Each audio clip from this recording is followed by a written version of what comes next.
The political ideas of Marx and Engels. Marxism and Totalitarian Democracy, 1818 to 1850. The imposing growth of non-communist scholarship on Marx during the last several years has swept away many Cold War vulgarities and, by focusing interest on his early philosophical writings, exposed the profound humanist roots of Marx's value system. But there has been no equivalent volume of new interest in the specifically political ideas and values of Marx and Engels. The conventions of the Cold War assign the two men unambiguously to the totalitarian camp, identifying them completely with the repressive one-party dictatorships that have been created in their names. Communists themselves, while rejecting the label totalitarian, have been equally insistent that Marx and Engels opposed Western-style bourgeois democracy and favored proletarian dictatorship under the guidance of a single vanguard party, at least until the mythic day when the state itself would disappear. Of course, not everyone accepts such a view of Marx and Engels' political ideas. Most social democratic writers have been unwilling to sign over the entire Marxist heritage to the communists, following the path blazed by Koski in his classic debate with Lenin. They have argued that Marx and Engels were essentially Western-style parliamentary democrats who would have been appalled at the behemoth dictatorships erected in the 20th century. That both social democrats and communists can lay claim to the Marxist political inheritance has led a number of specialists, notably ex-communists like Sidney Hook and Bertram Wolfe, to conclude that the masters left an ambiguous legacy, a mass of political writings so vague and contradictory that both Democrats and totalitarians can find ample sustenance in them. It is possible to refine this interpretation, as have, for example, Isaiah Berlin and George Lichtheim, to suggest that Marx and Engels went through two distinct phases of political development, that their youthful revolutionism made them in 20th century parlance communists up to 1850, but that they matured into social democrats thereafter. Still another possibility, and a particularly striking one, has been suggested by J. L. Tallman, who argues that Marx must be placed in a separate tradition of totalitarian democracy, in contrast to liberal democracy, that runs from Rousseau and Robespierre through Babeuf and Blanqui, down to Marx and his followers. What has hindered an accurate reconstruction of Marx and Engels' political values, apart from polemicizing among ideologists with vested interests to defend, is the aggravating care both men took to conceal those values behind a mask of scientism. Their scientific socialism was supposed to be distinguished from its utopian forerunners precisely by the absence of vain and idle moralizing, and the consequent refusal to offer detailed blueprints of a good society. No doubt Marx and Engels wanted to be judged on their theories, not on their values. Thus in their better-known writings they left only a handful of statements about their political goals, and even these are often masquerading as scientific observations or predictions. This material is indeed frustratingly cryptic and ambiguous, especially when examined by itself and apart from any biographical or historical context.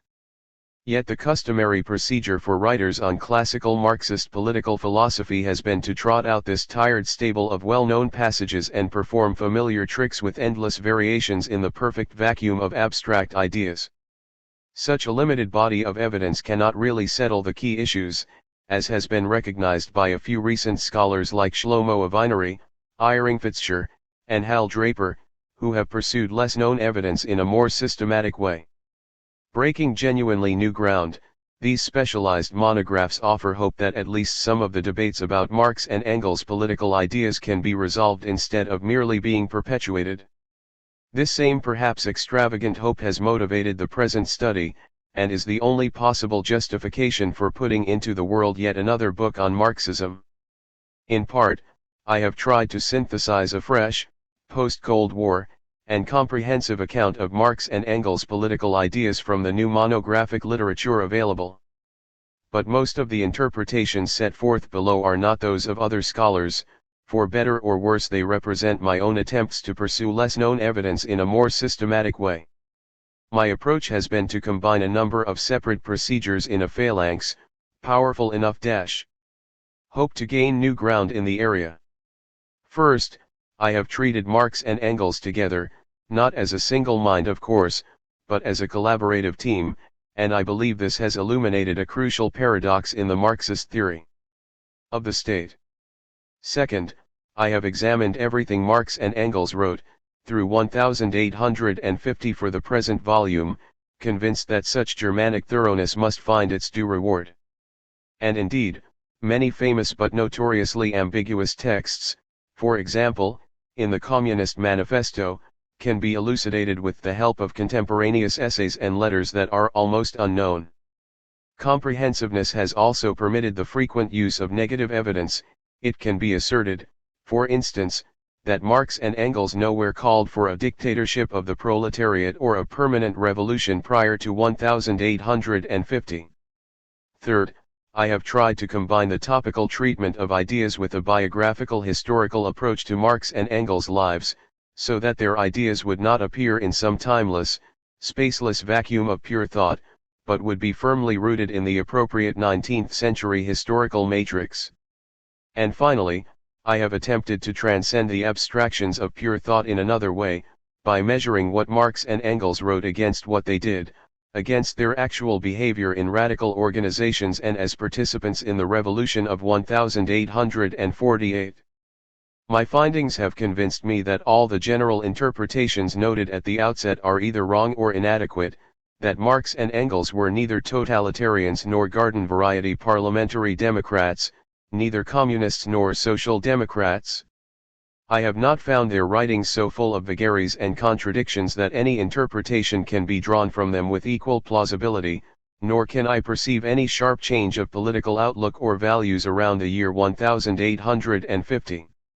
What they envisaged for the future society, from its very beginning, was a kind of participatory democracy organized without any professional leaders or administrators at all, which has nowhere been established in a national government, and which requires some effort of imagination and historical understanding for the present-day reader to grasp.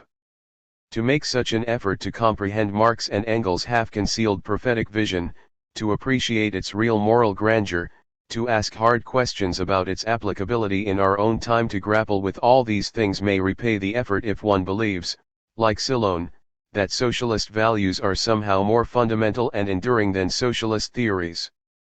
The broad scope of this study has necessitated a division into 2 volumes according to a principle that is partly chronological and partly topical. Chronologically, the present volume deals with Marx and Engels' early intellectual development and with their lives down through 1850, Volume 2 will take up their mature years after that date. Topically, the volume at hand seeks to test the most intriguing if ultimately unconvincing of the aforementioned interpretations, the view advanced by Tolman and others that Marx and Engels belong to a tradition of totalitarian democracy. Our concern for the early period of the masters' lives leads naturally enough to a stress on those issues: revolutionary strategy, the role of the party, political terror, and post-revolutionary government that will allow a final assessment of the totalitarian democracy thesis.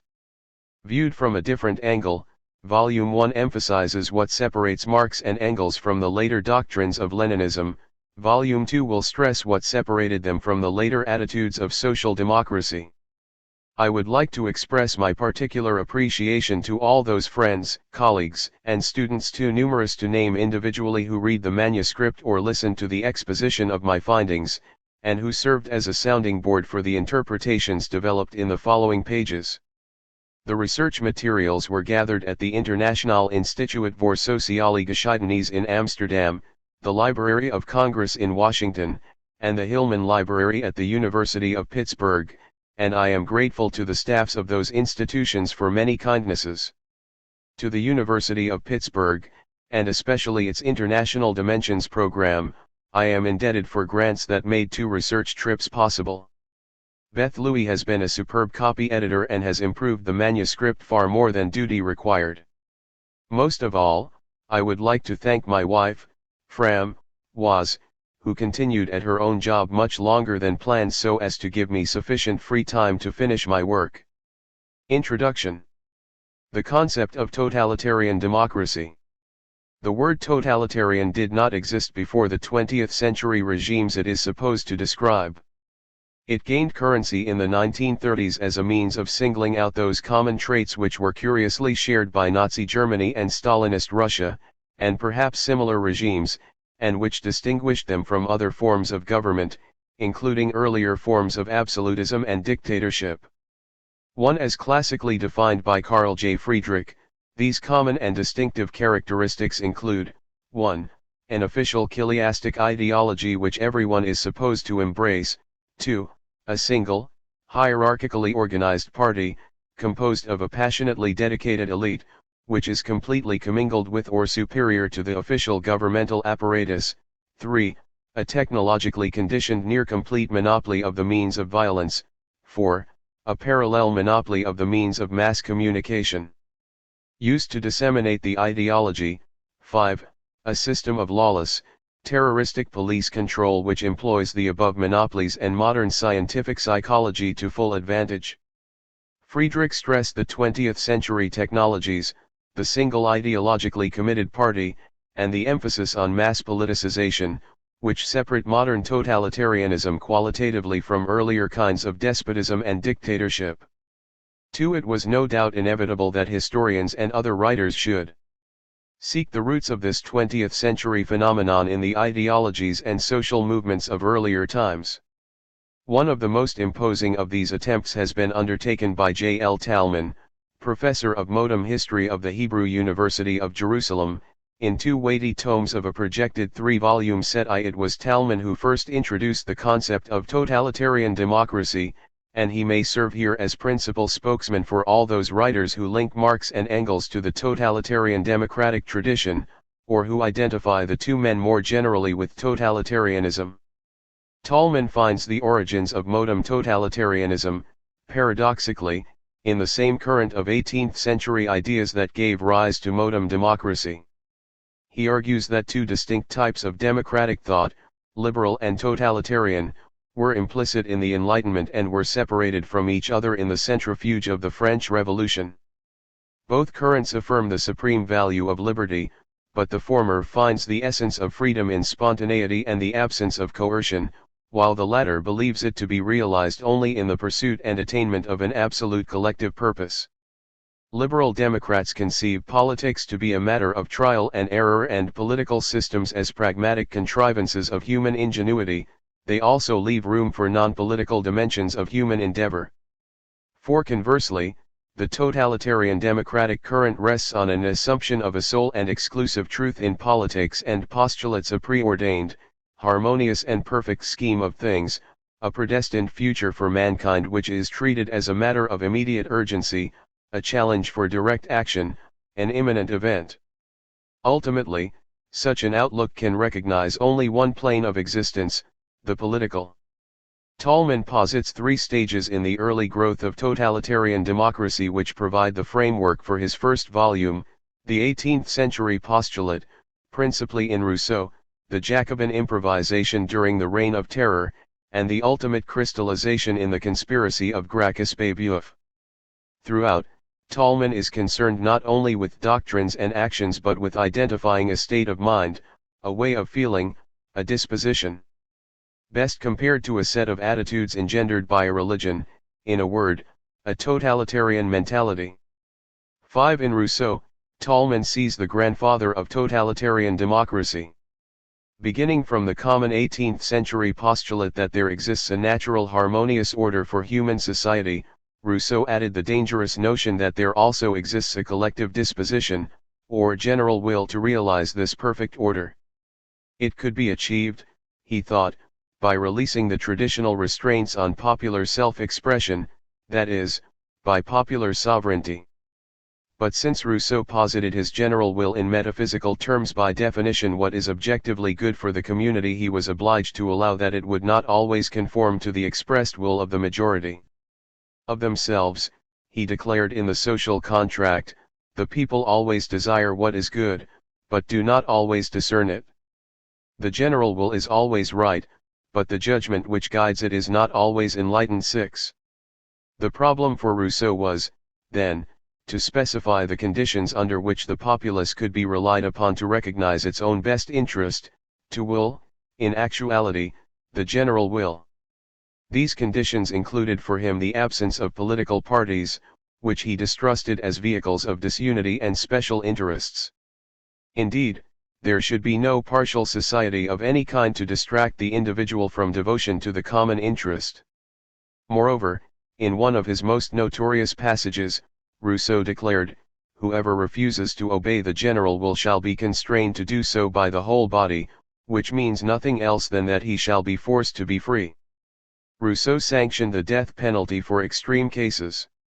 7. In Tolman's final evaluation, Rousseau's confused ideas at best justified an unlimited tyranny of the majority, at worst they justified an attempt by those who knew the general will to impose it forcibly on the reluctant masses, the Jacobin dictatorship.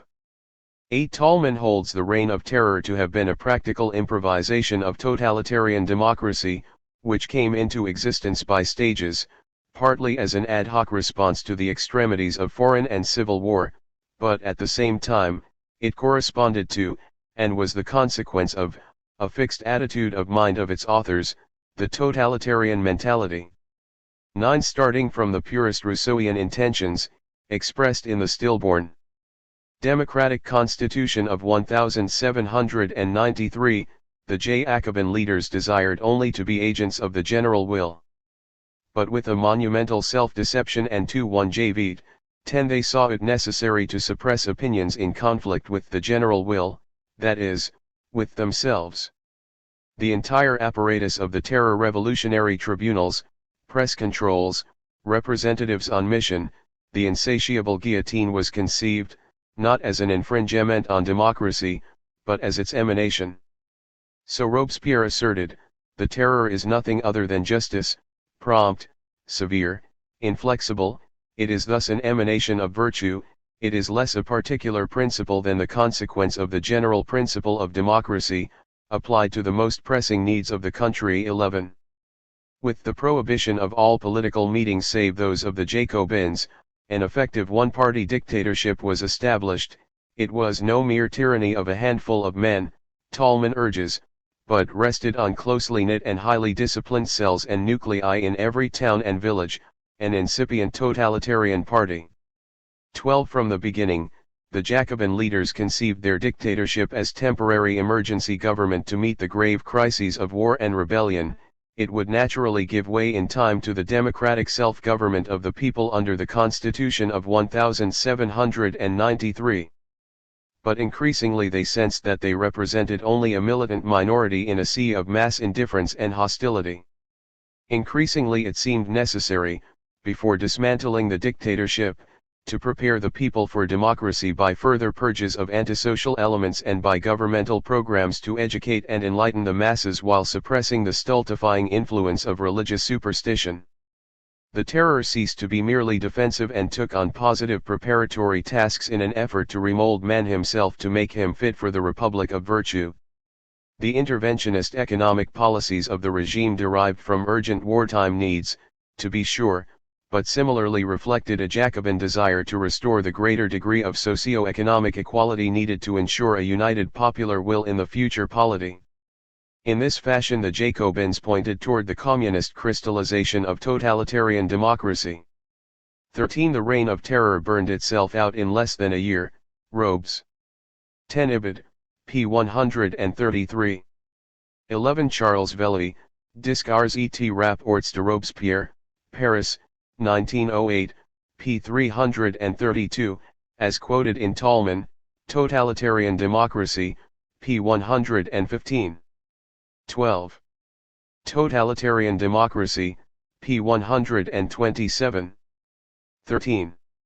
Ibid, pages 132-64. In Tyrannic no N, The Concept of Totalitarian Democracy. 7. Pierre found himself on the guillotine, and more conservative elements drew up the new Constitution of 1795, which eliminated universal suffrage and reintroduced, in the Directory, rule by a propertied elite. The bulk of the population, probably relieved to see the terror end, accepted the new oligarchy with passive resignation. But among the more militant Jacobins, a small cluster around Gracchus Babeuf drew certain tough-minded conclusions from these events. These conclusions all rested on a central premise, the lesson of ninth Thermidor, that the French population was not yet mature enough for the Republic of Virtue. The wealthy still placed their own avarice ahead of the common good, and the masses were still too mired in indolence and superstition to recognize their own interest or resist the oligarchy of wealth. As Babeuf declared, the majority always belongs to the party of routine and immobilism, it is unenlightened, fossilized, apathetic. 14.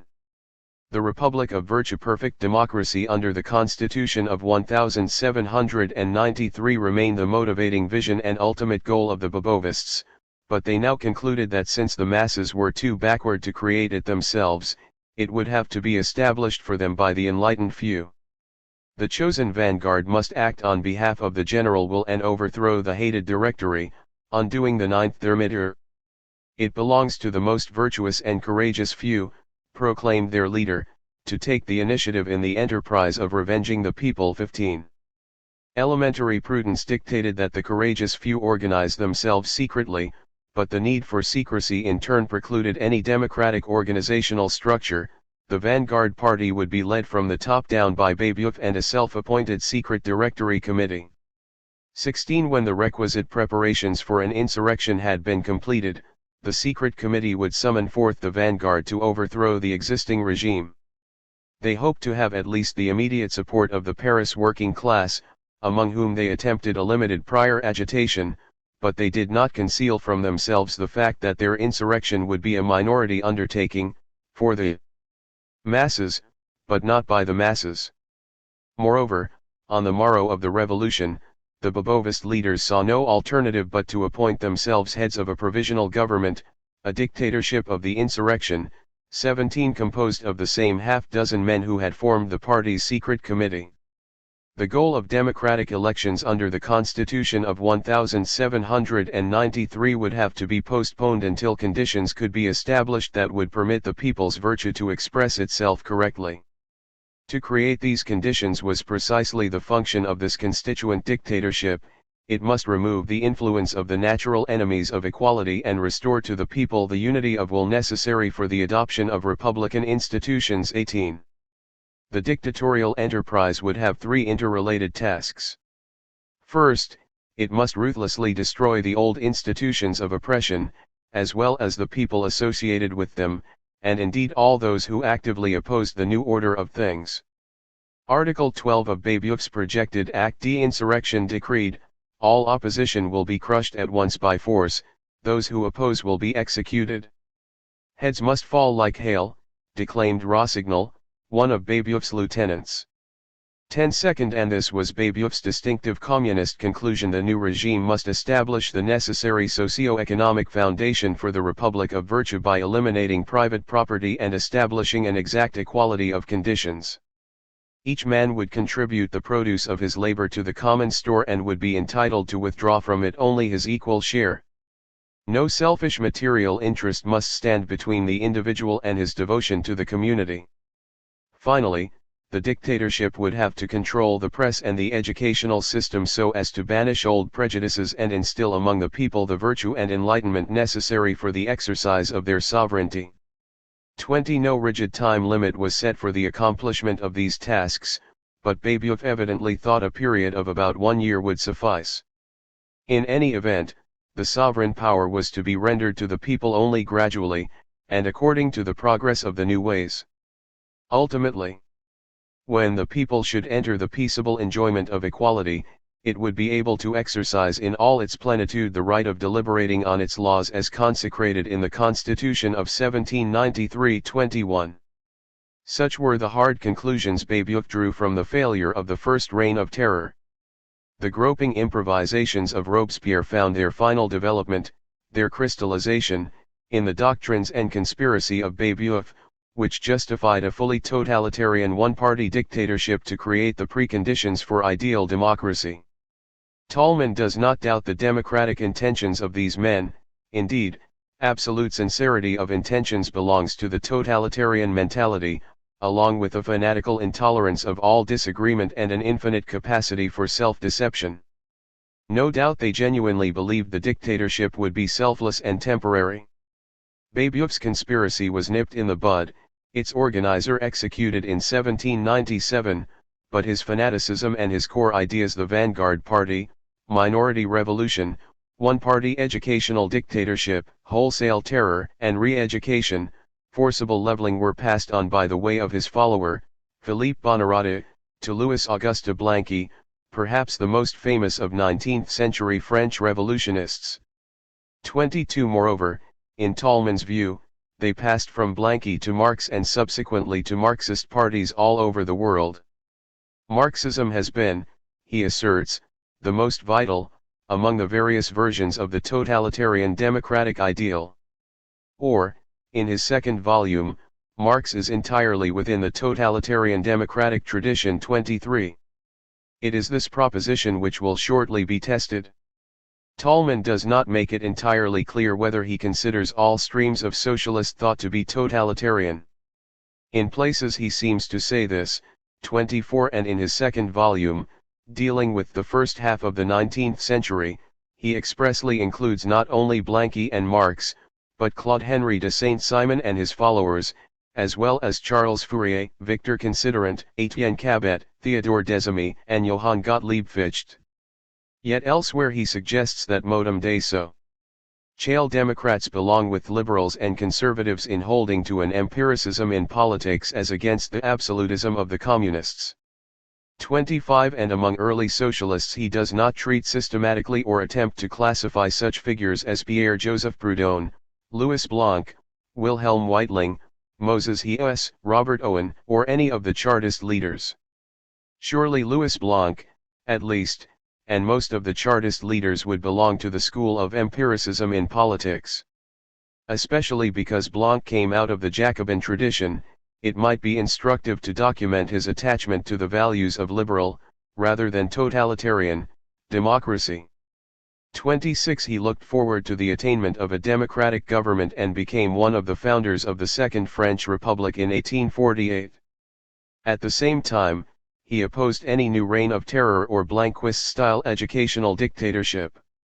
27. During the revolutionary period he repeatedly counseled patience and played a restraining role among radical elements of the Parisian working class. For this he was hated by the Blanquists, and the feeling was mutual. Far from desiring forcibly to homogenize the popular will, Blanc favored a system of proportional representation to give voice to different minority interests. He wanted civil liberties written into the Constitution and a Supreme Court to defend them. In pure libertarian consistency he even surpassed the official liberals themselves when, in 1848, he voted against the law exiling Louis Napoleon from France simply because he was the Bonapartist pretender.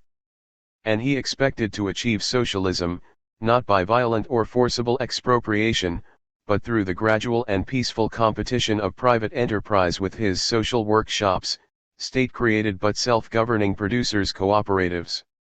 He anticipated no resistance from the propertied classes and saw no need for coercive measures.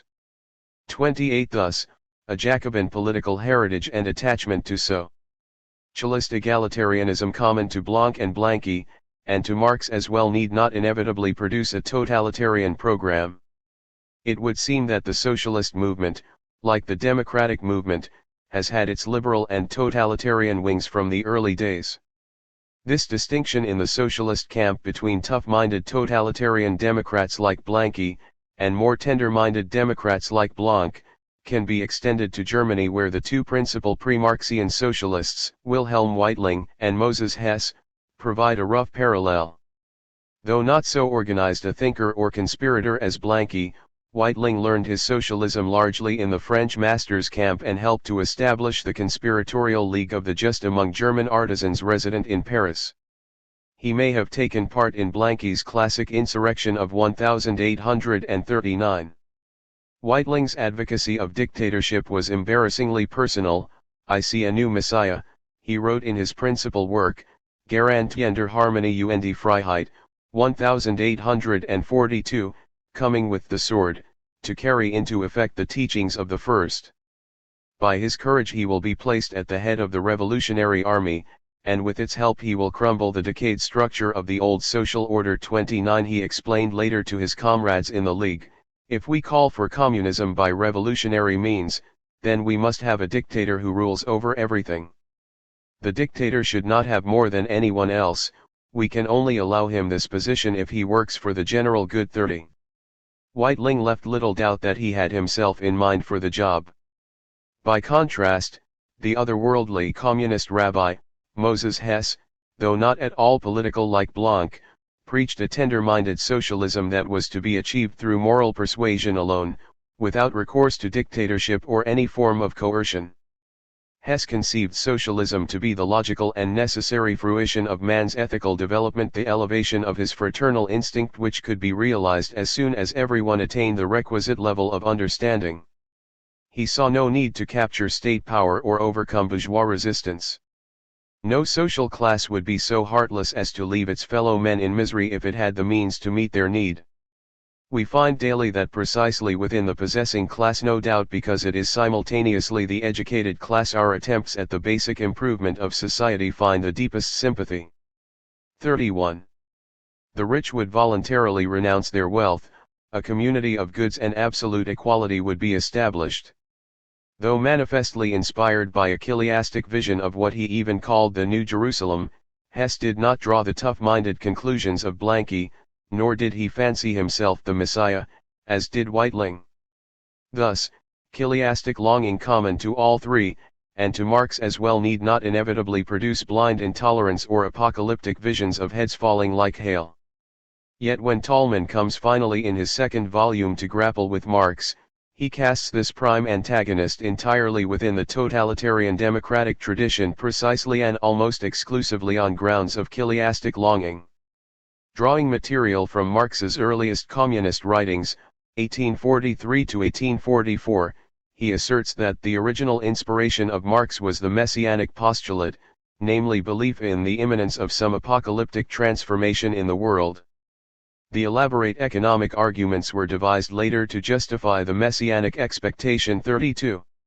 Tolman evidently saw no need to examine Marx's conceptions of revolution or of the role of the party, or the meaning he gave to the phrase dictatorship of the proletariat. The messianic postulate alone suffices to prove his totalitarian democratic mentality. 3. Despite the brilliance of his core insight, Tolman maltreats his own concept of totalitarian democracy through scattershot application. 34. One is either a totalitarian or not, and the merest hint of millennia. Aspirations or self-righteous certainty brings down the damning epithet. But surely even in the Christian tradition one recognizes infinite shadings of chiliastic longing, ranging from the blandest nod toward the second coming doctrine to the most concrete, immediate, and fanatical expectations. May not the same be said of the socialist tradition? And it cannot be simply the conviction of one's own rightness, which nearly everyone shares, but the willingness to tolerate differing ideas that separates the fanatic from the non-fanatic. Further, even in extreme cases, if impatient chiliasm and bigoted self-righteousness suffice to define the totalitarian mentality, then we have had totalitarians throughout the ages, and the word becomes nothing more than a synonym for fanatic.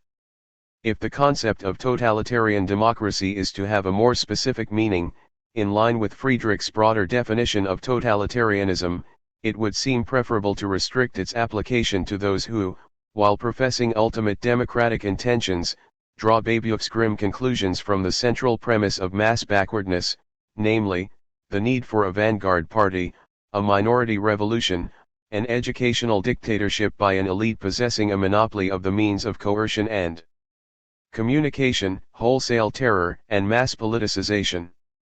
Such a program can be called totalitarian without robbing the word of its distinctive 20th century meaning. It is the program Tolman recognizes as crystallized totalitarian democracy.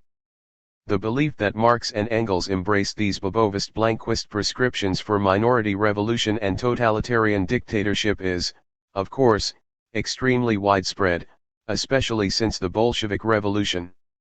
Even among scholarly authorities, from liberals like Tolman and Isaiah Berlin to socialists like George Lichtheim, from ex-communists like Bertram Wolfe to Leninists like Stanley Moore, the claim is repeated again and again that Marx and Engels accepted the above package of Blanquist ideas down through 1850, or at least during 1850.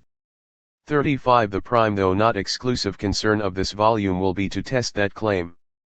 To ascertain whether Marx and Engels ever belonged to the Blanquist tradition, the tradition of crystallized totalitarian democracy. For the time being, it will serve the purpose of introduction to review the negative evidence of a relationship between Marx and Engels and the spokesman of this tradition. In the 1840s, Marx and Engels cultivated the acquaintance of virtually all the major French socialist leaders, but, although Blanqui was perhaps the most famous of their number, there is no record that the two men ever sought to contact, correspond with, or meet the senior revolutionist. There was an obvious opportunity in the spring of 1848, when Blanqui was released from prison and Marx and Engels also took up a brief residence in Paris.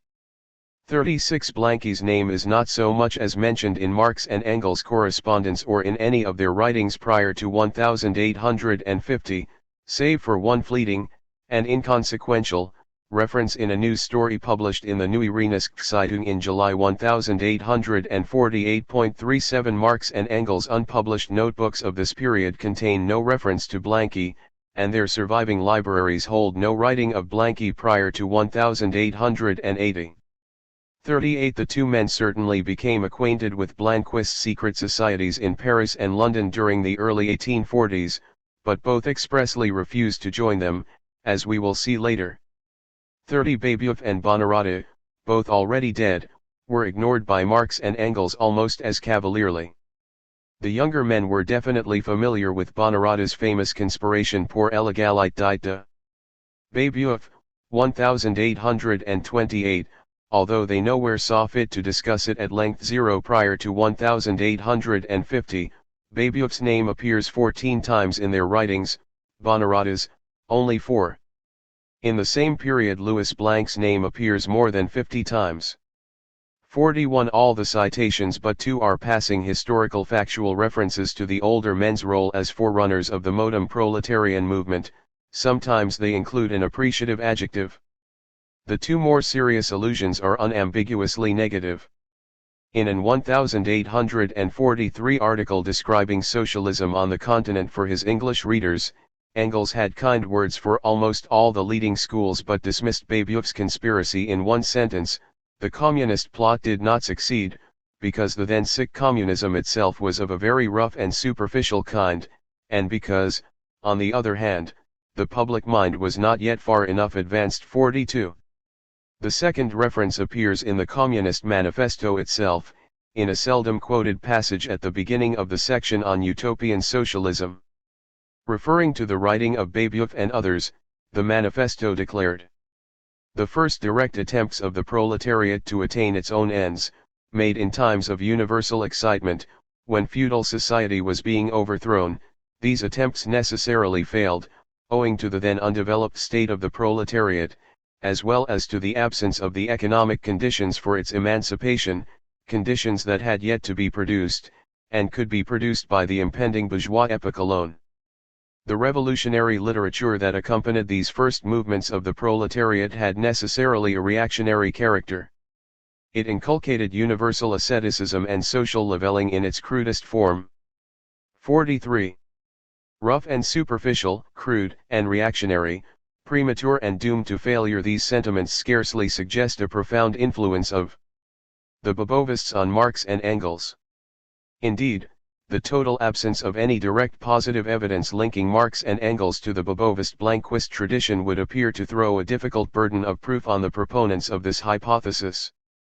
The alternative hypothesis advanced below is that among the currents of early socialism, between tough-minded elitists like Babeuf and Blanqui and tender-minded Democrats like Blanc and Hess, Marx and Engels represented a third distinctive combination. They were tough-minded Democrats.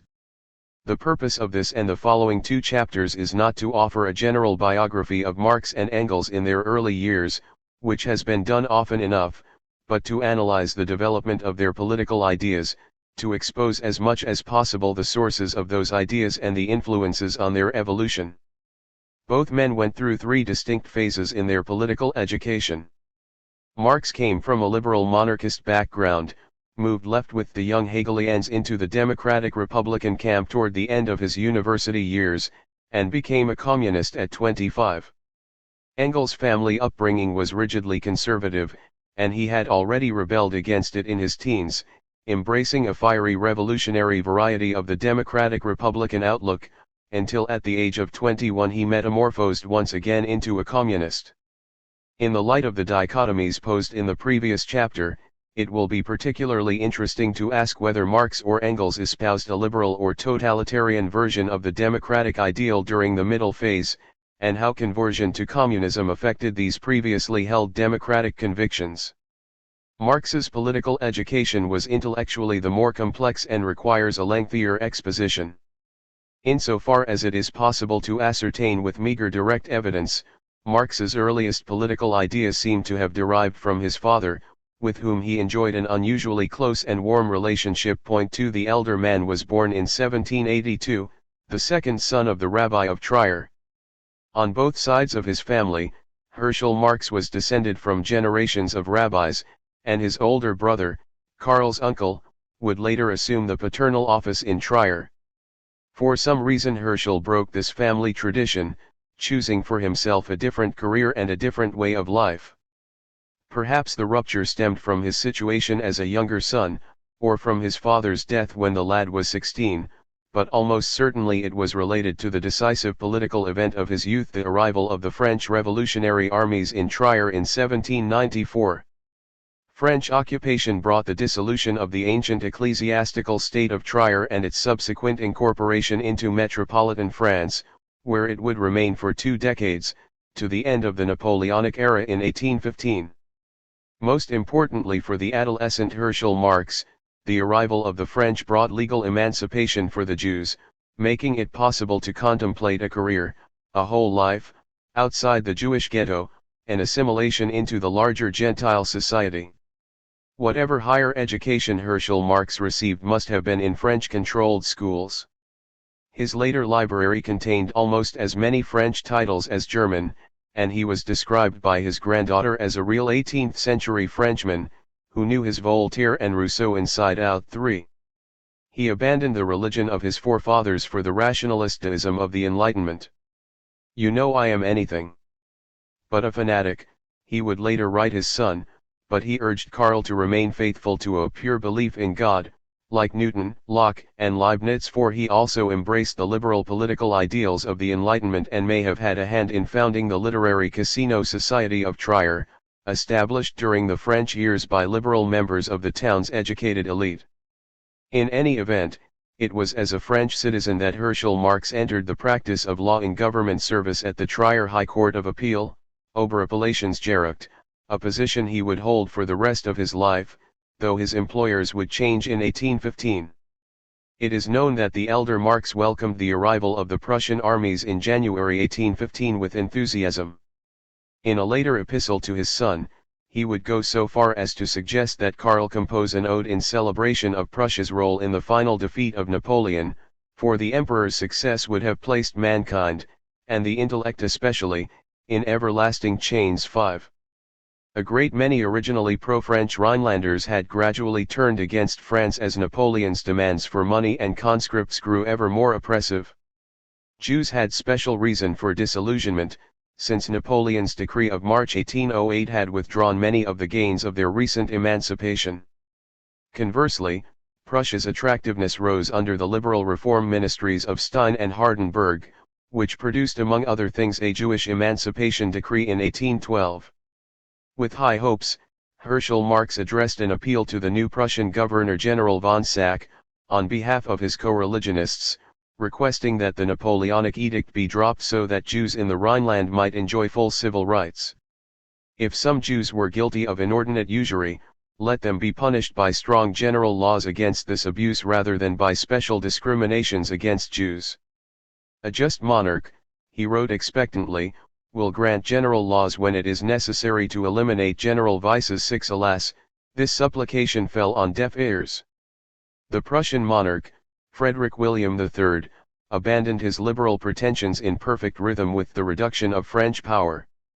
Not only did he leave the Napoleonic decree in effect, but he applied a further, specifically Prussian, restriction which excluded Jews from state service. The exclusion threatened the elder Marx personally, but it evidently did not turn him against his new employer. For the sake of form, he allowed himself to be baptized in the Lutheran Church, adopted the Christian name Heinrich, and thus was able to retain his position at the Trier court. This final and seemingly humiliating break with his past was probably eased for Marx by his assimilationist desires and by the fact that his private religious beliefs, strictly speaking, were neither Jewish nor Christian. Eventually he would have his entire family converted to nominal Lutheranism. In 1813 Marx had married Henriette Prespig, the daughter of a Dutch rabbi, and in the early Restoration period she bore him 9 children. Karl Marx, the eldest surviving son, was born in May 1818.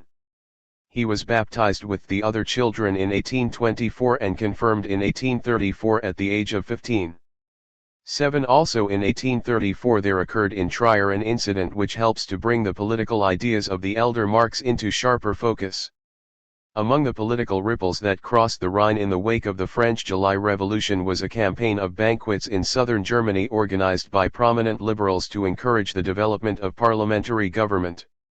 On Prussian territory only the literary casino society of Trier dared to put on a similar banquet, and Heinrich Marx, now a leading member, was the featured speaker of the evening. The banquet was called in January 1834 specifically to honor Trier's liberal deputies to the Rhenish Provincial Diet, Landtag, at a time when conservatives in the Berlin government were calling for its dissolution. Although the recently revived provincial diets of Prussia had no national function, possessed no real legislative power, and represented the medieval estates rather than the people directly, they were feared by reactionaries as the entering wedge of liberal parliamentarism. Their fear was obviously the elder Marx's fervent hope. Seeking the protection of royal support, he heartily praised the monarch to whose magnanimity we are indebted for the first institutions of popular representation. In the fullness of his omnipotence he arranged that diets should assemble so that truth might arrive at the steps of the throne. Liberal institutions through royal generosity was the theme that carried Marx down to his concluding thought, so let us look confidently forward to a serene future, for it rests in the hands of a worthy father, an upright king, whose noble heart will always remain open and well disposed to the just and reasonable wishes of his people. 8.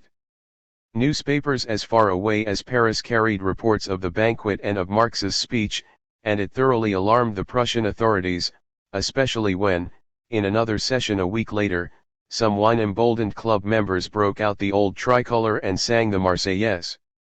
The Berlin government cracked down, placing the group under police surveillance and opening high treason proceedings against the ringleaders, but not against Marx. There is no evidence to confirm the widely repeated story that Marx then hastily repudiated his own speech, but neither does the evidence show that he opposed or resisted the crackdown in any way. 9. Somehow never disenchanted by his brushes with Junker reaction, Heinrich Marx remained for the rest of his life an enthusiastic supporter of the Prussian monarchy, seeing it not as a conservative but as a liberal institution. In the aforementioned letter to his son, written near the end of his life, he suggested a poetic theme that would be full of honor for Prussia and would reveal the genius of the monarchy.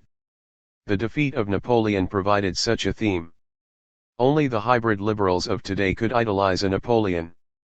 Under him, truly no one dared even to think aloud what is daily written without hindrance in Germany and especially Prussia. 10. Thus, to his eldest son, Heinrich Marx bequeathed a political philosophy born of the French Enlightenment which espoused the characteristic early 19th century liberal program of equality before the law, freedom of expression, and a constitutional monarchy in which the dynasty would share power with an elected legislature representing at least Besitz und Bildung, the propertied and educated classes. It was equally characteristic that this paternal liberalism abjured revolution and Jacobin republicanism in favor of compromise, patience, and even resignation, with an unbelievably naive faith in royal generosity and the reformability of the Prussian system. The young Karl Marx evidently embraced this political outlook until after his father's death in 1838.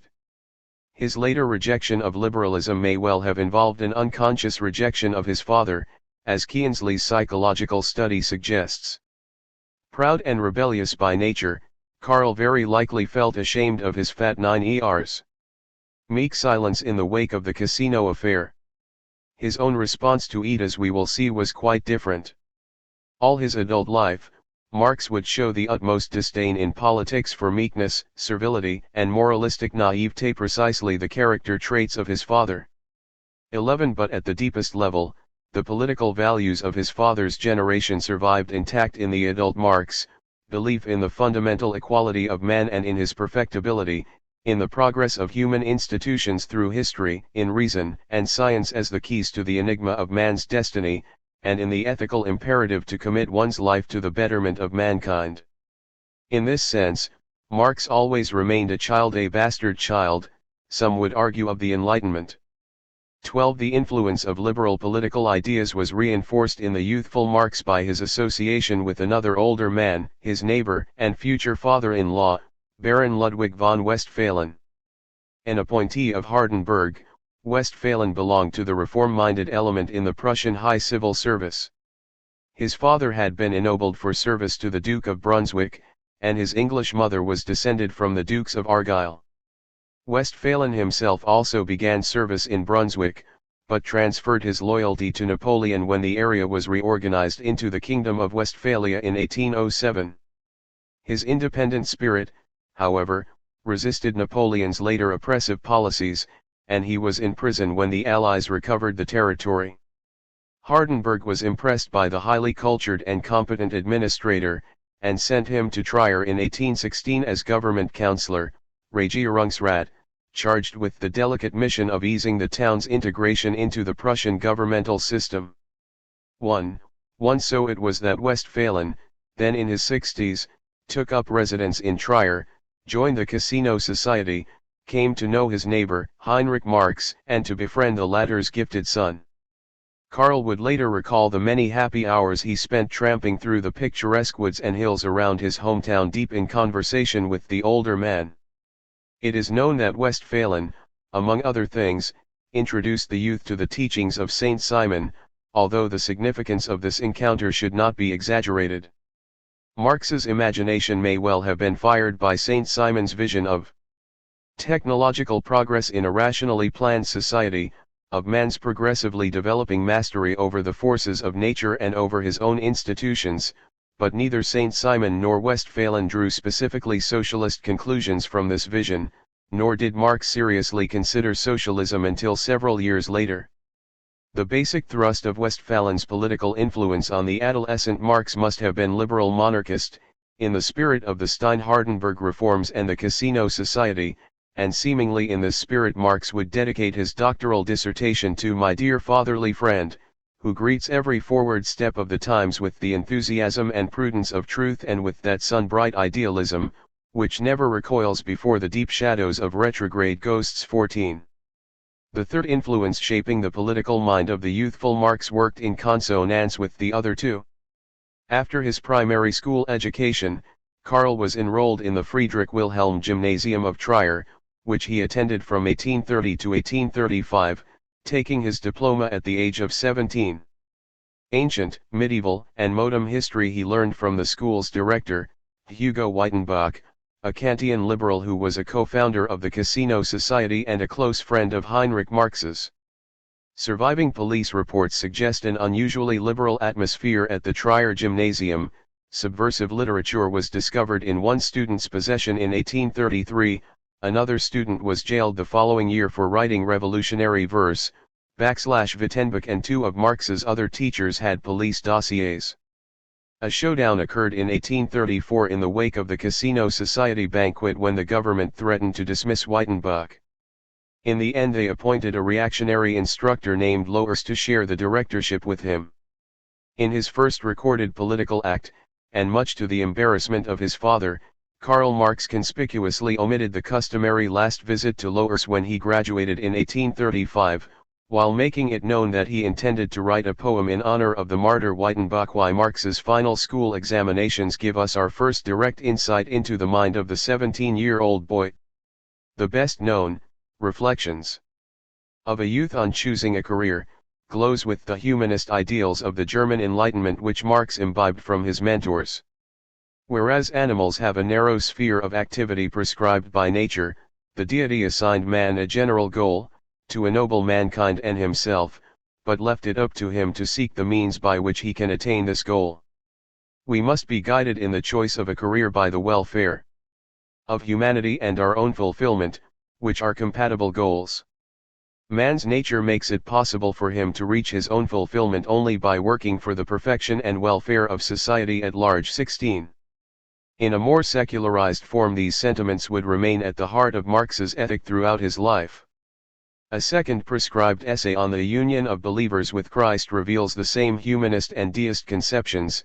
It treats the subject of union in purely ethical terms of individual self-realization, with no reference to heaven or immortality and no mention of any organized church. 17. A third examination essay, written in Latin, dealt with the reign of Augustus and has obvious implications for political thought. Recently it has been interpreted as showing Marx's early penchant for dictatorship, which he allegedly preferred over any other form of government as leading to the greatest happiness. 18.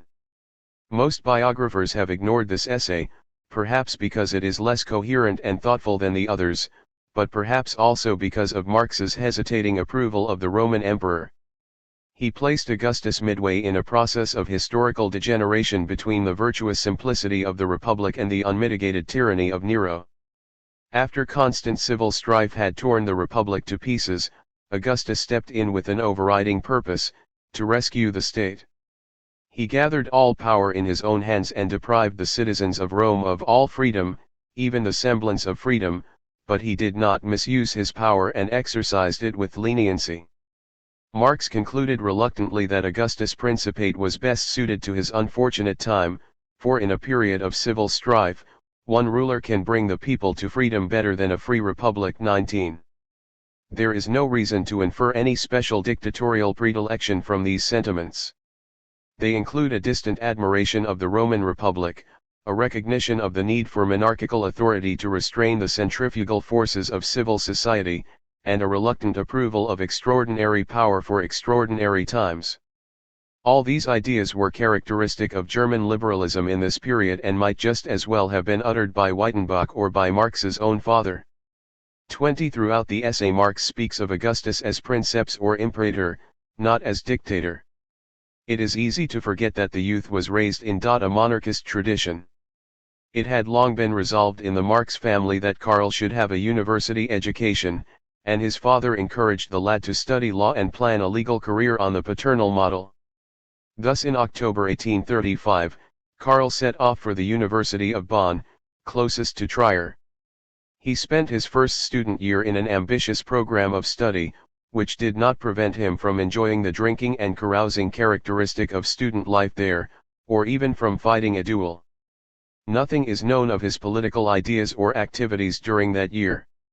Indeed, overt political activity was scarcely possible in the heavy police state repression that descended on Bonn in the wake of an unsuccessful attempt by a group of young radicals to overthrow the Frankfurt Diet in April 1835. But Marx's active role in the University Poets Club probably betokens more than his growing fascination with the Muse, if we judge by the amount of police interest in the group and by the number of its members, besides Marx, who subsequently involved themselves in left-wing politics.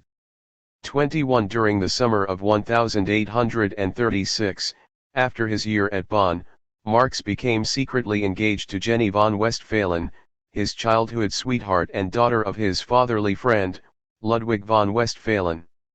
Jenny was a beautiful young noblewoman, 4 years his senior.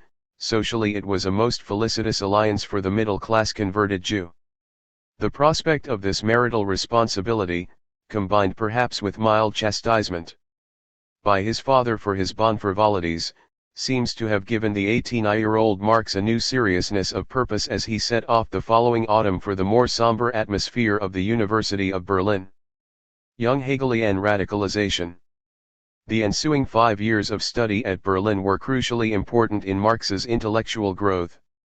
His interest would be distracted from legal studies first by poetry and then, increasingly, by philosophy. Initially repelled by the system of Hegel then dominant at the university, he soon found himself more and more chained to the current world philosophy from which I had thought to escape. 22. He joined forces with the young Hegelians of the so-called Doctors' Club, whose most militant members were at that time moving leftward in a radicalization that would lead them by 1841 to outright atheism and outright republicanism. It is a misfortune that from this key period there remain only the most meager fragments of direct evidence. We have, from Marx's own hand, a solitary letter to his father, a collection of flamboyant poetry, some notes for his doctoral dissertation, and of course the dissertation itself, on a seemingly obscure topic in classical Greek philosophy. These sources are particularly disappointing to anyone interested in Marx's political development. Young Engels' verse fairly explodes with political indignation, but Marx's poetido efforts, though psychologically interesting, remain entirely introspective in the Romantic tradition.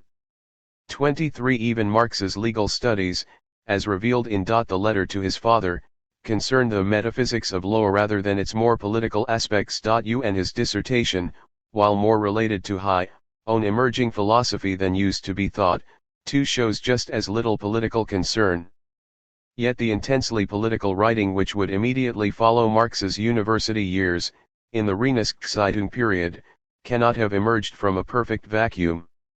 We know that early in 1838 he collaborated in a project initiated by his ailing father, to write a pamphlet that would defend the position of the Prussian government in the church-state conflict then brewing with the Catholic Archbishop of Cologne. 26. This abortive collaboration may be regarded as a last filial gesture of devotion to the paternal belief in liberal constitutional monarchy. The elder Marx died in May 1838. For the next few years the controlling influence on Marx's political ideas would come from the young Hegelians of the Doctors' Club. Hegel had been dead for 5 years when Marx arrived in Berlin, and his followers were divided into two schools. The conservative school professed to see in the established state and Church of Prussia the highest expression of Hegel's world spirit, the culmination of all human history. Using Hegel's famous maxim, they argued that these existing institutions must be rational, that is, rationally necessary and justified, precisely because they were actual, that is, they actually existed as the product of historical evolution. A younger group of Hegelians, repelled by this smug glorification of the status quo, argued that the world historical process was not yet finished. Its culminating goal, the rational order of society, still lay in the future. It could be discerned philosophically but had not yet become actual. They quoted the other half of the master's maxim, that what is rational is actual, that is, must become actual.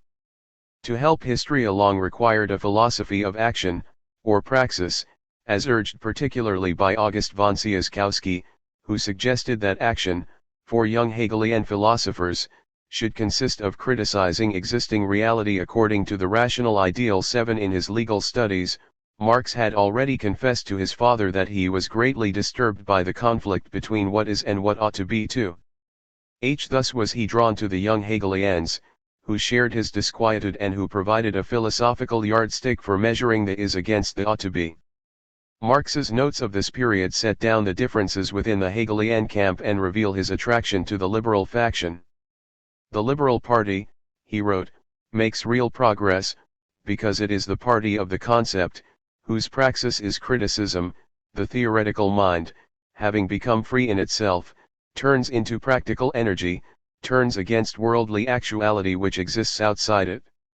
The praxis of philosophy, however, is itself theoretical. It is criticism which measures individual existence against essence, particular actuality against the idea. 29. By measuring existing actuality against the idea, the ideal yardstick of reason, Marx and his friends evidently hope to undermine the status quo and prepare the ground for the realization of the idea, which Hegelians believed to be the goal of the historical process. The young Hegelians commenced their critical offensive with a concerted attack on the religious prop of the existing order, traditional Christianity. David Friedrich Strauss led the first wave with his Life of Jesus in 1835, and the assault reached its crescendo with Ludwig Feuerbach's Essence of Christianity, published in 1841. Marx soon shed the deist beliefs in which he had been reared in favor of the Feuerbachian humanist atheism that he would retain the rest of his life. 30 Toward the end of his university years, he began to participate more actively in this polemical battle.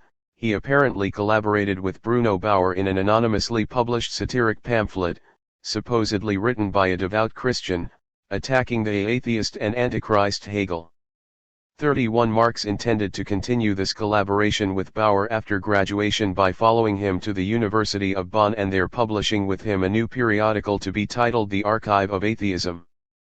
But a governmental crackdown on religious dissent in 1841 put an end to Marx's plans and turned his attention more directly to political questions. Among the liberal Hegelians at the University of Berlin were a few whose interests, from the beginning, were primarily political rather than religious. The most distinguished of this group was Eduard Kans, professor of law and favored disciple of the Old Master. A supporter of the French July Revolution and known advocate of an English-style constitutional monarchy, Kans' eloquence attracted a wide university audience. Marx is known to have attended his lectures on criminal law, where Kans applied the weapon of criticism apparently with surgical skill in a dissection of the Prussian law codes, weighing each paragraph assiduously against the demands of reason.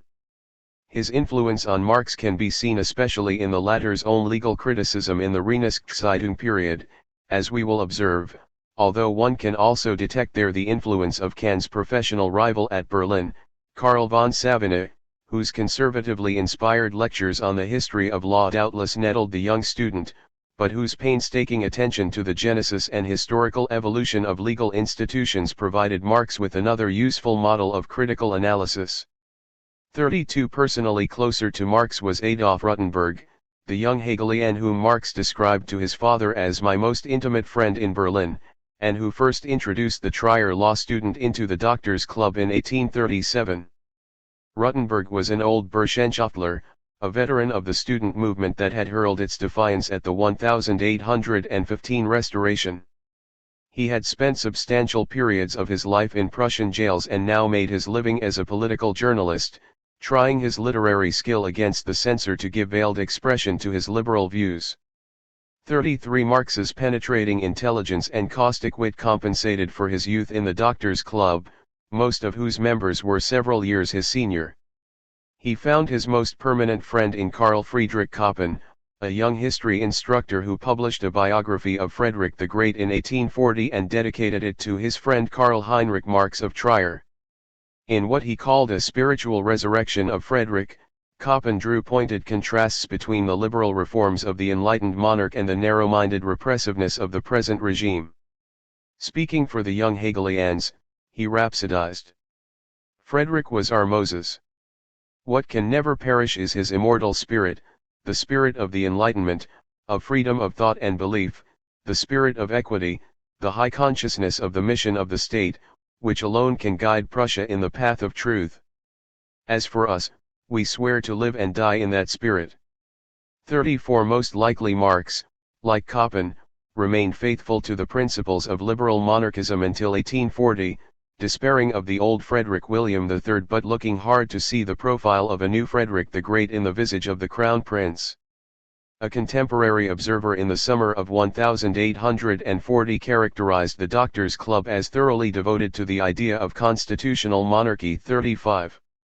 When the Crown Prince did ascend to the throne as Frederick William IV, on the death of the old king in June 1840, he soon quashed all hope that he would be a new philosopher king. His personal outlook inclined him not at all toward the Enlightenment or liberal reform, but toward a nostalgic medievalism characteristic of the conservative wing of German Romanticism. He inaugurated his reign with a few well-meant gestures but soon followed them with a series of repressive measures cracking down on religious and political dissent and victimizing the young Hegelians particularly. It was this bitter disappointment with the new monarch, combined with the prospect of a long reign, that finally destroyed their monarchism. Koppel once again set about to write a spiritual resurrection, this time of the Jacobin Republic of 17,931-36 together with Koppen and other radical spirits, Marx now moved rapidly leftward in a group calling itself Friends of the People and described by Arnold Ruge as the philosophical mountain of the Hegelian spectrum. 37 Marx had personal grounds as well for turning against the monarchy. It was precisely Frederick William's new wave of repression that brought about Bruno Bauer's dismissal from the University of Bonn, thwarted Marx's own aspirations for a position there, and forced cancellation of their jointly projected archive of atheism. With doctorate in hand and hoping to be married, Marx found himself in 1841 suddenly obliged to search about for a career other than the academic one he had planned. He soon found his new vocation in political journalism and intended in one of his first articles to announce his conversion to republicanism. The article was never published and unfortunately has not survived, but Marx described it in a March 1842 letter to Arnold Ruge as a critique of Hegel's natural right insofar as it concerns the inner constitution. The heart is a polemic against constitutional monarchy as a thoroughly self-contradictory and self-negating hermaphrodite. Residential publica is not to be translated into German 38. In this earliest surviving direct statement of political conviction, we see that Marx has moved unambiguously from the liberal monarchist into the republican camp. Only the restrictions of censorship prevent the translation of residential publica into republic. Democratic Republican editor. Marx was a non-communist democratic republican for about 2 years. He had rejected monarchism, as we have seen, by the beginning of 1842, if not before, and by the end of 1843 he would embrace communism. The 2-year period between coincides very largely with Marx's journalistic work for the newly established Cologne weekly, Rheinische Zeitung. He began his first article in April 1842, was appointed editor in October, and remained editor until the final suppression of the paper by the Prussian government in March 1843. Apart from editorial notes and short polemical skirmishes, Marx wrote 12 substantive essays during this period, 10 of which appeared in the Rheinische Zeitung and 2 in Arnold Ruge's Anekdote. 39 Rather than describe each article in a narrative sequence, the customary procedure, it seems more profitable to use the entire pool of writing as a source in re-emphasizing the principal tenets of Marx's democratic faith.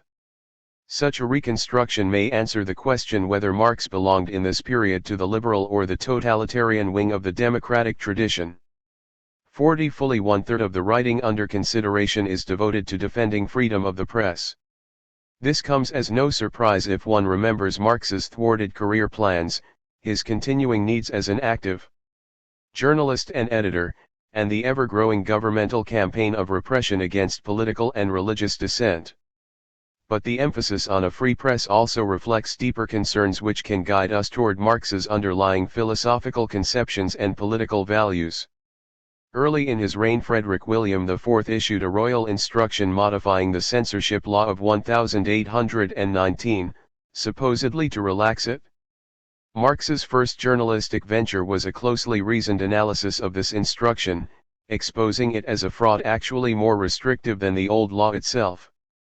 With ruthless delight he picked apart the ambiguities contained in limiting adjectives, as for example when the king declared, "Censorship shall not impede any serious and restrained pursuit of truth, or nothing will be tolerated which opposes the Christian religion, in a frivolous and hostile manner." 41.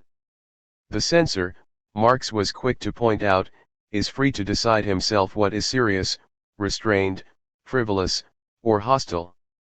The culmination of the instruction, and of Marx's defense of free expression, came with the section on political criticism.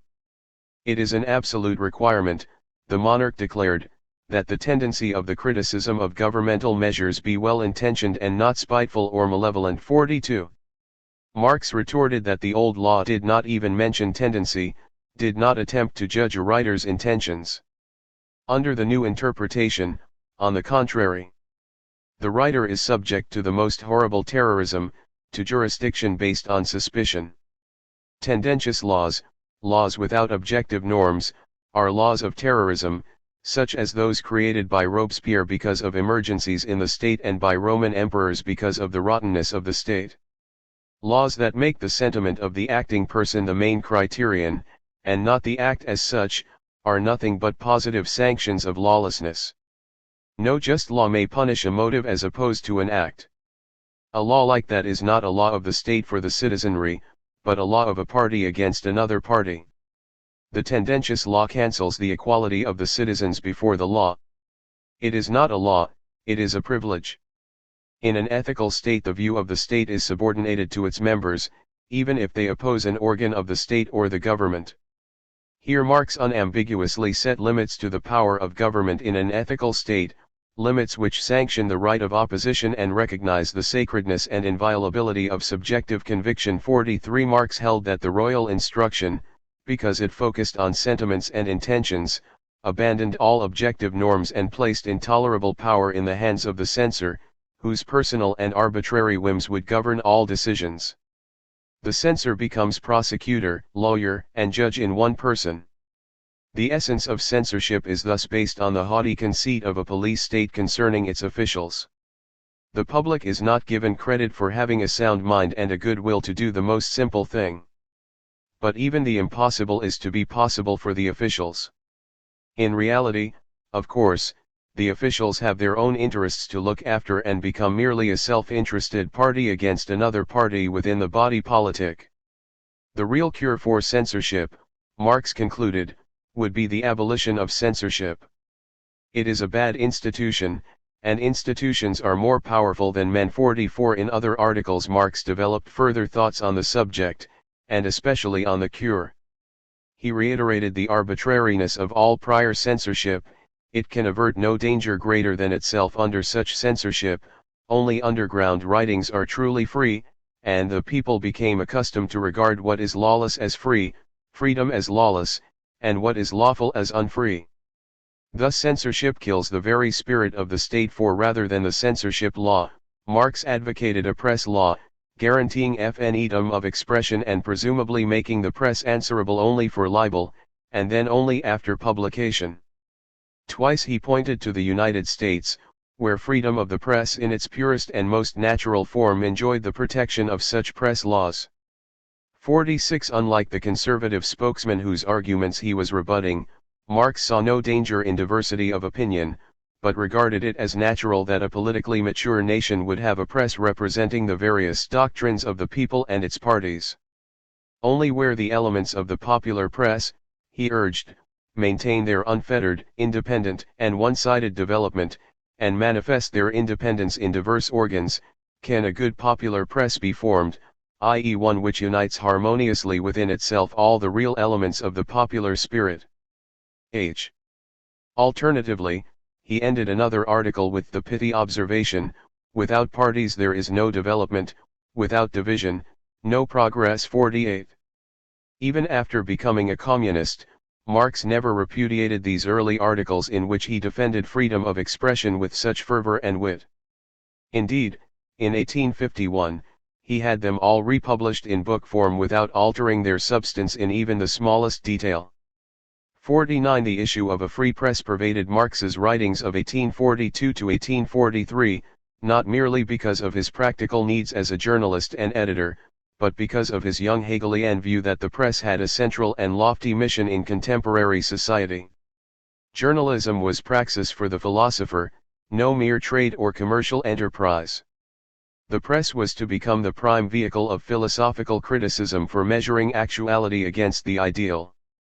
It obviously required no censorship, for critical reason is a self-correcting instrument. True censorship, founded in the essence of free press itself, is criticism. It is a self-generating tribunal. Censorship is criticism as a government monopoly.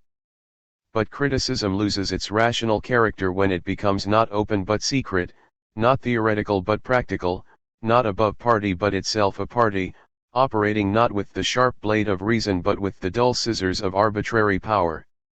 5 degrees.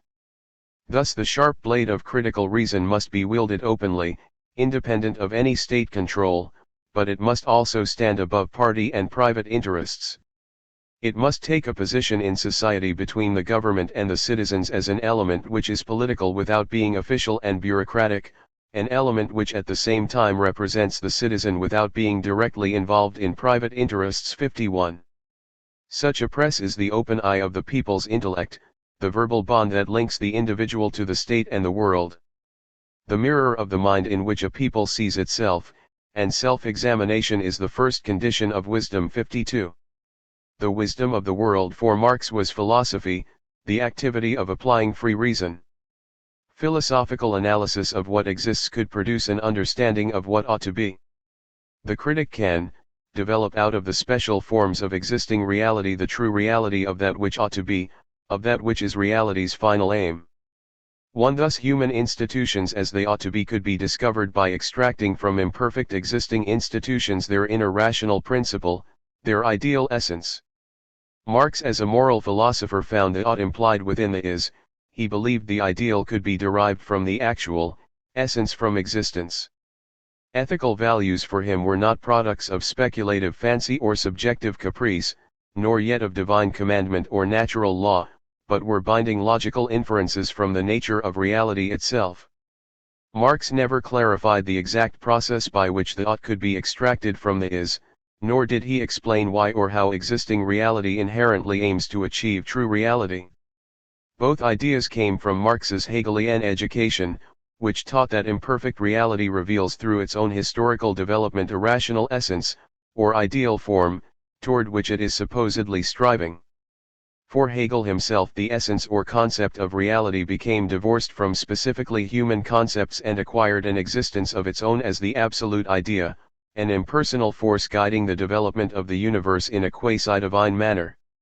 Marx followed the young Hegelians, especially Feuerbach, in rejecting this aspect of the master's teaching in favor of the view that essences are human conceptions, and that historical development is the unfolding of human self-consciousness rather than of some ethereal absolute idea. 55. Humanity of course has its own essence. Is there no universal human nature, Marx asked rhetorically, just as there is a universal nature of plants and heavenly bodies? 56. What distinguishes man from plants and heavenly bodies is reason, which enables him to rise above a mere animal existence and choose his own fate, to be free in the Kantian sense of self-determination as opposed to external control, autonomy as opposed to heteronomy. Freedom is surely the species essence Gattungswesen of all thinking beings, Marx wrote, it is the natural gift of the universal sunlight of reason. To achieve and exercise this power of self-determination, to make real what is potential within him, is the essential destiny of man, the object of all his striving. Freedom is so much the essence of man that even its opponents make it real as they struggle against its realization. No man fights freedom, at most he fights against the freedom of others. 7. Thus the liberation of man from any form of external control, outside his own will, be it by God, the natural environment, or other men, was the moral goal of human history in Marx's young Hegelian philosophy. If philosophy as theory revealed the essence and destiny of mankind, it remained for philosophy as praxis to criticize existing human institutions by this standard. There is no state, no marriage, no friendship that completely corresponds to its concept, Marx declared, and world history decides whether a state is so much at odds with the idea of the state that it no longer deserves to continue. 8. As a journalist, the philosopher becomes prosecuting attorney in this tribunal of world history. But he speaks after study, appeals to reason not passion, teaches rather than dogmatizes, welcomes the test of being doubted, and promises only the truth. In this period Marx still shared the extraordinary young Hegelian faith in the unassisted power of ideas. Merely sounding the Joshuan trumpets of criticism would suffice to shatter the walls of the status quo. Existing institutions would presumably refashion themselves of their own accord, once held up to the piercing light of their own essence. From all this follows the manifest importance for Marx of a free press, the vehicle of philosophical praxis, itself already one realization of human freedom, and the principal instrument for achieving general emancipation. 59. Putting his early legal training to good use, Marx singled out jurisprudence as his special province for critical analysis. He cut away at prevailing legal philosophies that opposed his own rationalist doctrine of essences. Thus true laws, laws properly so called, are those that conform to the essence of law and cannot be made by the arbitrary will of an absolute monarch. The legislator must consider himself a naturalist.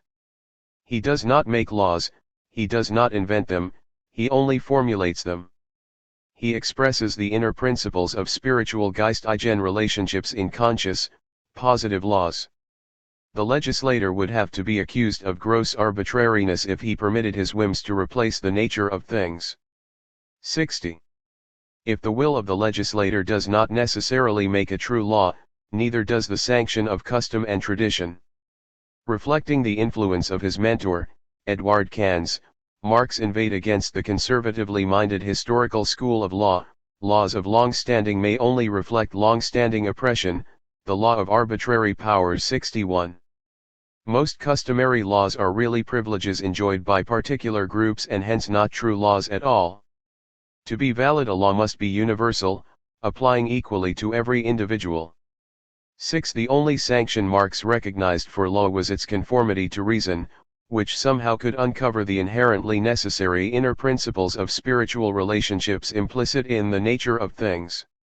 These relationships, of course, form the fabric of human society, and philosophy is able to develop the state from reason in human relations.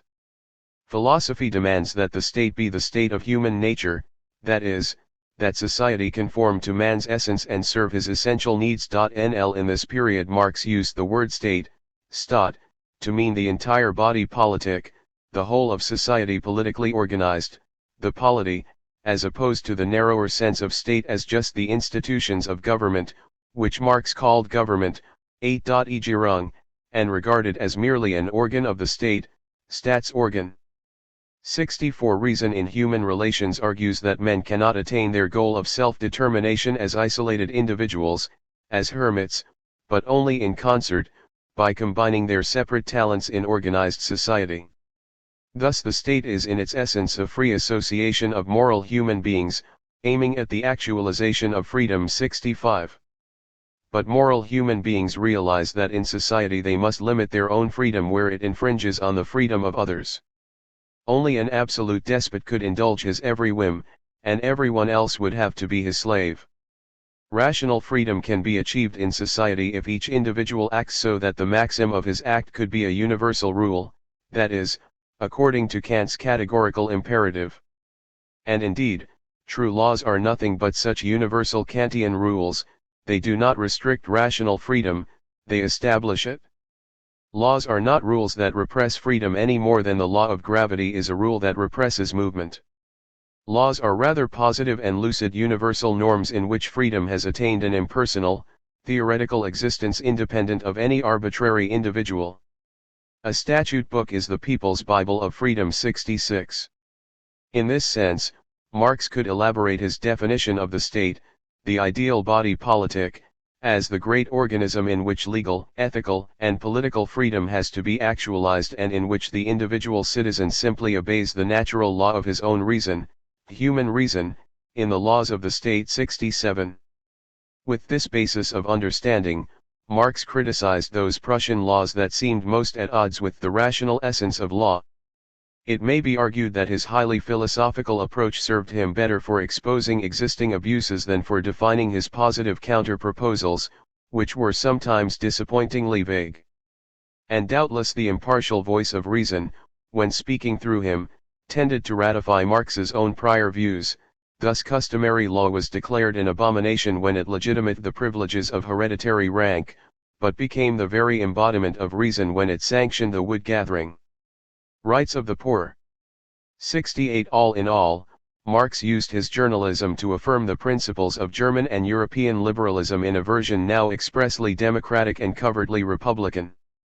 In the administration of law, for example, he identified himself clearly with the liberal practices he saw established in Britain and France, but only just beginning to emerge in Prussia, the independence of the judiciary from executive power, the right to public trial, the importance of due process and a rational gradation of punishments, and the separation of juridical functions.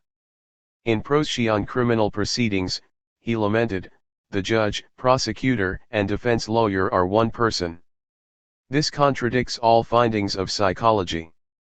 but the official is above psychological laws 69. Thus rational legal principles might be abused by the government itself, as we also saw where censorship punished intentions rather than acts. They might be abused in another way, however, by private interests within society. In a lengthy article, Marx dealt with the Rhenish Diet's deliberations on a legislative proposal that would deprive the rural poor of their customary right to gather fallen wood on private estates. The landowning interests represented in the Diet wanted to make such wood gathering a criminal offense and wanted the forest owner to control the setting of compensation and even to receive the fines due the state. Through this utter debasement of legislation, Marx acidly observed, the landowners would make a profit on each transgression. Such a bill, if enacted, would degrade the state into the instrument of private interest. Many writers have taken this article to mark the inception of Marx's theory of government as an instrument of class domination. 70. But this is a rash inference. Marx was well aware that the Diet had no genuine control over legislation, much less over the other prerogatives of the real government, the royal despotism. As we will see shortly, Marx's emerging view of existing governments did not yet contain the notion of class domination. In dealing with the formulation of law, Marx combined his strict rationalism with an unquestioning belief in popular sovereignty. True law will emerge only when law is the conscious expression of the will of the people, created with and through it. 71.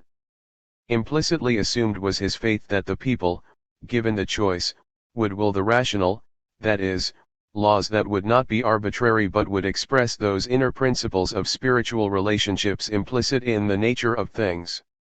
The problem which so exercised Rousseau and his totalitarian democratic disciples concerning possible differences between the will of all and the general will did not engage Marx's attention.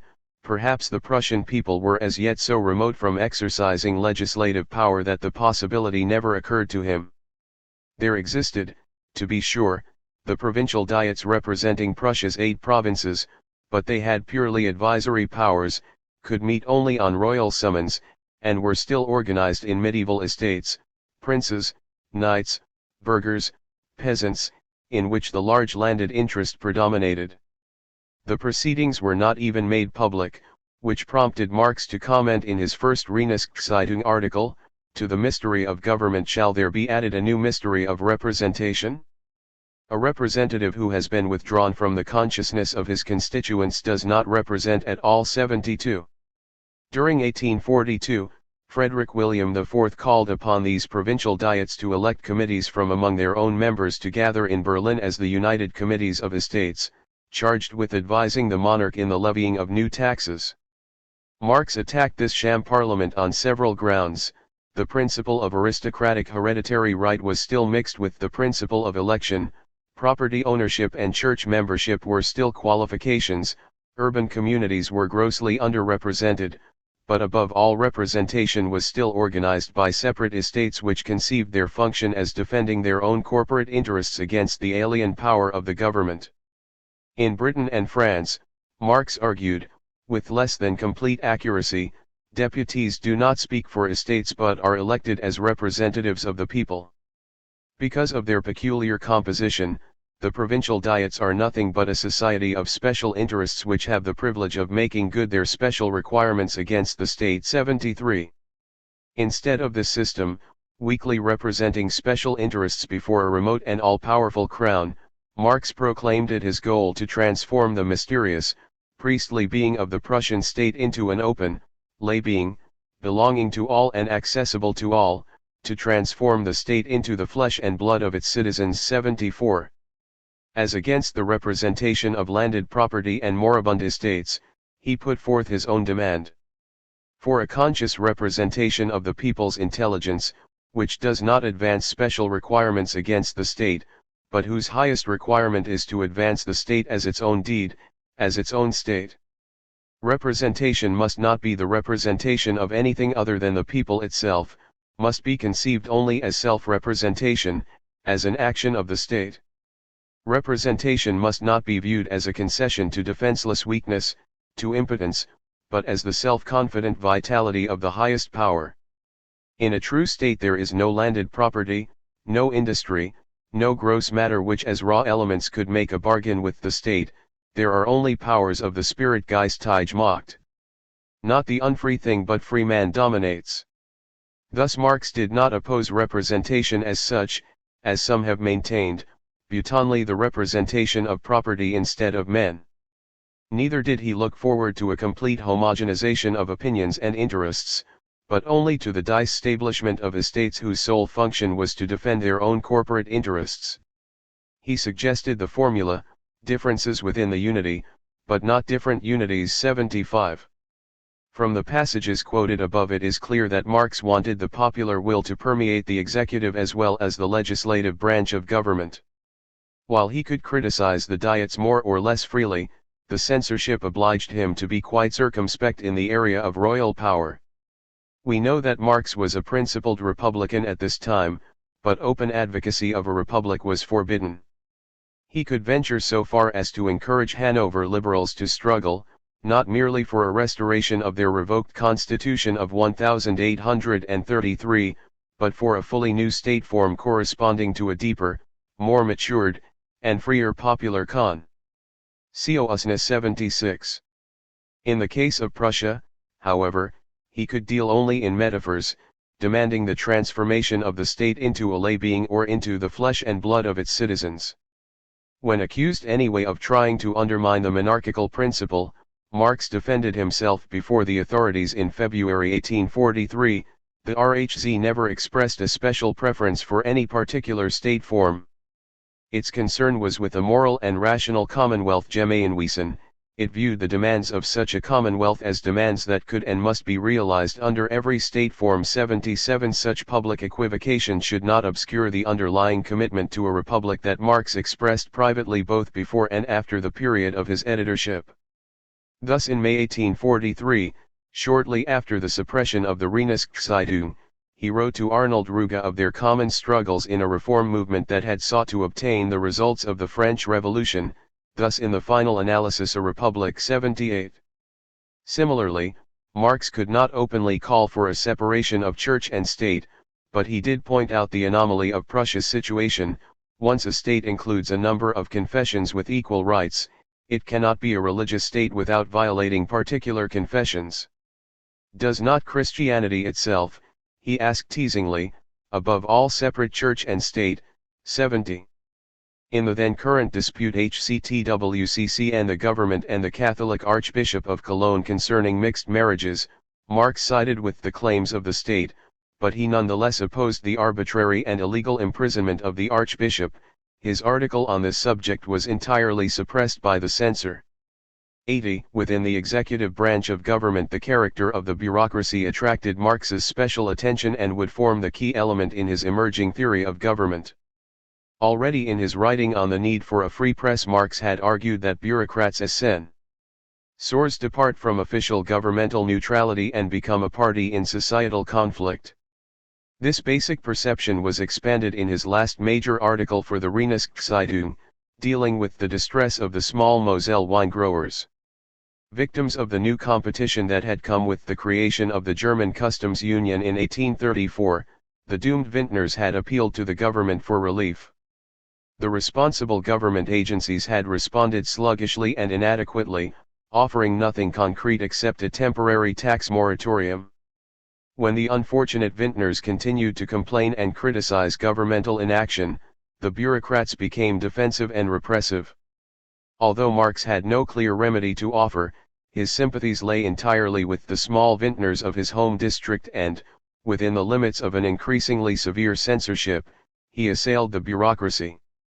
Even with the best of will, he wrote, the bureaucrat must resent bad conditions in his district and feel that any inquiry constitutes a challenge to his own efficiency and integrity. He will tend to minimize the trouble and place the blame outside his competence on private individuals or on misfortune. His superior will accept his word against that of the distressed persons themselves, and thus is born a bureaucratic reality next to the actual reality. His superior may well have been his predecessor in the same district and also will resent any implication of malfeasance. In this fashion the bureaucracy acquires an interest of its own, separate from and largely hostile to that of the population it administers. If the official charges that the private individual is elevating his private interest into the interest of the state, so the private individual may charge that the official debases the interest of the state into his own private interest, an interest from which all others are excluded as laymen, so that even the clearest reality appears illusory to him as against the reality presented in the official reports. So that only the official sphere of activity seems to him to be the state, against which the world lying beyond that sphere seems the object of the state, in which all community concern and insight are lacking. 81.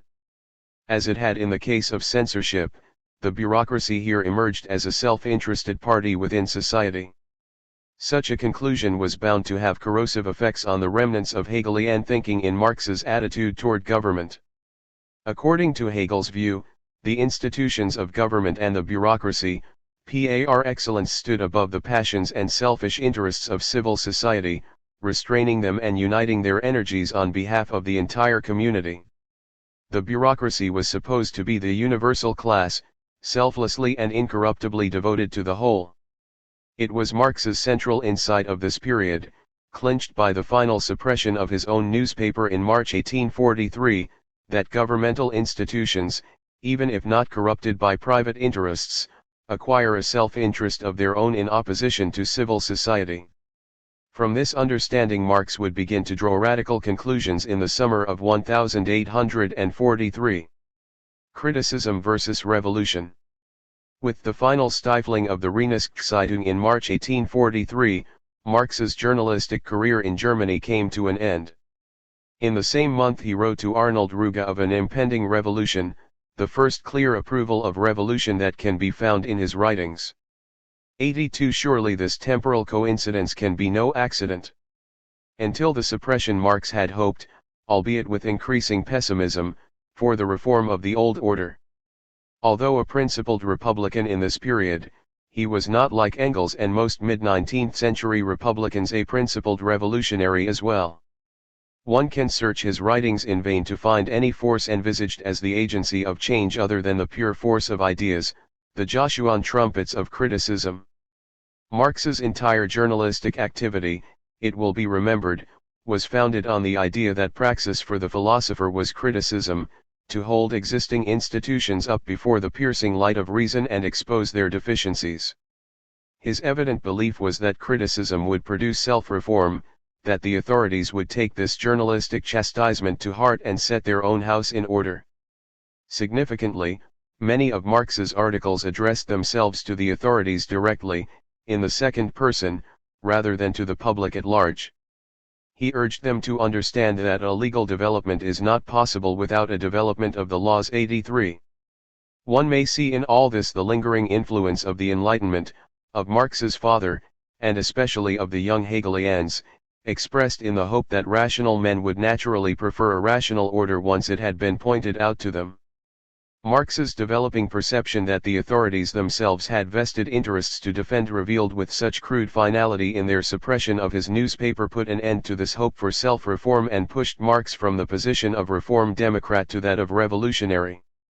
Only after the weapon of criticism had been gagged did he come, in his own phrase, to the criticism of weapons. 84. There are other evidences as well of Marx's essential moderation in this period. Although he collaborated with the socialist Moses Hess in the editorial chores of the Reinigungszeitung, Marx began an article, never published, disavowing the latter's belief that the state itself would one day disappear. Philosophy must seriously protest when it is confused with imagination. 85. Striking a similar note, Marx did publish in October 1842 an article publicly dissociating his newspaper from communist ideas. Such ideas should be criticized only after long and deep study, he wrote, precisely because they are impossible of realization and thus constitute a real danger if they capture the hearts of men. Communist aspirations amount to a rebellion of man's subjective wishes against his objective understanding. 86. While in Cologne, Marx was constantly bombarded from Berlin with draft articles written by the most extreme young Hegelians, now calling themselves the Freien, free ones, who were currently flirting with communist and anarchist ideas and advertising themselves through provocative antics designed to épater les bourgeois. Many of these articles fell victim to the censor. Marx wrote to Ruga, but I permitted myself to dispose of at least as many, because Edouard Mayen and his entourage sent us piles of world-overturning scribbling, empty of ideas and written in a slovenly style, the whole tinged with a little atheism and communism, which the gentlemen have never studied. Marx shrugged off their ensuing protests. They are quite unable to realize that, in order to save a political newspaper, we can abandon a few Berlin windbags who in any event think of nothing beyond the concerns of their own clique. 87. Eventually, he broke off all relations with the group, and it was because he believed Engels to be one of their number that Marx snubbed him on the occasion of their first meeting late in 1842. In another letter Marx contrasted the Freien unfavorably with the liberal businessmen who provided the main support for the Reinigungszeitung. He characterized the latter as liberal-minded practical men who have undertaken the troublesome task of struggling for freedom step by step within constitutional restraints. R. Marx as editor was himself engaged in this same task. Most writers who see in Marx a totalitarian mentality studiously avoid the period of the Reinigungszeitung. 89. It is not hard to understand why. Marx owed his primary intellectual debts to Feuerbach, Hegel, Fichte, and Kant, to the tradition of classical German humanism. Not a shred of evidence exists to link Marx as yet with Blanqui or Babeuf. The central ideas of totalitarian democracy simply cannot be found in Marx's writings of the Reinigungszeitung period. There is no concept of an organized vanguard party, no call for revolution of any sort, no mention even of the word dictatorship, no invocation of terror in any form, and no expressed desire to silence differing opinions. On the other hand, his devotion to the goal of human freedom, conceived as self-determination, the cardinal importance he attached to freedom of expression, his profound respect for law as a human need, his concern for an appropriate separation of powers even in a democratic state, and his passionate defense of the claims of individuals against those of the government bureaucracy, all these would seem to place Marx safely within the tradition of liberal democracy. It is doubtless true that Marx believed in an ideal, fixed order of society, rational and harmonious, whose coming he felt to be near, but so did many other non-totalitarian liberals and democrats of his era. One may argue that a Rousseauian concept of the general will underlies his political philosophy of 1842 to 1843-90, although Marx did not use the term and mentions Rousseau himself only 3 times, but his version of the general will was not incipiently totalitarian. Although Marx opposed representation by estate, he did not share Rousseau's aversion to representation as such. And although he inveighed against the pursuit of selfish interest at the expense of the community, he exhibited none of Rousseau's hostility toward parties as such. Indeed, his maxim, "Without parties there is no development, without division, no progress," ought to be a continuing embarrassment to present-day communist regimes. Thus, Marx's concept of harmony in a rational society was not so rigid as to exclude all possibility of division or dissent, and, whatever his belief in the imminence of its arrival, he did not draw totalitarian conclusions regarding permissible means. Marx's letter to Ruga of May 1843 is probably his last pre-communist writing and deserves extensive quotation as a fitting conclusion to this chapter. Ruga had reacted to Marx's March prophecy of impending revolution with a profoundly depressed lamentation concerning the eternal submissiveness of the German people. He played with the idea that man is not born to be free. Marx, now unemployed and facing the prospect of exile, had every reason to share Ruga's pessimism, but nonetheless found some ground for hope. Freedom, the feeling of man's dignity, will have to be awakened again in these men. Only this freedom, which disappeared from the world with the Greeks and with Christianity vanished into the blue mist of heaven, can again transform society into a community of men to achieve their highest purpose, a democratic state. The people, though, who do not feel themselves to be men, grow attached to their masters, like a herd of slaves or horses. The hereditary masters are the purpose of this whole society. They stand where their feet have grown, on the necks of these political animals that know of no other destination than to be attached to the masters and subject to them, to be at their disposal. The world of the Philistine is the political animal kingdom, and if we have to recognize its existence, We simply must acknowledge the status quo. Centuries of barbarism created and formed it, and now it exists as a consistent system, whose principle is a world dehumanized.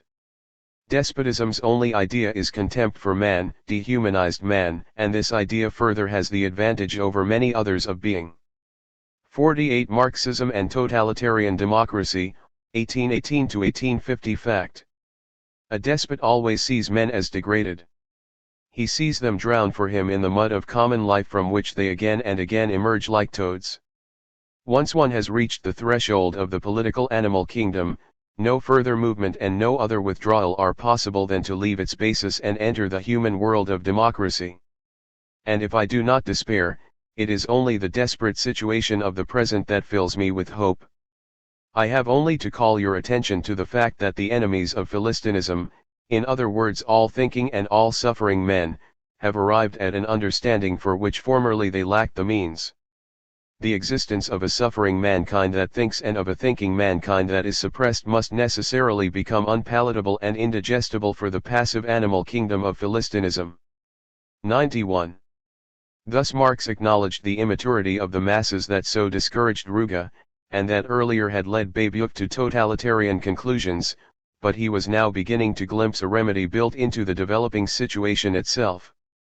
That remedy must occupy our attention in the next chapter. The period immediately following the suppression of the Renunstiegszeitung was extraordinarily eventful for Marx.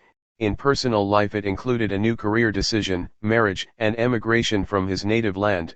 In intellectual development it saw his endorsement of revolution as a means, a major reckoning with Hegel, and most significantly conversion to communism. With the demise of his newspaper early in 1843, Marx decided immediately to leave Germany. It is unpleasant, he wrote Ruge, to perform menial service even in the cause of freedom, and to fight with needles instead of clubs. I have grown weary of the hypocrisy, the stupidity, the brutality of the authorities, and of our own bowing, cringing, backbending, and verbal hair-splitting. Well, the government has released me. In Germany there is nothing more I can do. Here one can only be false to oneself. After considering various alternatives, he began arrangements with Ruge for the publication the following year of a new periodical which they would edit jointly in Paris. In the meantime, Marx finally married his childhood sweetheart, Jenny von Westphalen, in June 1843 and spent 5 months with her, June through October, at her family's summer home in Bad Kreuznach, located on a small tributary of the Rhine not far from Mainz. In this idyllic setting, and freed from his editorial chores, Marx undertook to re-examine his major political and philosophical assumptions. Marxist convention has long held that the master became a communist only in Paris and announced his conversion when he first called upon the proletariat to undertake the emancipation of mankind in his article, Toward the Critique of Hegel's Philosophy of Law, Introduction. Printed in the inaugural issue of Marx and Ruge's Deutsch-Französische Arbiter in February 1844. This convention rests upon a myth, partly suggested by Marx and Engels themselves, which confuses scientific discovery and moral commitment. The Paris Critique did indeed first disclose the scientific law that assigned the proletariat its historic role in the realization of communism, but it is now clear that Marx's moral commitment to communism as an ideal antedated his emigration and was in fact the net result of his Kreuznach ruminations. There in the summer of 1843, Marx reached the conclusion that the ultimate emancipation of mankind could be achieved only in a society organized without a state, social classes, or private property. The reediting of Marx's conversion is principally the work of Shlomo Avinri, who has made his case in a brilliant analysis of Marx's hitherto obscure Kreuznach manuscript on Hegel. This manuscript has been recently published for the first time in English translation under the title Critique of Hegel's Philosophy of Right, and will hereafter be called the Kreuznach Critique to distinguish it from the Paris Critique bearing an almost identical title. The Kreuznach document constitutes a close paragraph-by-paragraph assessment of Hegel's major work in political philosophy, set down by Marx in critical notes. It may be the first draft of a book never to be finished of which the Paris Critique was intended to form the introduction. First rediscovered and published in 1927, the Kreuznach manuscript is written in the murkiest Hegelian jargon and has only recently received the scholarly attention it deserves. Whatever its fearsome inscrutability, it represents, as Avinri says, the most systematic of his writings on political theory, as well as Marx's personal settlement with his Hegelian education, an attempt through Hegel to evaluate existing political institutions, and Marx's first attempt to clarify the relationship between the political and economic facets of society. 6. Many of the ideas expressed in the critique are elaborated and sometimes stated more clearly in essays Marx wrote for publication contemporaneously or during the following months. On the Jewish question, written at Kreuznach, the aforementioned Paris critique, begun at Kreuznach and finished in Paris in January 1844, and critical notes on the King of Prussia and social reform, July 1844. 7. These sources will be used together /th a handful of surviving private letters to document Marx's emerging communist political philosophy. Of prime importance will be the question whether conversion involved the acceptance of totalitarian ideas. The intellectual setting. Before proceeding, it seems wise to take some account of the intellectual setting and influences that helped to shape Marx's thinking during the Kreuznach metamorphosis. All of his biographers have given prominence to Marx's increasing exposure, while editor of the Reinigungszeitung, to real socio-economic problems and to proposed socialist remedies. Editorially he had taken up the cause of the victimized Rhenish wood-gatherers and the Moselle vintners, expressing an instinctive sympathy for the poor, politically and socially propertyless masses. 8. But he had offered no clear solutions, especially in the latter case, and later confessed embarrassment at having had to discuss material interests for which his Hegelian education had not prepared him. 9. Doubtless this embarrassment impelled him toward socio-economic studies and more serious consideration of the socialist ideas than crossing his path. Although Marx dismissed as amateurish the pink-tinged writings of the Freien in Berlin, closer to home he was being exposed daily to the ideas of Moses Hess, who shared the editorial duties of the newspaper, and with whom Marx mooted social issues in weekly gatherings of an informal Cologne discussion group. Hess was more impressed with Marx than vice versa, but the former's sincere socialist idealism must have made some impression on the younger man. 10. When Marx publicly dissociated the Reinigungszeitung from communism, he nonetheless urged in the same article that the new doctrines merited long and deep study, mentioning specifically the writings of Fourier, Enfantin, Leroux, Considerant, and above all Proudhon's penetrating work. 11. It is not clear whether he was already digesting this socialist literature himself or knew of it second-hand from Hess and from reading Lorenz von Stein's just-published Der Sozialismus Uralkommunismus der heutigen Frankreichs. 12. In any event, Marx was not won to communism by the personal influence of Moses Hess, as was Engels, but came to it through solitary reflection. And his reading at Kreuznach did not consist of socialist classics but political theory and history.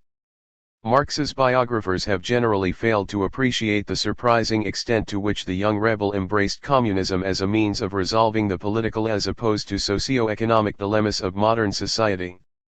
During his 5-month seclusion, Marx read some 24 volumes and filled 250 pages of his notebooks with excerpts.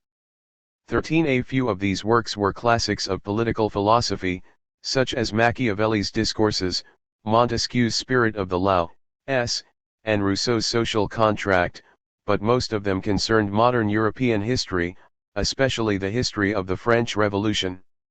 Marx was particularly interested in the Republic as a form of government and included a volume on the Republic of Venice, another on the so-called Republic of Poland, and 3 on the American Republic, Tocqueville, Beaumont, Thomas Hamilton. Evidently he was reopening in his mind the question whether, as he had hitherto believed, the Republic per se was destined to be the ultimate form of societal organization. For 2 of his notebooks, Marx prepared topical indexes of the material excerpted, and his choice of topic categories and the number of entries under each heading reveal a good deal about his intellectual concerns. Of 26 topic headings, those with the most entries, in rank order, were inner sovereignty, governmental power, constitution and administration, Estates General, constitutional monarchy, aristocracy, equalization of political rights, property and its consequences. 14. Property ranked only 8th, behind a whole series of directly political topics. There was nothing on capitalism or political economy at all. If Marx's immediate project at Kreuznach was a reckoning with Hegel's philosophy of right, he very understandably armed himself with reading in political philosophy and history. Hegel's influential 1821 treatise had attempted to resolve a central problem in modern political philosophy, a problem posed first and most sharply by Jean-Jacques Rousseau. The economic institutions of modern society, Rousseau perceived, increasingly sanction for private man the unrestrained pursuit of his selfish interest without regard for any larger community. Yet the doctrine of popular sovereignty calls upon that same man, acting politically as a citizen, to set aside his private interests and concern himself only with the common will. Can a man divide himself so neatly into homme and citoyen, his egoistic private self and his altruistic public self? This modern dilemma did not exist in Rousseau's image of the classical polis, the city-state of Greek and Roman antiquity. There, no separate compartments were recognized for private and public life. Each citizen was entitled and expected to participate fully in the political life of the community as well as to identify his private welfare with the welfare of the polis. Captivated by this image of classical antiquity, Rousseau set about in his social contract to prescribe the conditions in which modern-day men might once again spontaneously identify their private interests, volonté tout, with the general welfare, volonté générale. Yet the pessimistic strain in Rousseau's thought, perhaps the deep fissures within his own personality, led him often to despair whether such a reconciliation could really be accomplished, and his Emile concluded with the unanswered question, how can something right and whole be made of the modern bourgeois? 15. This unanswered query was taken up by Hegel, who in his youth had absorbed much of Rousseau's admiration for the classical polis. As Hegel perceived it, the modern degeneration from that ideal communal life had begun during the Roman Empire when most men gradually withdrew from active public life to the private concerns of family and work, leaving public affairs to others and thus allowing the state ultimately to become an external and alien force rather than an expression of their own collective will. Following the disappointment of his hope that the French Revolution might somehow restore the classical unity of civil and political life, Hegel developed the essentially conservative view set down in the philosophy of right. 16. Here egoism is recognized as the necessary and in many respects beneficial foundation of civil society, even though it produces a battlefield where everyone's individual private interest meets everyone else's. Modern man can tolerate this apparent bellum omnium contra omnes because it is tempered by the modern state, exemplified for Hegel then by the Prussian monarchy. The principle of modern states has prodigious strength and depth because it allows the principle of subjectivity to progress to its culmination in the extreme of self-subsistent personal particularity, and yet at the same time brings it back to the substantive unity and so maintains this unity in the principle of subjectivity itself. 17. Thus the task of guarding the public interest, of restraining, reconciling, and elevating all the diverse private wills, of bringing them back to substantive unity, this task falls upon the modern state, composed, for Hegel, firstly of a monarch whose hereditary position raises him above private and party interests, and secondly of a professional bureaucracy whose exclusive assigned mission is to look after the universal interests of the community, hence a universal class. Hegel was much impressed with the achievements of the Stein-Hardenberg civil service and regarded these highly educated and dedicated men as fitting guardians of the common weal. They had renounced the egoism of civil society to devote themselves unselfishly to the service of the whole. 18. Hegel's state required yet a third institution to mediate between the universal and the particular, the Diets or Stand, in which representatives of the crown, the bureaucracy, and the estates of the realm met together to harmonize their differences. The third estate still spoke through the old medieval corporations, guilds, professions, municipalities, etc., which in Hegel's view served usefully to lift the vision of ordinary burghers above their individual needs to the larger concerns of their group. In a parallel process, their representatives in the Diets, as they communicated the needs of the burgher estate to the crown, also absorbed the universalism of the latter. Hegel believed that the practice of primogeniture served the aristocratic estate in a similar way. By providing an unassailable economic base to the eldest sons, it allowed them to rise above the egoism of civil society and develop a disinterested concern for the larger interests of their estate and for the universal interest of the community as a whole. 19. Thus did the modern state, in its various manifestations, overcome Rousseau's dilemma, by mediating and transforming the selfishness of individuals into concern for the common weal. We have already witnessed from a different perspective how Marx became disillusioned, in the real world, with each of Hegel's harmonizing agencies. The august crown, symbol of the state's universalism, was worn in Marx's day by the obscurantist and repressive Frederick William IV. The high-minded Stein-Hardenberg civil servants were transformed into the haughtily indifferent Moselle bureaucrats or into the capricious censors who shut down the Rheinischen. And the mediating diet seemed to him nothing but lobbies for land-downing interests which in the Rhenish case even sought to deprive the poor of their pity. Gathering rights. Far from transforming and elevating private interests, these institutions for Marx were hopelessly mired in the egoism of civil society, a faithful reflection of that battlefield of each against all. Not content merely with a mediation of opposites, a papering over of Rousseau's conflict between homme and citoyen, Marx struggled to create in his imagination a polity in which state and civil society would be merged in a higher synthesis, in which no distinction would be drawn between private and public interests because they would be identical. Like Husserl and the younger Hegel, Marx hoped to recapture in modern dress that fundamental unity all three had perceived and admired in the classical polis of antiquity. 20. As he squared off for the encounter with Hegel, Marx found a powerful ally in Ludwig Feuerbach, whose writings were just then having a major impact on the Kreuznach-Recluse. In his Essence of Christianity, 1841, and subsequent essays, Feuerbach had given a young Hegelian coup de grace to traditional religion, had offered an alternative humanism based on the concept of Gattungssinn, and had provided a philosophical tool, the transformative method for dealing with the old master, Hegel. Feuerbach explained Christianity, and traditional religion generally, as a projection of human perfections upon an imagined deity. Specifically, men attribute to God the qualities they perceive to be lacking in themselves as isolated individuals. God is perfect, man imperfect, God eternal, man temporal, God almighty, man weak, God holy, man sinful, etc. What men do not realize, according to Feuerbach, is that the attributes ascribed to the deity are simply the ultimate capabilities of mankind, when all the diverse talents and qualities of individuals will be blended harmoniously together. If individuals are mortal, the species is immortal. If individuals are weak, the united community of man could have power beyond belief, and so on. God as the epitome of all realities or perfections is nothing other than a compendious summary devised for the benefit of the limited individual, an epitome of the generic human qualities distributed among men, in the self-realization of the species in the course of world history. When that world historical process of self-realization is complete, mankind will itself possess all the attributes imputed to God.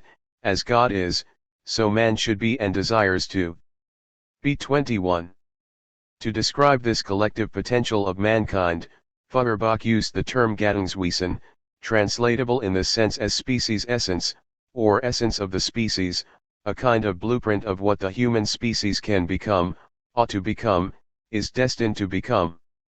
To worship God amounts to fetishism, for it is to worship the species essence of mankind. Still worse, the more perfections men project upon the deity, the more abased they feel themselves. To enrich God, man must become poor, that God may be all, man must become nothing. 22. In this way, when men created God, they effected an actual schism within themselves, estranging their limited and imperfect selves from their generic self, their species essence. Instead of realizing the potential of that generic self in their actual lives, they have realized it in fantasy as God and worship it as an alien power over them. To overcome this self-alienation and unite individual men with mankind, Feuerbach believed it necessary first to renounce the God illusion. It is to the study of man himself, the source of that illusion, that men must turn to discover their own proper values, norms, and destiny. Theology must become anthropology. But further, men must abandon their self-centered isolation and enter a community of love with their fellow men, allowing their diverse qualities and talents to mingle together fruitfully in the realization of their joint destiny. The essence of man is only to be found in community, in the unity of man with man, a unity which nevertheless rests on the reality of the distinction between I and thou. 23. Mankind's destiny is to become an actual Gattung zu Essen, now translatable as species being, an organic community whose potential has been fulfilled through the loving collaboration of its individual members. And each member may also be called a species being in that he acts in full consciousness of his species ties, no longer as an isolated, self-centered monad but pooling his unique talents in the group. Feuerbach's atheist humanism, in its Hegelian conceptual framework, had a very substantial influence on the young Marx, clearly visible in the Kreuznach writings and culminating in the now famous Paris manuscripts of 1844. Marx himself poignantly acknowledged this debt in an August 1844 letter to Feuerbach, recently discovered, expressing the great admiration and, if you allow me the word, love I bear toward you. You have in these writings, whether intentionally or not I do not know, given a philosophical foundation to socialism. The unity of men with men, which is founded on the real differences among men, the concept of the human species Mensch and Gattung brought back from the heaven of abstraction to the real world. What is this but the concept of society? 24. Feuerbach not only clarified and reinforced Marx's humanist values but also gave him a philosophical tool for dealing with their common mentor, Hegel.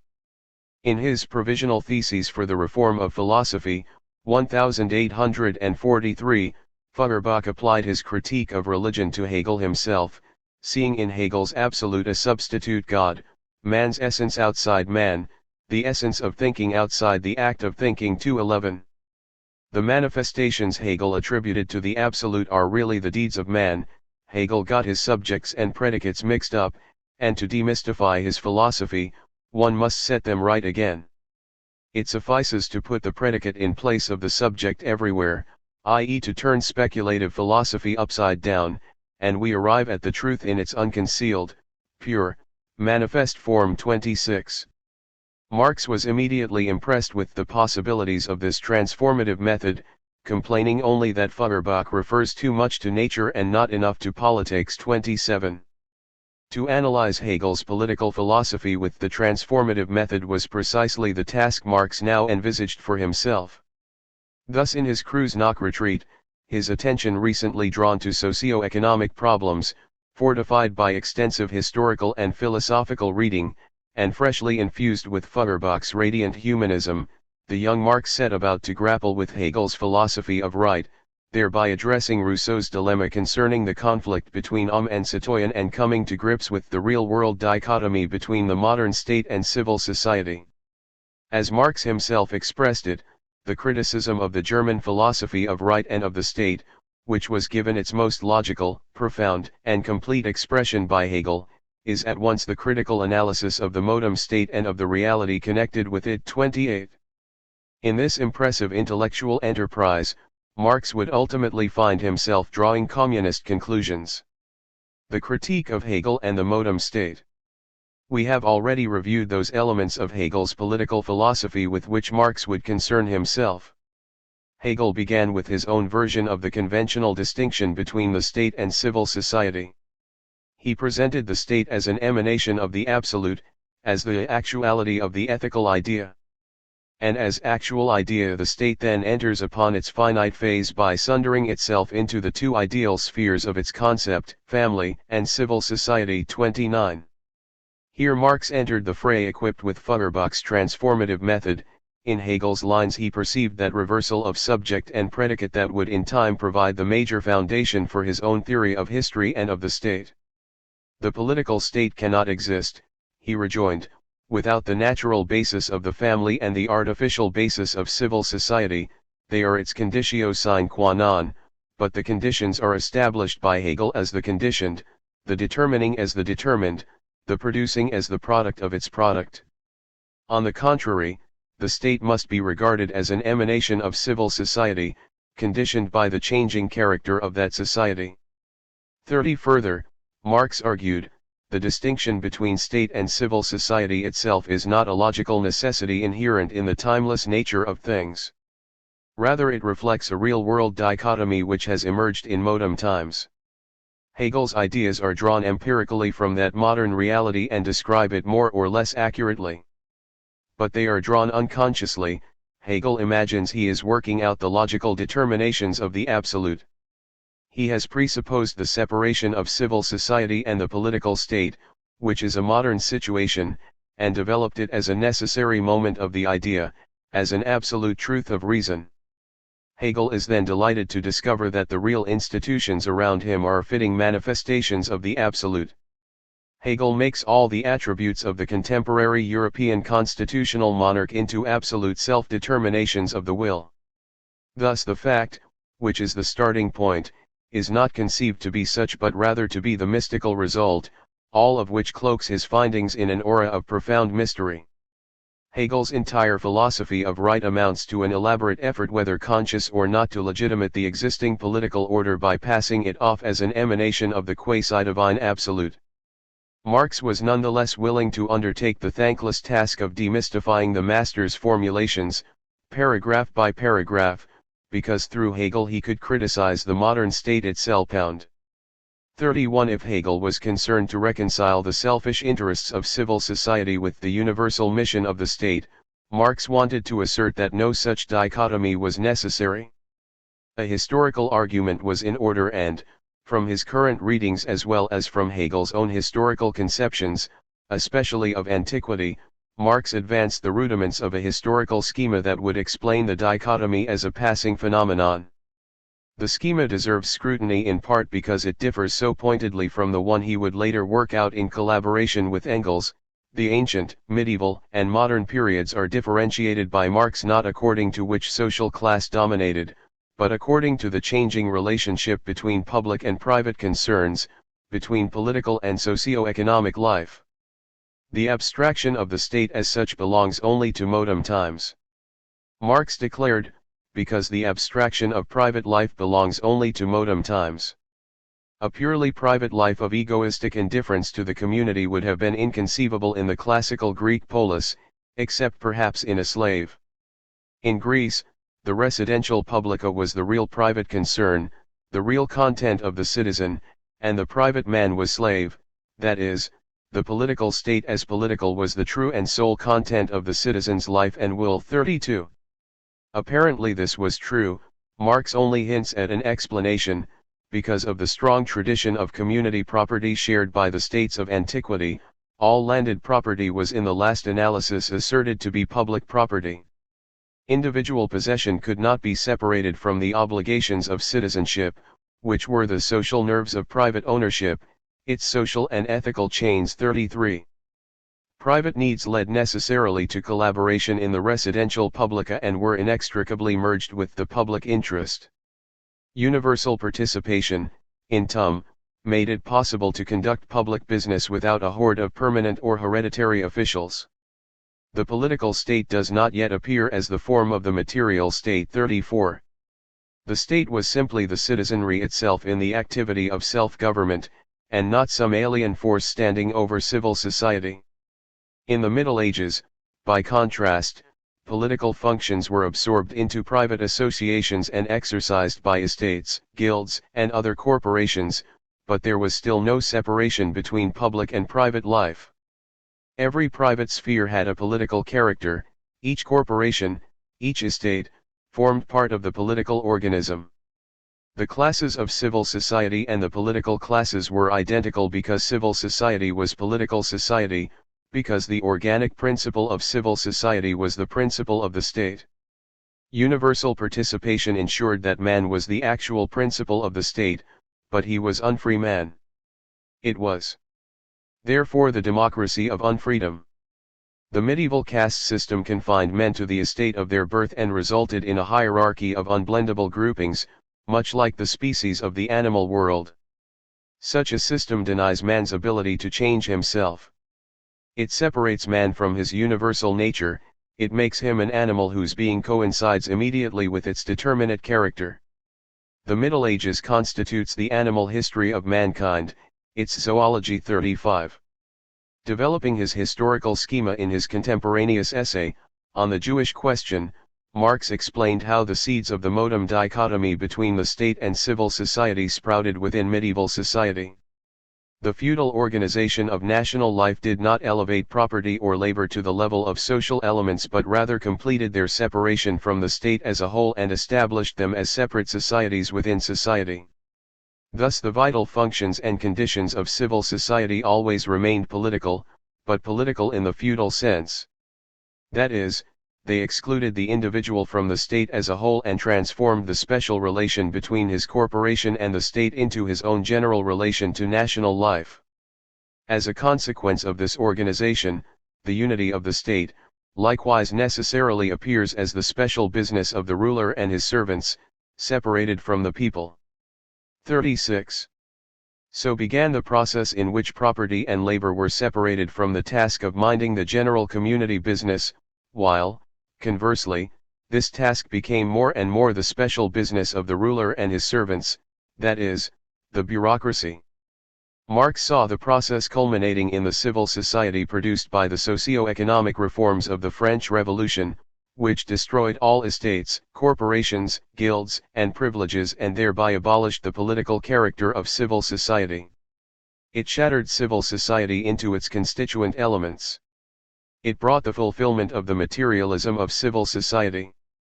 The throwing off of the bond that had fettered the egoistic spirit of civil society, and the severing of the social nerves of private property. 37. Hegel was quite correct to define this transformation with the paraphrase of Hobbes' bellum omnium contra omnes. Its social effect was to sever all man's species ties, substitute egoism and selfish need for those ties, and dissolve the human world into a world of atomistic, mutually hostile individuals.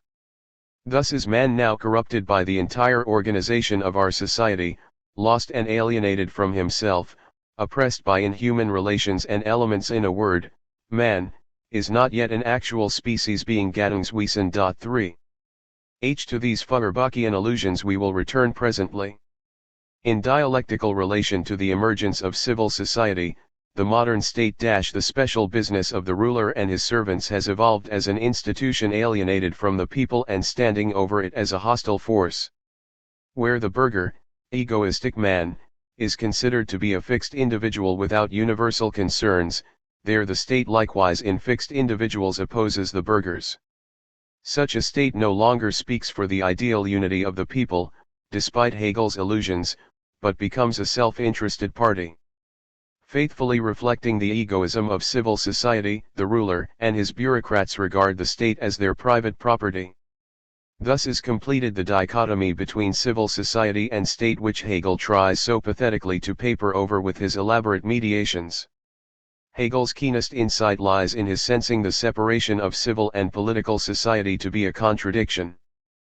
But his error is that he contents himself with the appearance of its dissolution, and passes it off as the real thing. 39. Marx now turned his critical blade on the three specific elements in Hegel's ideal constitution: crown, executive, bureaucracy, legislature, diets, to expose the pious fraud.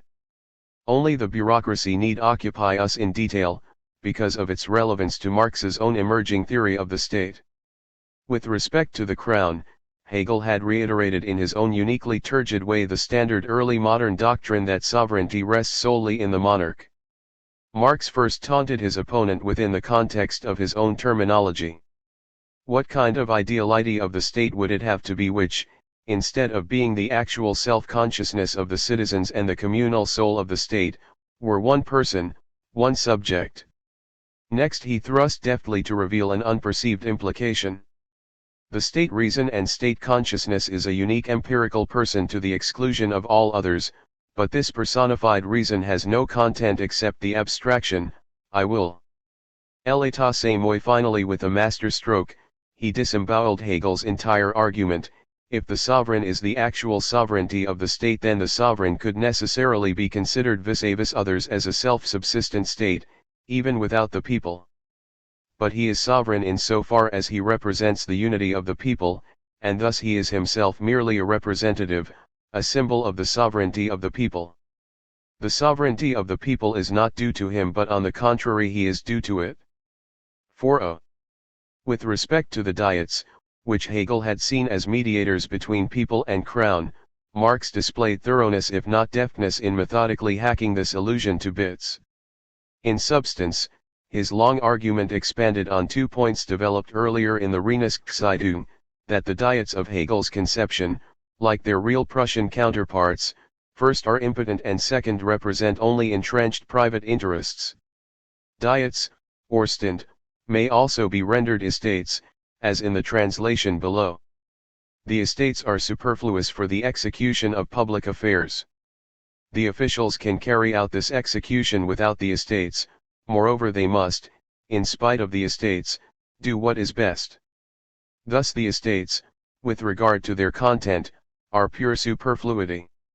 Their existence, therefore, is pure formality in the most literal sense. Furthermore, the sentiment of the estates, their will, is suspect, for they start from the private point of view and private interests. In truth, private interest is their public affairs, not public affairs their private interest. The estates are the sanctioned, legal lie of constitutional states, the lie that the state is the people's interest or the people the interest of the state. They cannot mediate between the extremes of crown and people because these extremes are opposed in essence. Rather they stand, like Buridan's ass, paralyzed between. 41. If we come finally to the bureaucracy, we reach the core of Hegel's political thought and of Marx's response to it. The universal class played a central role in Hegel's conception of the state, being charged with the maintenance of the state's universal interest, with harmonizing particular interests and bringing them back to the universal. 42. This central role is not surprising if Hegel did reflect the realities of early 19th century Prussia, for that state has been more adequately defined as bureaucratic absolutism than anything else. 43. Marx was well aware of Hegel's partiality for bureaucrats and immediately chided him for expanding administrative competence by lumping together the executive, police, and judiciary, where as a rule the administrative and judiciary powers are treated as opposed. Even here he mirrored real-life Prussia. Hegel went so far as to suggest obliquely that state officials made ideally qualified representatives in the Diets, which would leave all three branches of government suffused with their spirit. But then, Marx noted acidly, Hegel is thoroughly infected with the miserable arrogance of the world of Prussian officialdom. 44. Marx was himself acquainted with that arrogance and, as he warmed to the argument, one hears the echo of his Reinigungszeitung experiences. Neither the classical polis nor the medieval hierarchy of estates possessed a state bureaucracy, Marx urged. It is a modem product and rests squarely upon the separation of state and civil society. And it fully embodies the egoism of the modem state. The bureaucracy asserts itself to be the final end of the state. The aims of the state are transformed into aims of bureaus, or the aims of bureaus into the aims of the state. The bureaucracy is the imaginary state alongside the real state, it is the spiritualism of the state. As a result, everything has a double meaning, one real and one bureaucratic. The general spirit of the bureaucracy is the secret, the mystery, preserved inwardly by means of the hierarchy and externally as a closed corporation. As far as the individual bureaucrat is concerned, the end of the state becomes his private end, a pursuit of higher posts, the building of a career. The police, the judiciary, and the administration are not deputies of civil society itself. Rather, they are office holders of the state whose purpose is to manage the state in opposition to civil society. The hierarchy punishes the civil servant to the extent that he sins against the hierarchy or commits a sin in excess of the hierarchy, but it takes him under its protection when the hierarchy sins through him. In the bureaucracy, the identity of the state's interest and the particular private aim is established such that the state's interest becomes a particular private aim opposed to the other private aims.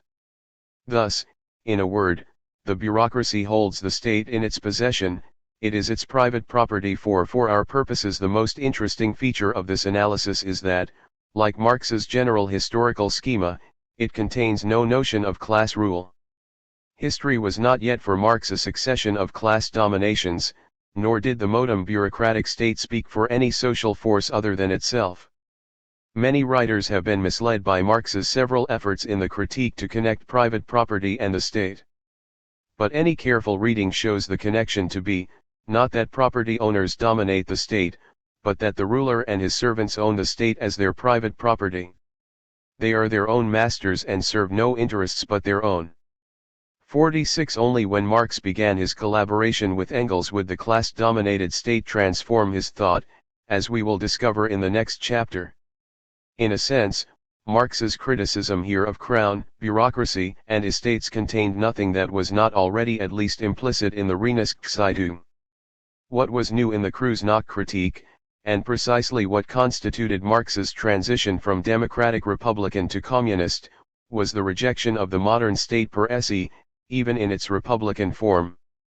To this crucial implication we must now turn our attention directly. Once Marx had grasped the civil society-state dichotomy as the Gordian knot of modern times, he could no longer set his hopes for human self-realization on a mere political transformation that would leave civil society unchanged. Neither could he expect the modern state, no matter how altered, to untie itself the knot in which it was bound. If the modern state, he wrote in an 1844 article, would want to transcend the impotence of its administration, it would have to transcend the present mode of private life. If it wanted to transcend this private life, it would have to transcend itself, for it exists only in contrast to that life. 47.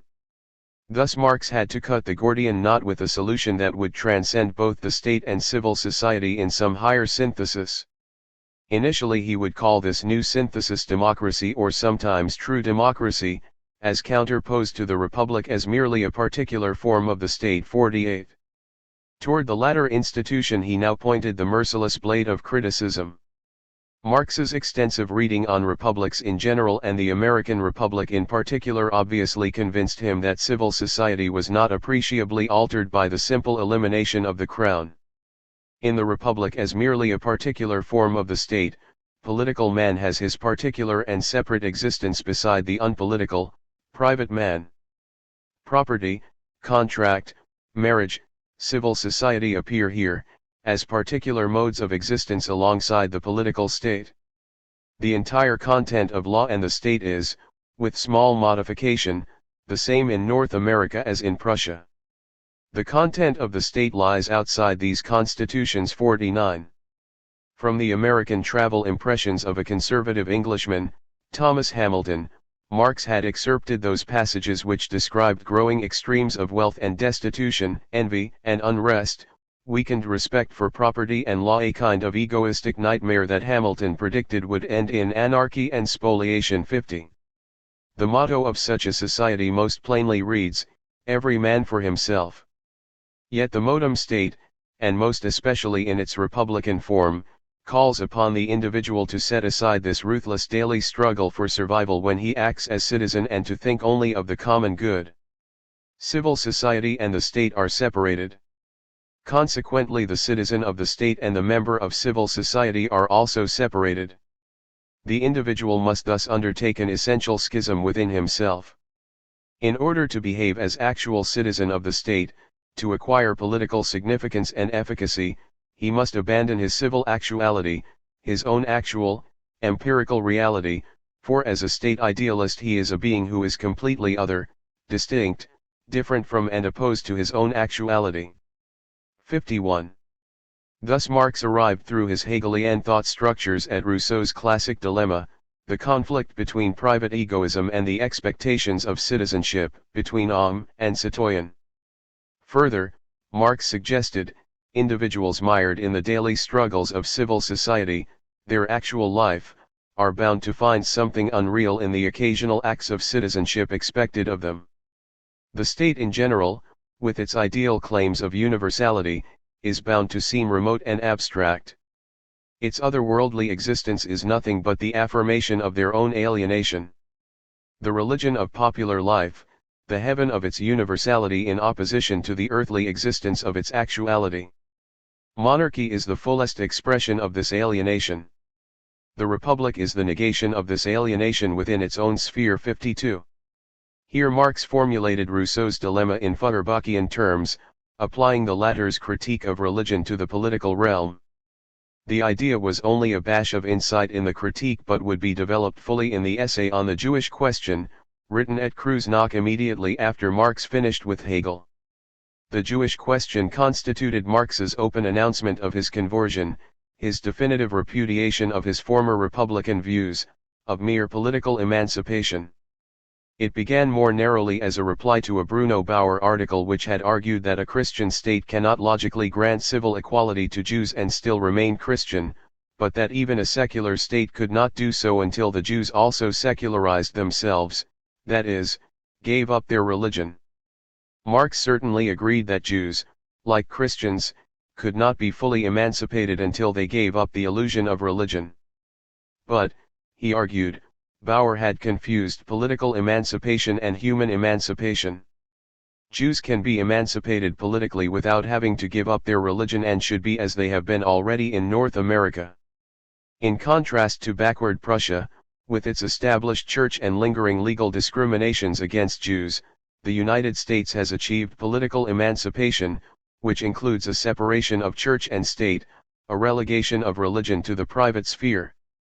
It is a perfected political state which emancipates itself from religion by emancipating itself from the state religion, that is, by recognizing no religion and recognizing itself simply as a state. Political emancipation from religion is not complete and consistent emancipation from religion because political emancipation is not the complete and consistent form of human emancipation. 54. Thereupon Marx dropped the Jewish question to discuss what really concerned him: the inadequacy of mere political emancipation and the need for universal human emancipation. One point requires emphasis, however. Neither here nor later did Marx assert that the former was worthless because it did not include the latter, that the American Republic was no more to be preferred than Prussian authoritarianism. Political emancipation is indeed a great step forward. It is not, to be sure, the final form of universal human emancipation, but it is the final form within the prevailing order of things. 55. Throughout his life, as we will see, formal democracy without socialism was for Marx not worthless but inadequate. In a democratic republic, man behaves, albeit in a specific and limited way and in a particular sphere, as a species being, in community with other men. The difficulty is, of course, that civil society remains the sphere of egoism and of the bellum omnium contra omnes. 56. Thus, by its nature the perfected political state is man's species life in opposition to his material life. All the presuppositions of this egoistic life remain in civil society outside the state, but as qualities of civil society. Where the political state has achieved its full development, man leads a double life, a heavenly and an earthly life, not only in thought or consciousness but in actuality. In the political community he regards himself as a communal being, but in civil society he is active as a private individual, treats other men as means, reduces himself to a means, and becomes the plaything of alien powers. The political state is as spiritual in relation to civil society as heaven is in relation to earth. 57. Once again Marx formulated Rousseau's dilemma in Feuerbachian terms and then proceeded to draw out the political parallel to the latter's theory of religion.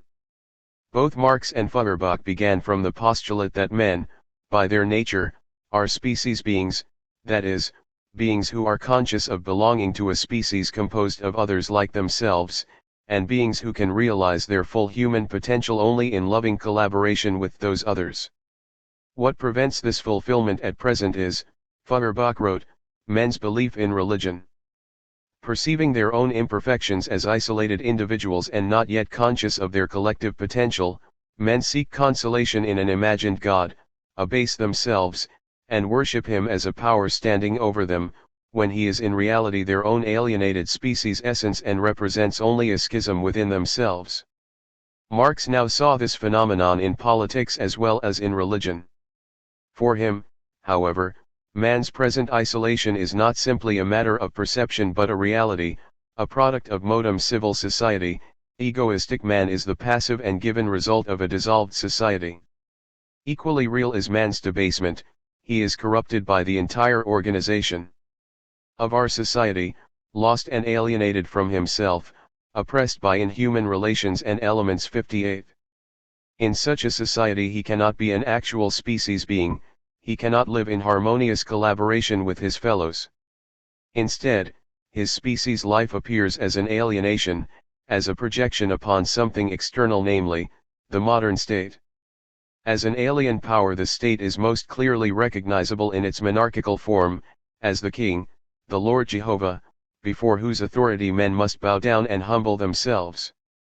Such a metaphor did not really fit the democratic republic, however, so Marx substituted the dream of heaven as the specific parallel alienation.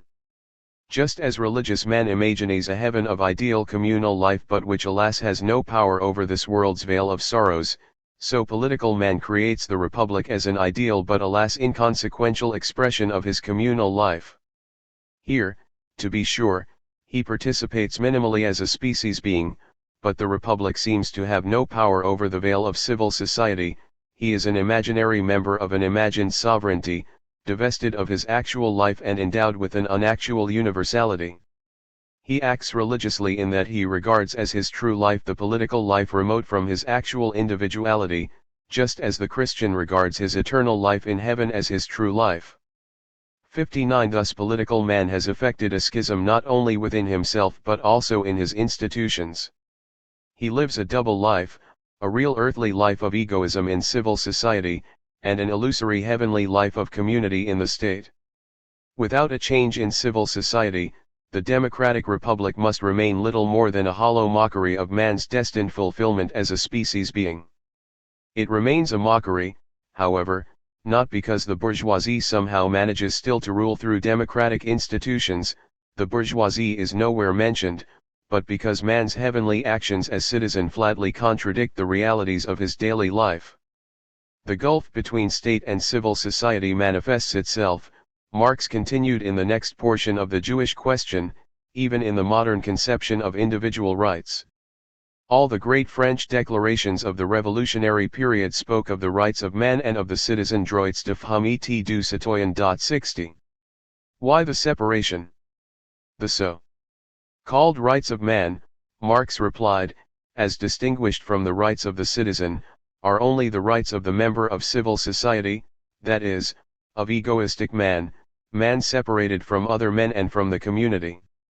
Marx listed these rights of man according to the declaration that prefaced the Jacobin Constitution of 1793: equality, liberty, security, property. Drawing material from other constitutions as well, he examined each of the four rights and concluded. Liberty. Marx used the French liberté in the original is thus the right to do and perform anything that does not harm others. This is the liberty of man viewed as an isolated monad, withdrawn into himself, not based on the association of man with man but rather on the separation of man from man. The practical application of the right of liberty is the right of private property, to enjoy and dispose of one's possessions as one wills, without regard for other men and independently of society. It is the right of self-interest. Equality here used in its non-political sense is only the equal right to liberty as described above, viz., that every man is equally viewed as a self-sufficient monad. Security is the supreme social concept of civil society, the concept of the police. Security is the guarantee of the egoism of civil society. Thus, Marx summed up, none of the so-called rights of man goes beyond the egoistic man. Far from viewing man here in his species being, his species life itself, society rather appears to be an external framework for the individual, limiting his original independence. 61. Clearly Marx had nothing but scorn for the so-called rights of man, and he did not discuss individually the rights of the citizen, from which the impression may be drawn that he had at that point rejected individual rights altogether. Such a conclusion would be unwarranted. In this particular polemical context, Marx rather took the rights of the citizen for granted, and passed over them hurriedly as political rights that can be exercised only in community with others. Participation in the community, indeed the political community or state, constitutes their substance. They belong in the category of political freedom, of civil rights 62. These rights were not contemptuously labeled so-called, like the rights of man. The Declaration of 1793, most frequently cited by Marx, included among the rights of participation the right of every citizen to vote, Article XXIX, and to hold public office, v. Here was equality in its political, as opposed to non-political, sense.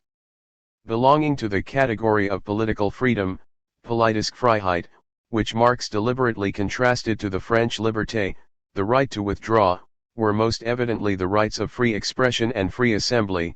7. As much as Marx scorned the so-called rights of man, he would all his life defend the political rights associated with citizenship.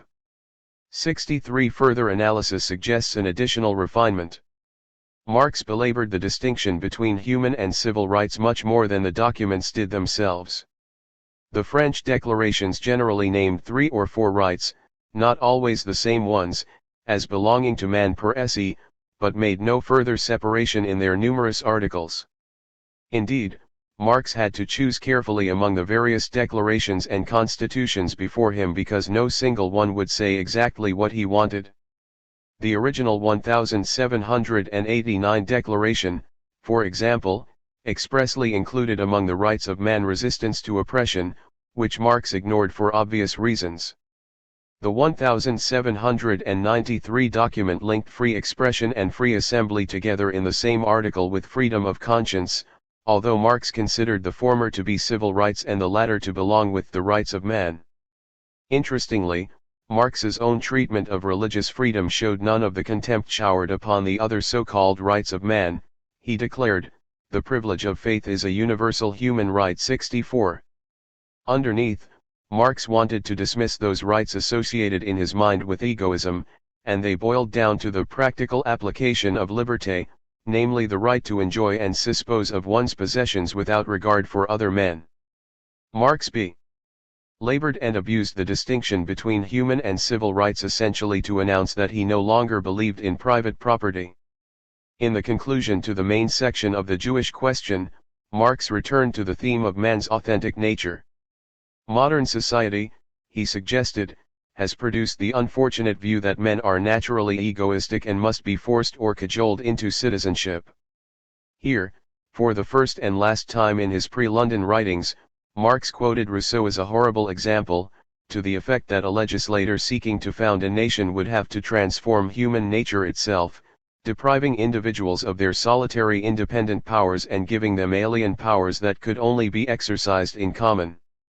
By contrast, Marx viewed authentic man as a cooperative being, a species being, and saw egoism as a deformation produced by civil society.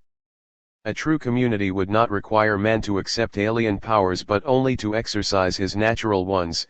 Every emancipation is a restoration of the human world and of human relationships to man himself. 65. With this understanding of Marx's assumptions and vocabulary, we may appreciate his famous but cryptic finale. Human emancipation will only be complete when the real, individual man has absorbed into himself the abstract citizen, when as an individual man, in his everyday life, in his work, and in his relationships, he has become a species being, and when he has recognized and organized his own powers forces propres as social powers so that he no longer separates the social power from himself as political power. 66. True democracy. Was this to be taken as an appeal for communism? Marx nowhere used the word in the Jewish question.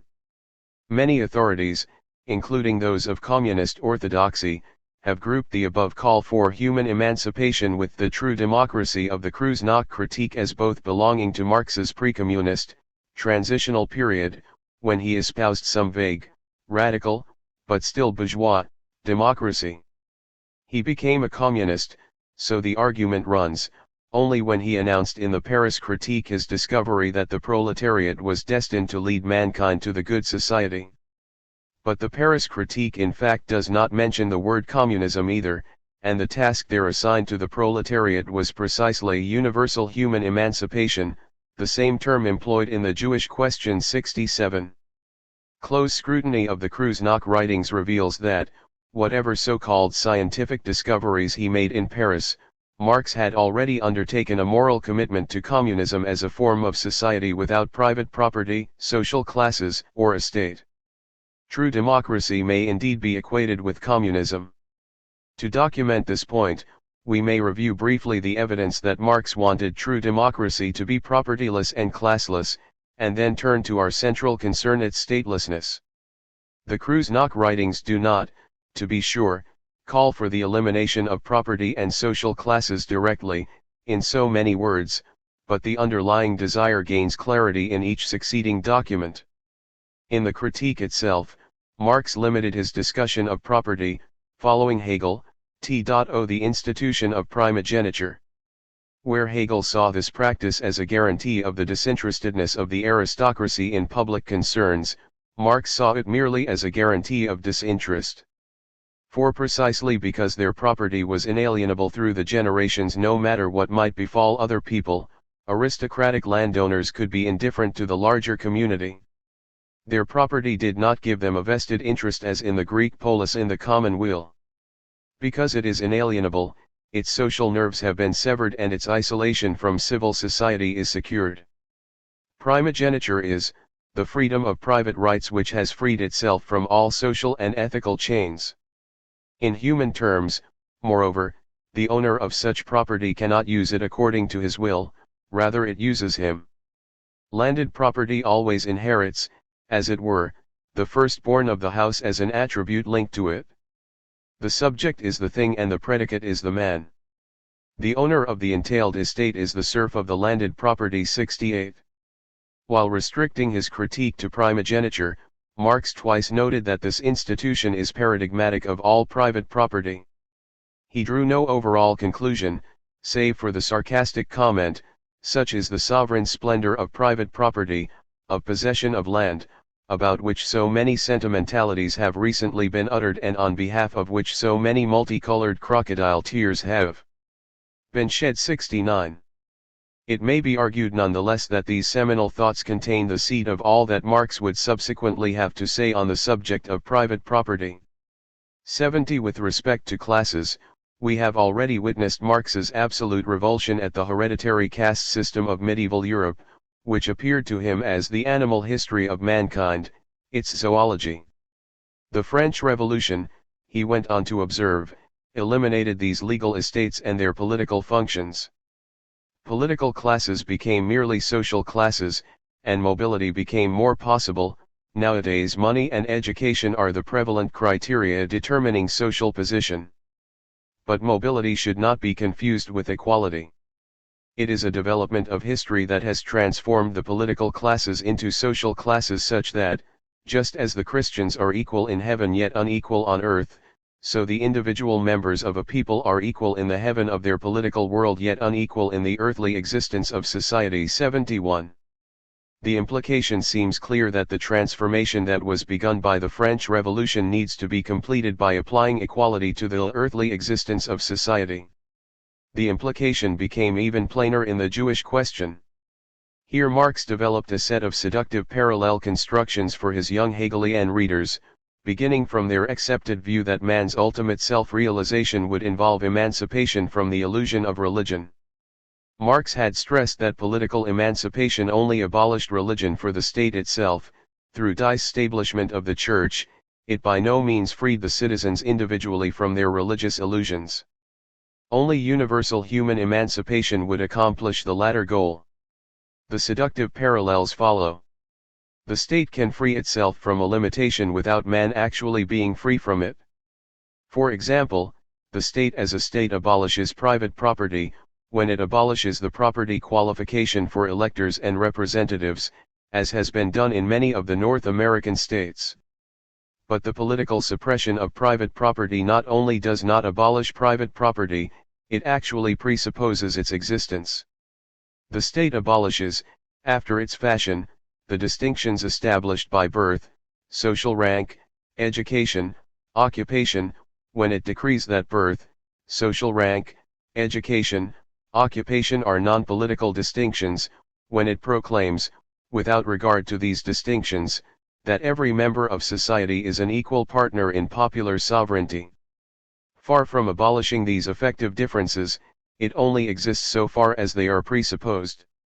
72. The lesson can scarcely be avoided. Universal human emancipation is also required to free man from the real-life imitations of private property and class distinctions. In subsequent writings Marx did not so much change his position as shake off the veils of editorial restraint. The Paris critique already had the proletariat demanding the negation of private property, and included Marx's most inspired and moving call to arms: to be radical is to grasp things by the root.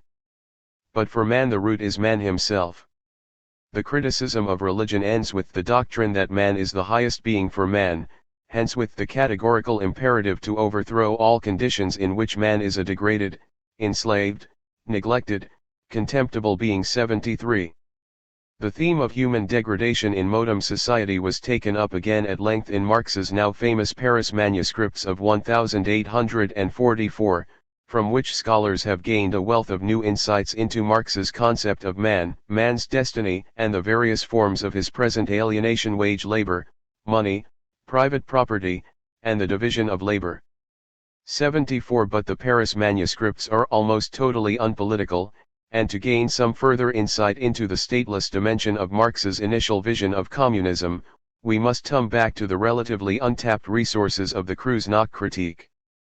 Politically, Marx began from the premise that popular sovereignty is the underlying authority of the people themselves to form and reform their own institutions. He was profoundly disturbed by Hegel's assertion that, even if they wanted to, the people had no right to alter the given monarchical constitution. To Marx that seemed but another example of Feuerbachkian man's permitting himself to be ruled by an alien power, an unwanted constitution that was in reality his own creation. Posed correctly, the question is simply this: does a people have the right to give itself a new constitution? The answer must be an unqualified yes, because the constitution becomes a practical illusion the moment it ceases to be a true expression of the people's will. Just as it is not religion that creates man but man who creates religion, so it is not the constitution that creates the people but the people which creates the constitution. Man does not exist because of the law, but rather the law exists for the good of man. Democracy is the resolved mystery of all constitutions. Here the constitution is returned to its real ground, actual man, the actual people, and established as its own work. The constitution appears as what it is, the free product of men. 75. Marx also expected such a constitution to be the product of a popular revolution. He allowed Hegel's point that, historically, constitutions have gradually changed, but for the new constitution a real revolution was always necessary. In the development of such a revolution, a constituent assembly would be elected by the people as a special legislature, charged with the task of drawing up a new fundamental law. In general, when it has appeared in its special capacity as the ruling element, the legislature has produced the great organic, universal revolutions. It has not attacked the Constitution, but a particular antiquated Constitution, precisely because the legislature was the representative of the people, i.e., of the species will de Gattungswillen. 76. At the end of the critique, in a rare reference to contemporaneous political struggles, Marx pointed to the popular movements then agitating in France and Britain for universal suffrage. Here he perceived the crucial effort by the people to win and exercise their sovereignty in a practical sense. The full achievement of that goal would bring world historic changes. It therefore goes without saying that the vote is the chief political interest of actual civil society. In unrestricted suffrage, both active and passive, civil society actually raises itself for the first time to an abstraction of itself, to political existence as its true universal and essential existence. But the full achievement of this abstraction is at once also the transcendence Aufhebung of the abstraction. In actually establishing its political existence as its true existence, civil society simultaneously establishes its civil existence, in distinction from its political existence, as inessential. And with the one separated, the other, its opposite, falls. Within the abstract political state, the reform of voting demands the dissolution Auflösung of this political state, but also the dissolution of civil society. 77. In this obviously crucial passage, Marx equated the winning of universal suffrage with the end of the old order in Europe. 78. The practical exercise of popular sovereignty would constitute the essential revolutionary act, transcending the dichotomy between state and civil society. The character of this transcendence remained, alas, high in the clouds of philosophical abstraction, but we may begin drawing it back toward earth by separating out, according to Weinreich's suggestion, three different meanings of the technical Hegelian term Aufhebung. In its verb form, aufheben means simultaneously to abolish, in an old form, to transcend or supersede, that old form, and to preserve, in a higher form. 79. Thus civil society and the state would both be abolished in their old forms and transcended in a higher unity where neither would be distinct from the other. The chief characteristic of the old order, egoism, would disappear in favor of the species life. In civil society this would mean the disappearance of private property, the legal recognition of selfishness in favor of communal property. In political life it would mean the disappearance of the self-interested state as an institution standing over civil society and alienated from it. But in favor of what? To say that the old state would dissolve is not to say that the polity itself would dissolve, that there would be no arrangements at all for making and carrying out collective decisions. The authentic functions of the old state would be aufgehoben, preserved in a higher form. Marx did not want to call these functions political, or to call the new polity a state, since both these words smacked of the despised present. On one occasion in the Critique, he described the merger which would transcend the state and civil society as a Gemeinwesen, equivalent to the French Commune or the English Commonwealth 80. In another passage he suggested the following terminological distinctions. In democracy the abstract state has ceased to be the governing moment. The struggle between monarchy and republic is itself still a struggle within the abstract form of the state. The political republic is democracy within the abstract form of the state. Hence the abstract state form of democracy is the republic, but here it ceases to be mere political constitution. 81. If the good society will be organized in the abstract state form of a republic, one is tempted to conclude that Marx was simply playing with words, substituting the grand-sounding commonwealth and true democracy for the term state and republic which he had come to reject. Yet this would not be correct. Marx did not imagine the socialist commonwealth to be merely a conventional democratic republic supervising a nationalized economic system, which became the latter-day social democratic vision. It would be much more radical and requires some effort of imagination for the 20th century reader to grasp. With his characteristic instinct for the jugular, Marx placed the executive branch first on his agenda. Executive power, in and for itself, has to be the object of popular desire much more than legislative power. 82. Consequently he stressed the need for a thoroughgoing democratization of executive power, and not merely at the top, but at all levels and in all departments. Here was where real power rested in Prussia. After all, here was the real state that Marx detested and wanted to destroy. He would destroy it in the most radical way, in a word, by eliminating the profession of governing. There would be no hereditary monarch, needless to say, but also no professional politicians, professional bureaucrats, professional police, etc. Administration would become the work of everyone instead of being the work of Hegel's so-called universal class. Everyone would mean literally everyone. On a part-time or short-term basis, it would not be enough to have only a chance to serve. The chance of every Catholic to become a priest, Marx wryly observed, does not produce the priesthood of all believers. In a true state it is not a question of the possibility of every citizen to dedicate himself to the universal in the form of a particular class, but of the capability of the universal class to be really universal, i.e., to be the class of every citizen. 83. In this context, Marx ridiculed the Prussian civil service examination as something that would be superfluous in a true democracy, where everyone would possess a competent knowledge of public affairs.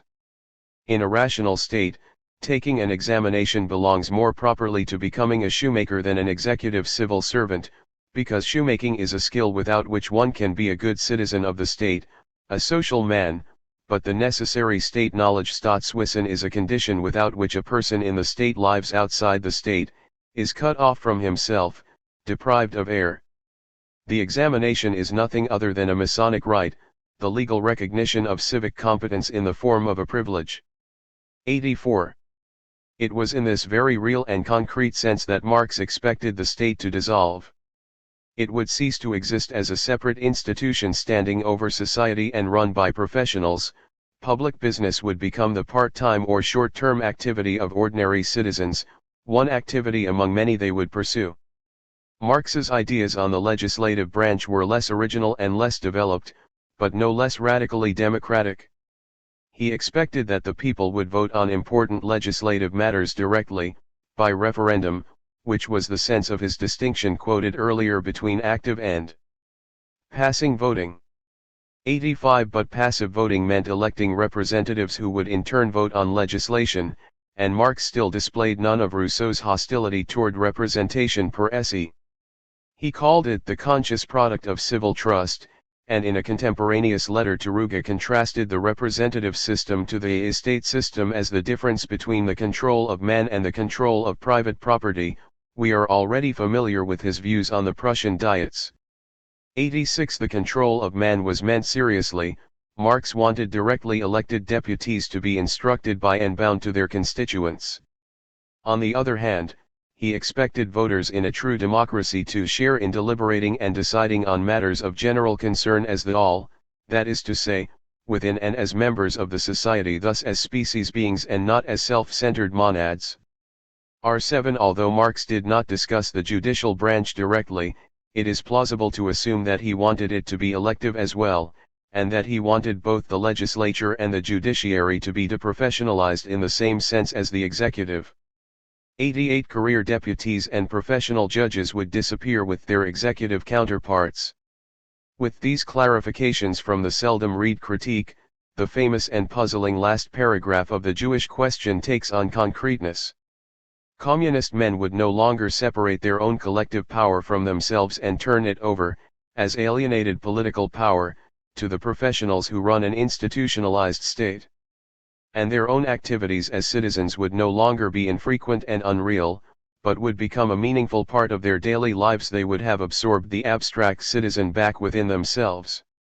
It is in this sense that Marx embraced communism to resolve the political as much as the socio-economic dilemmas of modern society. Marx nowhere tells us the source of his conception of the ideal polity, a radical democracy without professionals, yet there can be little doubt, for the circumstantial evidence is overwhelming. Marx dropped a rare connecting clue at the end of his above-quoted critique of the Prussian civil service examination. He appended the final jibe, no one ever heard of the Greek or Roman statesman taking an examination. 89. It would seem that Marx shared with most of his educated contemporaries in Germany an admiration of classical antiquity, and within that variegated civilization he most admired Athens in the age of Pericles, mid-5th century BC. He had noted in the Renaissance, Greece and Rome are certainly countries of the highest historical culture in the ancient world. Greece's highest internal development came in the time of Pericles 90. And indeed, upon reflection, no other political structure in the Western tradition so closely resembles Marx's ideal as Periclean Athens. We are called a democracy, Pericles had declaimed, according to Thucydides' report of the famous funeral oration, for the administration is in the hands of the many and not the few. 91. Important matters, both legislative and executive, had to be resolved by the entire citizenry, exercising its ultimate sovereignty in the frequent open-air assemblies. More routine business was delegated to the Council of 500, selected annually by lot from among a host of candidates elected in the several districts of the city. No person could serve in the council more than twice.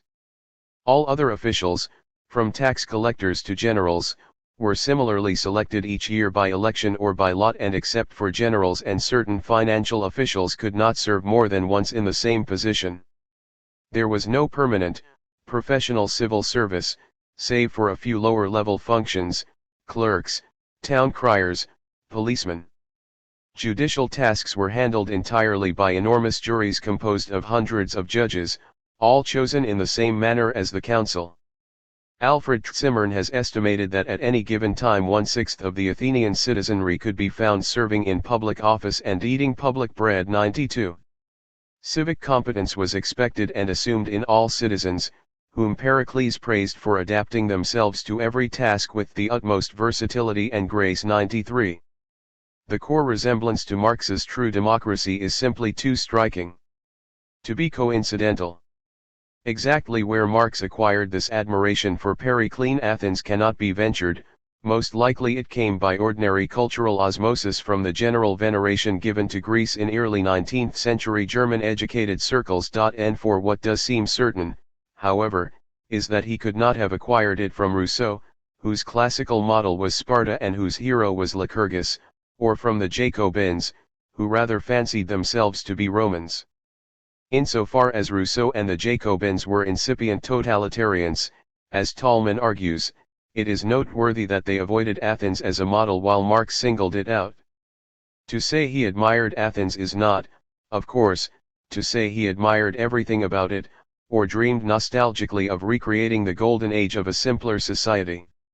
In the Holy Family, 1845, Marx would write that Robespierre and his party fell precisely because they confused modern times with antiquity. And Periclean Athens served Marx as a general model for the political functioning, if he would forgive us the word, of an ideal society, but no more than that.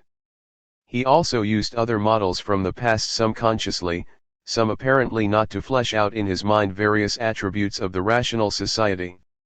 But he fully expected that these attributes of past societies could be combined with all the advantages of modern technology, large-scale organization, specialization of skills, etc. In the process of its self-realization, mankind would not go back, but onward to develop its full powers. We will return to this vision later, when we have more evidence. Revolution as the means. We must still consider the question of means, Marx's strategy for achieving communism. Since this subject will be developed at length in later chapters, we will consider here only Marx's initial views, expressed during the period of conversion itself, at Kreuznach in 1843, and Paris in 1844. The obvious question is whether his new radicalism led him implicitly to endorse totalitarian means in the sense discussed above: the vanguard party, minority revolution, educational dictatorship, etc. We have already witnessed how, by the time he arrived in Kreuznach, Marx had lost faith in the unassisted power of ideas, the Joshuan trumpets of criticism, and now spoke approvingly of an impending revolution. 07. In the Kreuznach critique he linked that coming revolution to the attainment of universal suffrage, which would dissolve and transcend the antagonisms of modern society. This linkage would be a consistent theme until 1848. For example, in 1845 Marx outlined his still unfinished book on the modern state. Alas, it never did materialize, in which the final chapter was titled Suffrage, the Struggle for the Aufhebung of the State and Civil Society. 9. And of course the Communist Manifesto itself proclaimed that the first step in the revolution would be to win the battle of democracy. 99. It may seem strange in our own day, especially for Americans, to see universal suffrage linked with the idea of a world-transforming social revolution. Yet it was not at all unusual in early 19th century Europe, where universal suffrage had been tried only once, in 1792, and had inaugurated the most radical phase of the French Revolution.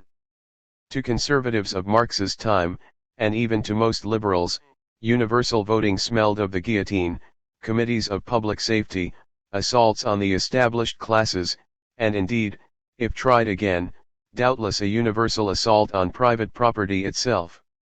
If these people identified the suffrage with social revolution, it is not surprising that radicals like Marx did too.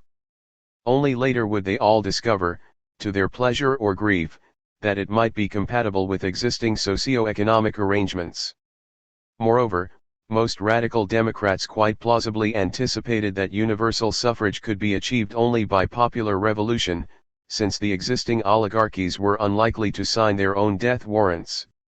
Thus Marx could conceive, as in the citations above, that the winning of universal suffrage would be precisely the act of revolution itself, and would supersede the dichotomy between state and civil society with the reign, yet certain nagging doubts persist. Did Marx perhaps intend to follow out the Jacobin precedent of elections succeeded by a committee of public safety and a reign of terror, a minority dictatorship resting on a mere show of popular support?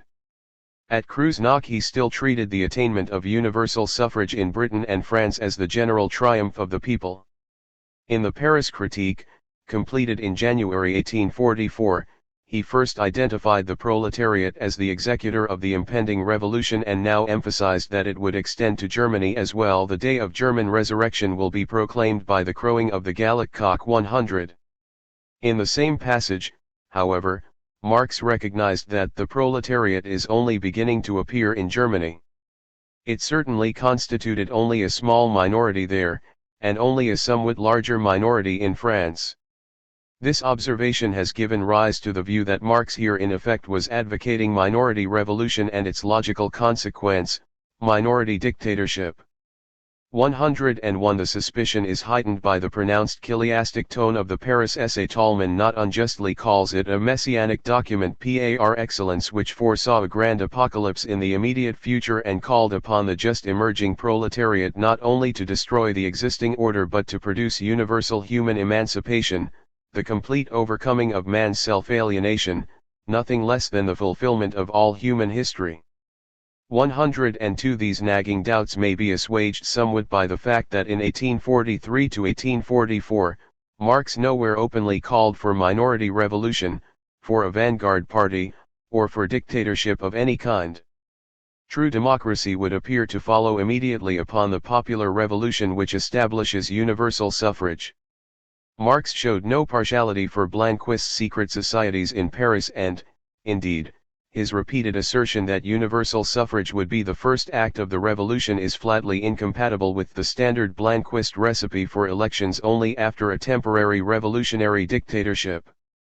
Still, how could universal suffrage produce proletarian rule and world historic changes where the workers are only a minority?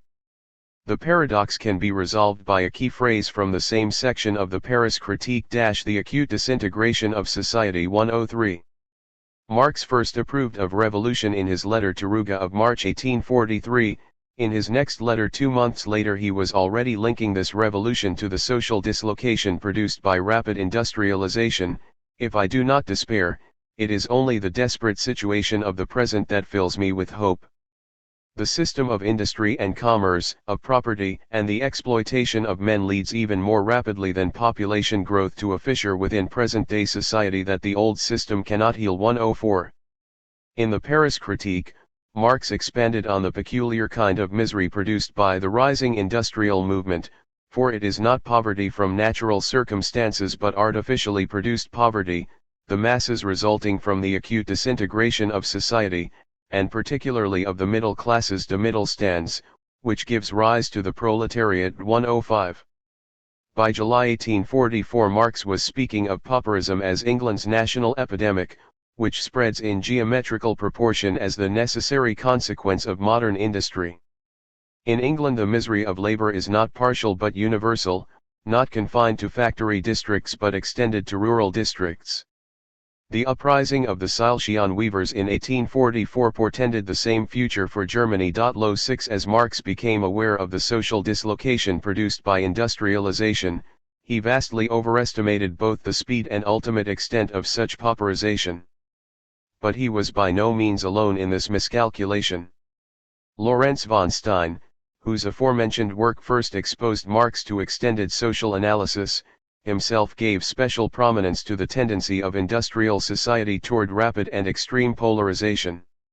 Many conservative writers of this period, to some extent Hegel himself, expressed similar fears about the effects of the factory system. 107 Nor were their fears mere flights of fancy. For Western Europe at large, the Hungry Forties probably constituted the critical decade in the entire disruptive process of economic modernization. Extrapolating forward from then, current trends could scarcely yield anything but the most ominous predictions. Moreover, Marx's own direct, contemporaneous experience tended to confirm a dire prognosis. External competition was pauperizing the small Moselle vintners, estate rationalization was pressing hard on the Rhenish poor by cutting off their traditional wood-gathering rights, and in 1844 the introduction of new machinery had provoked the uprising of the Silesian weavers, immortalized in Heinrich Heine's famous poem 108. Thus it is quite plausible that he expected the English epidemic to spread to the continent and, by a geometric rate of expansion, to produce universal pauperism within a few years. As Adam Ulam has observed in hindsight, Marx mistook the birth pangs of modern industrial society for the death throes of capitalism. 109. It was not until 1850, as we will see, that Marx made an agonizing reappraisal about at least the tempo of this change. Thus the paradox resolves itself: the acute disintegration of society would produce a proletarian majority within a few years, insofar as Marx defined the proletariat as the class that is the dissolution of all classes, including those peasants and artisans from the old middle stand who would be uprooted, déclassed, and pauperized by the forces of economic modernization. Zero universal suffrage would indeed mean proletarian rule and social revolution. Marx's anticipations of 1843–1844 were without doubt wildly optimistic, as he himself later acknowledged, but they did not include any notion of minority revolution. Even his chiliastic expectations take on a degree of plausibility when the appalling distress of the Hungry Forties and the cataclysmic forebodings of conservative writers are taken into account. But how could Marx be so confident that the rational order of society would emerge from this chaos of disintegration? How much could really be expected of the uprooted and disoriented masses? Would they not require a vanguard of intellectuals to guide them in their assigned mission? Contrary to some impressions, Marx did have a modest direct acquaintance with the lower classes prior to 1844, in the Rhineland, and especially in his native Moselle region, 111. But it was certainly in Paris that he first encountered modern urban workers and their organizations. His immediate response was ecstatic, as revealed in his August 1844 letter to Feuerbach: "You should be present at one of the meetings of French workers so that you could believe the youthful freshness and nobility prevailing among these toil-worn people. It is among those barbarians of our civilized society that history is preparing the practical Clement for the emancipation of man." 112. Note at the outset that they are prepared not by Marx but by history, that is, the process of capitalist development itself. About the same time, in his Paris manuscripts, Marx wrote more reflectively: "When communist artisans form associations, teaching and propaganda are their first aims. But their association itself creates a new need, the need for society, and what appeared to be a means has become an end. The most striking results of this practical development are to be seen when French socialist workers meet together. Society, association, entertainment, which also has society as its aim, is sufficient for them.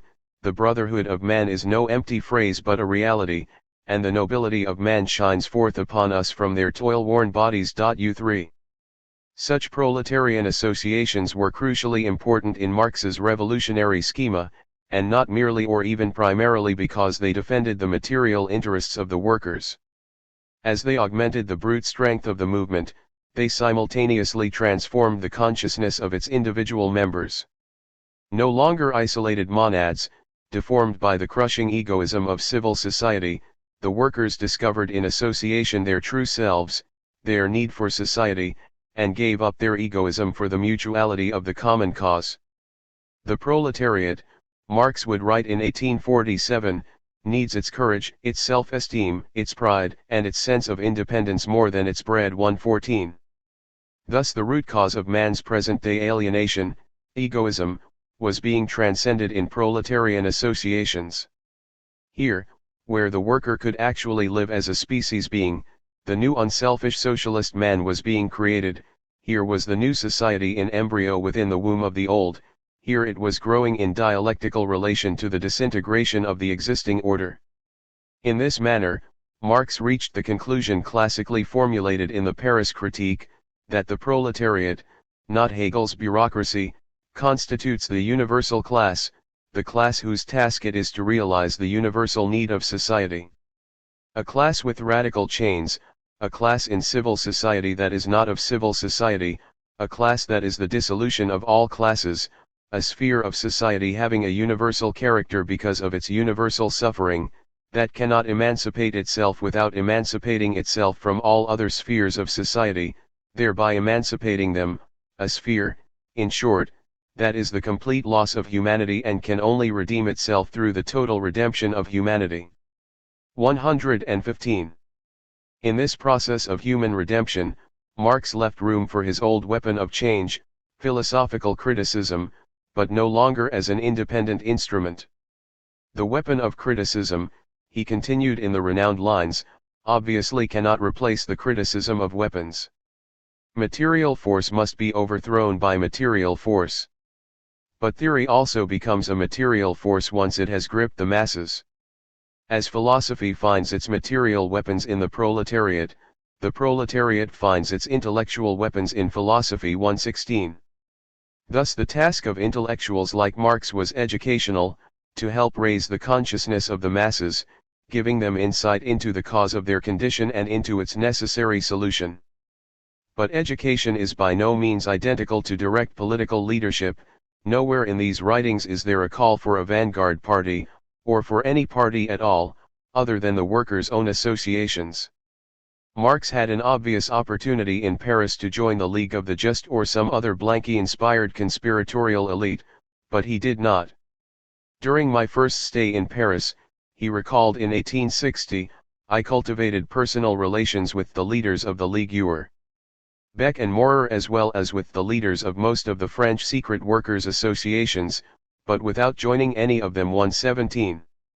The crucial point is that for Marx, consciousness would come to the proletariat not only, or even necessarily, from the outside, from intellectuals like himself. It would emerge from the workers' own spontaneous efforts to cope with the conditions in which they found themselves. Not only does Marx's praise of the French workers' associations testify to this, but even more does his contemporaneous panegyric to the weavers' uprising that had broken out in Silesia. The Silesian uprising begins precisely where the French and English labor revolts end, with the consciousness of the nature of the proletariat. The action itself bears the superior character. Not only the machines, the rivals of the worker, are destroyed but also account books and titles to property. Not a single English labor revolt has been conducted with equal courage, deliberation, and persistence. As for the state of education or the capacity for education of the German workers generally, I recall Weitling's excellent writings. If one compares the insipid mediocrity of German political literature with this tremendous and brilliant literary debut of the German workers, if one compares these gigantic child's shoes of the proletariat with the dwarfed, worn-out political shoes of the German bourgeoisie, one must predict an athletic figure for the German Cinderella. As the impotence of the German bourgeoisie is the political impotence of Germany, the talent of the German proletariat even apart from German theory is the social talent of Germany. Only in socialism can a philosophical people find its suitable practice, thus only in the proletariat can it find the active element of its emancipation. LL8. It is safe to assume that the Silesian insurgents never heard of Karl Marx. They developed their own consciousness as the German W in general were developing their own talent, without benefit of a vanguard party and quite apart from German theory apart, that is, from the young Hegelian intellectuals like Marx himself. German theory was helpful but ultimately incidental to the success of the revolution, which would be, as Marx later repeated so often, the self-emancipation of the working class. Thus Marx's conversion to communism, the culmination of his political education, did not carry with it a commitment to totalitarian or elitist means. There can be no question of his chiliastic impatience, so emphasized by Tolman, which led him to exaggerate the real signs of social disintegration. But chiliastic longing has been a recurrent phenomenon in the Western tradition from at least the beginning of the Christian era down to the present day, and it is especially evident in periods of massive social anxiety like the 1840s. It cannot simply be equated with totalitarianism without divesting the latter word of its distinctive meaning. At most this longing creates a temptation to employ totalitarian means, and at least to this point, Marx clearly had resisted the temptation. 4. Engels' political education. JT has lately become fashionable in some quarters to treat Engels as the dustbin of classical Marxism, a convenient receptacle into which can be swept any unsightly oddments of the system, and who can thus also bear the blame for whatever subsequently went awry. No doubt Marx's profounder philosophical conceptions suffered some transformation and vulgarization as Engels tried to disseminate them in later years. But it would be quite unjust to dismiss Engels as a shallow popularizer who misunderstood the system and who himself made no vital contribution to it. His influence on the young Marx is usually acknowledged in the sphere of economics, but what seems to have escaped scholarly notice is the fact that Engels also made a key contribution to the Marxist theory of the state. As we retrace Engels' political education in the following pages, looking once more for evidences of totalitarian democracy, we may also assess the importance of this contribution. Rebel Democrat. One can count three phases in Engels' political development only in the formal sense that he was reared in a rigidly conservative household. His earliest surviving writings belong already to the second phase, in which he rebelled against parental orthodoxy with an exuberant and revolutionary republicanism. About the character of his childhood before that rebellion, not a great deal is known. Like Marx, Engels was an eldest son and born into a comfortable bourgeois family in Western Germany during the Restoration period. Engels was 2 years younger, born in November 1820, and grew up on the other side of the Rhine in the town of Barmen, a locality also just acquired by Prussia in 1815. Barmen was no idyllic backwater of rustic charm, however, but an expanding textile center whose bustling mills and squalid slums gave young Engels an early appreciation of the Janus-faced portent of industrial growth, perhaps the more so because his family owned one of the town's larger factories. The lace and ribbon establishment had been founded by his grandfather back in the 18th century, and his own father had extended the family's interests across the English Channel into Manchester through a partnership, the cotton spinning firm of Engels and Erman, where the boy was destined to many years of reluctant toil. The senior Friedrich Engels was an able entrepreneur, but apparently also a tyrannical paterfamilias and a straight-laced conservative in politics and religion. Engels would later refer to him as my fanatical and despotic old man too. The boy's mother, as the devout daughter of a Calvinist rector, contributed to the narrow and rigorous pietist atmosphere in which he was reared. At first the senior Engels seems to have intended a legal career in the Prussian civil service for his obviously gifted son and accordingly enrolled the boy, after primary school, in the municipal gymnasium in neighboring Elberfeld. In 1837, however, after only 2 years, the 16-year-old lad was abruptly withdrawn from school and obliged to enter apprenticeship as a clerk in the family business. The Gym 108 EM seems to have awakened Friedrich's intellectual appetites, not for jurisprudence alas, but for poetry and literature and unorthodox political ideas, thus precipitating a serious conflict between father and son over career choices. In contrast to Marx, whose father had encouraged his liberal political and religious development, Engels moved leftward. As part of an increasingly open rebellion against his despotic father. Perhaps for this reason he bypassed Marx's early liberal monarchism altogether in favor of an outright republicanism that exuded unusually strong animosity toward kings and other despotic figures. Almost certainly Engels first encountered deviant political ideas at the Elberfeld Gymnasium, either from schoolmates or perhaps from an instructor. He would later have kind words for a Dr. Clausen, who taught him history and literature and who is known to have had liberal views. 3. During his subsequent apprenticeship, Engels was undoubtedly inspired as well by the radical Romantic poet, Ferdinand Freiligrath, who established residence in Barmen in 1837 and who, like the young clerk, was obliged to combine his poetic activities with a drab business career. Although Engels apparently did not become personally acquainted with the older poet at this time, he certainly must have known the youths from commercial families who, as Engels wrote in his first published article, overwhelmed him Freiligrath with visits when he came to Barmen, pursued him, praised his poems and his wine, and strove with all their might to drink Bruderschaft with someone who had actually published something. In any event, Engels' earliest poetic attempts were plainly modeled after the exotically placed verse of Freiligrath and reflected a parallel alienation from the stultifying atmosphere in which he was constrained to live.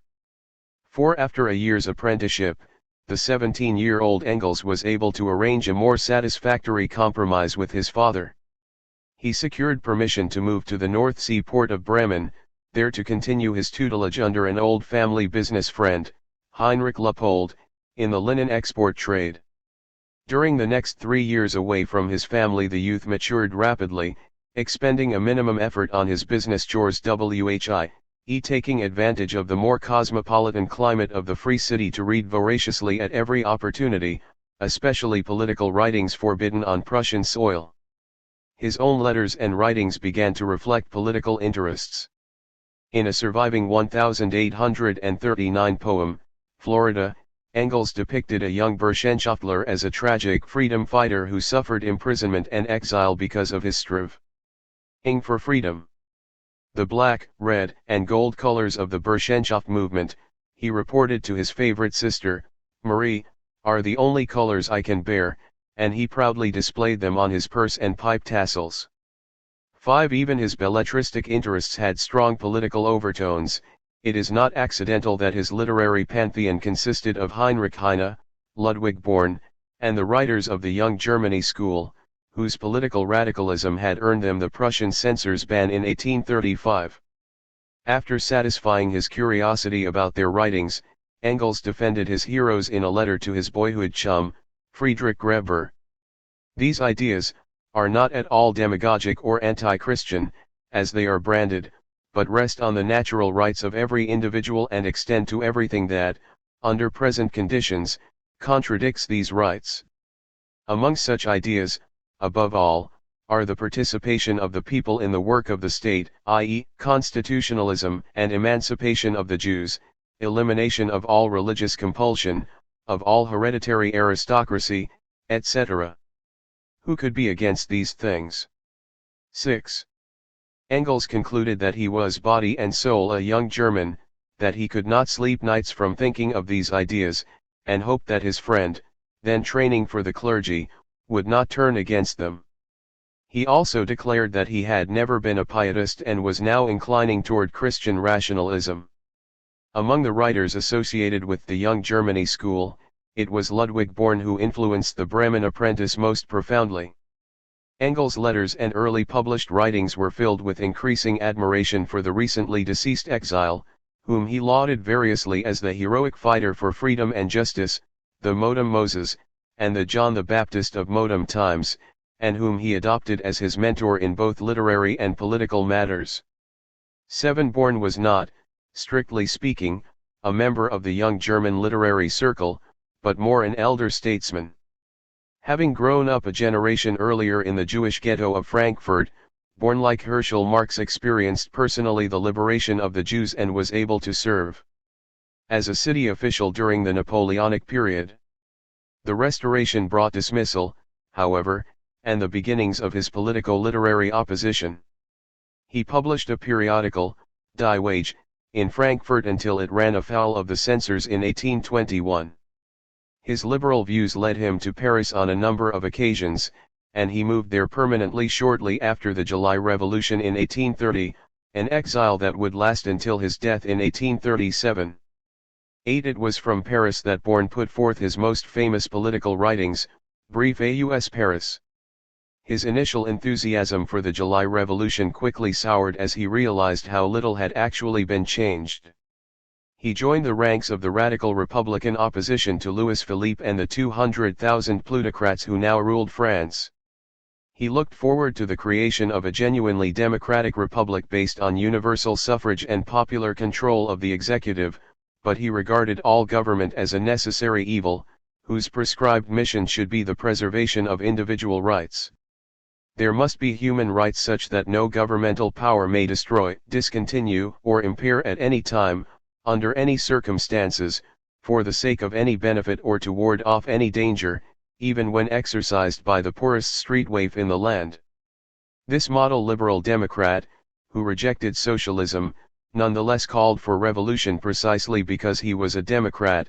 I do not see how the situation can improve except through some kind of new revolution. According to the present electoral law, only the rich i.e. the aristocratically inclined can vote and only the rich can be deputies. Only the chamber can pass laws and naturally will not approve an electoral law that takes power from its hands. 9. All these sentiments were seconded with characteristic youthful exuberance by Born's admirer in Bremen. Engels wrote to Friedrich Graeber of his rejection of monarchy and his hatred for kings, especially his own king, Frederick William III, who in 1815 had promised the Prussian people a constitution and then spent the rest of his reign evading the fulfillment of that promise. I hate him to death, seethed the youth, and if I didn't despise him so much, that bastard, I would hate him more. Napoleon was an angel compared to him. There is no period, he continued, showing off his reading, so rich in royal crimes as the one from 1816 to 1830, almost every prince reigning then deserved the death sentence. There was Charles X of France, who had provoked the July Revolution with his attempted royal coup, and Francis I of Austria, that robot good for nothing but signing death warrants, and the patricide Alexander of Russia as well as his worthy brother, Nicholas, whose loathsome deeds need not be recounted. Oh, I could tell you delectable stories of how fond princes are of their subjects. Expect something good only from a prince whose head is sore from the buffetings of his people and whose palace windows are crashing in under the stones of revolution. 10. In addition to his own king, Engels reserved a special animus for the neighboring Ernst August of Hanover, who had arbitrarily revoked his own country's constitution in 1837 and then dismissed 7 liberal Göttingen professors when they protested. Engels composed a poem for this monarch during his private commemoration of the July Revolution in 1839. The inspiration came while he was sailing on the Weser, regarding Hanover on the distant shore, and a storm blew up out of the west, rocking his small boat precariously. In his poem Engels likened the storm to the rising fury of popular discontent also approaching Germany out of the west. He then posed the teasing question to Ernst August, "Speak, do you rest as securely on your golden throne as I in my swaying boat?" The young man's anti-monarchist revolutionism derived from the same democratic values as Born's. Engels was a revolutionary long before he became a socialist and at a time when he still professed Christian belief. His other dislikes also tend to place Engels squarely within the 19th century democratic tradition. The early Bremen essays lashed out against the remaining legal privileges of the aristocracy, especially primogeniture. Ever game for a prank, Engels trained his dog to growl fiercely whenever he shouted, "There's an aristocrat." Sharing the force of his literary invective were the pretensions of the established church and the bigoted self-righteousness of its clerics, personified for Engels by his hometown minister, whom he lampooned mercilessly. It is interesting to note that he found nothing attractive in the city-state government of Bremen itself. Here he saw no model self-governing polis, as Rousseau saw in Geneva, but a narrow self-serving oligarchy, in which the legal opposition was equally small-minded and no more deserving of support than the ruling patriciate. Bremen politics helped convince Engels that small states were outmoded and ought to give way to a great unified German nation-state. 13. The essay Ernst Moritz Arndt, published early in 1841, was the most political of Engels' Bremen writings and an impressive piece for a youth just turned 20. When Marx published his first essay in the spring of the following year, he had just turned 24. Here Engels found one thing to admire in Germany's recent past, namely the great national liberation movement of 1813. This event did not appeal to him so much as a liberation from foreign rule. Napoleon's unnatural empire, he thought, was bound to collapse anyway, and one should not forget the good things brought by the French emancipation of the Israelites, trial by jury, a healthy civil code.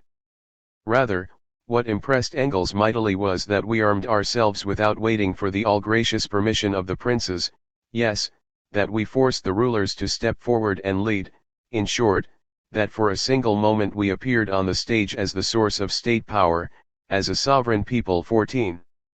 Unfortunately, the appearance was momentary, and the princes soon recovered the initiative, restoring the status quo as much as possible to Germany at the Congress of Vienna. Now it was time for the people to reassert itself. The relationship between rulers and ruled must be ordered in a legal way. Germans must have a public life, a developed constitutionalism, freedom of the press, aristocratic privileges must disappear, and there must be no estates, but citizens having equal rights in a great unified nation. 15. If Engels refrained from demanding a republic openly, it was no doubt because of the censorship restrictions under which he published. In the same essay Engels took a stand on German nationalism typical of young Germany and rather parallel to Mazzini's liberal nationalism in Italy. He contrasted the braggadocio of the super-patriots, De Timler, like Turnvater John, whose nationalism was only negative, a hatred of everything foreign, with the cosmopolitan liberalism of some South German intellectuals who sought to deny ethnic differences altogether. Striking middle ground and appealing again to Born's name, Engels prayed that his countrymen might become a unified, indivisible, strong, and please God free German people, a people which would recognize, however, that the development of humanity stands above that of the nation.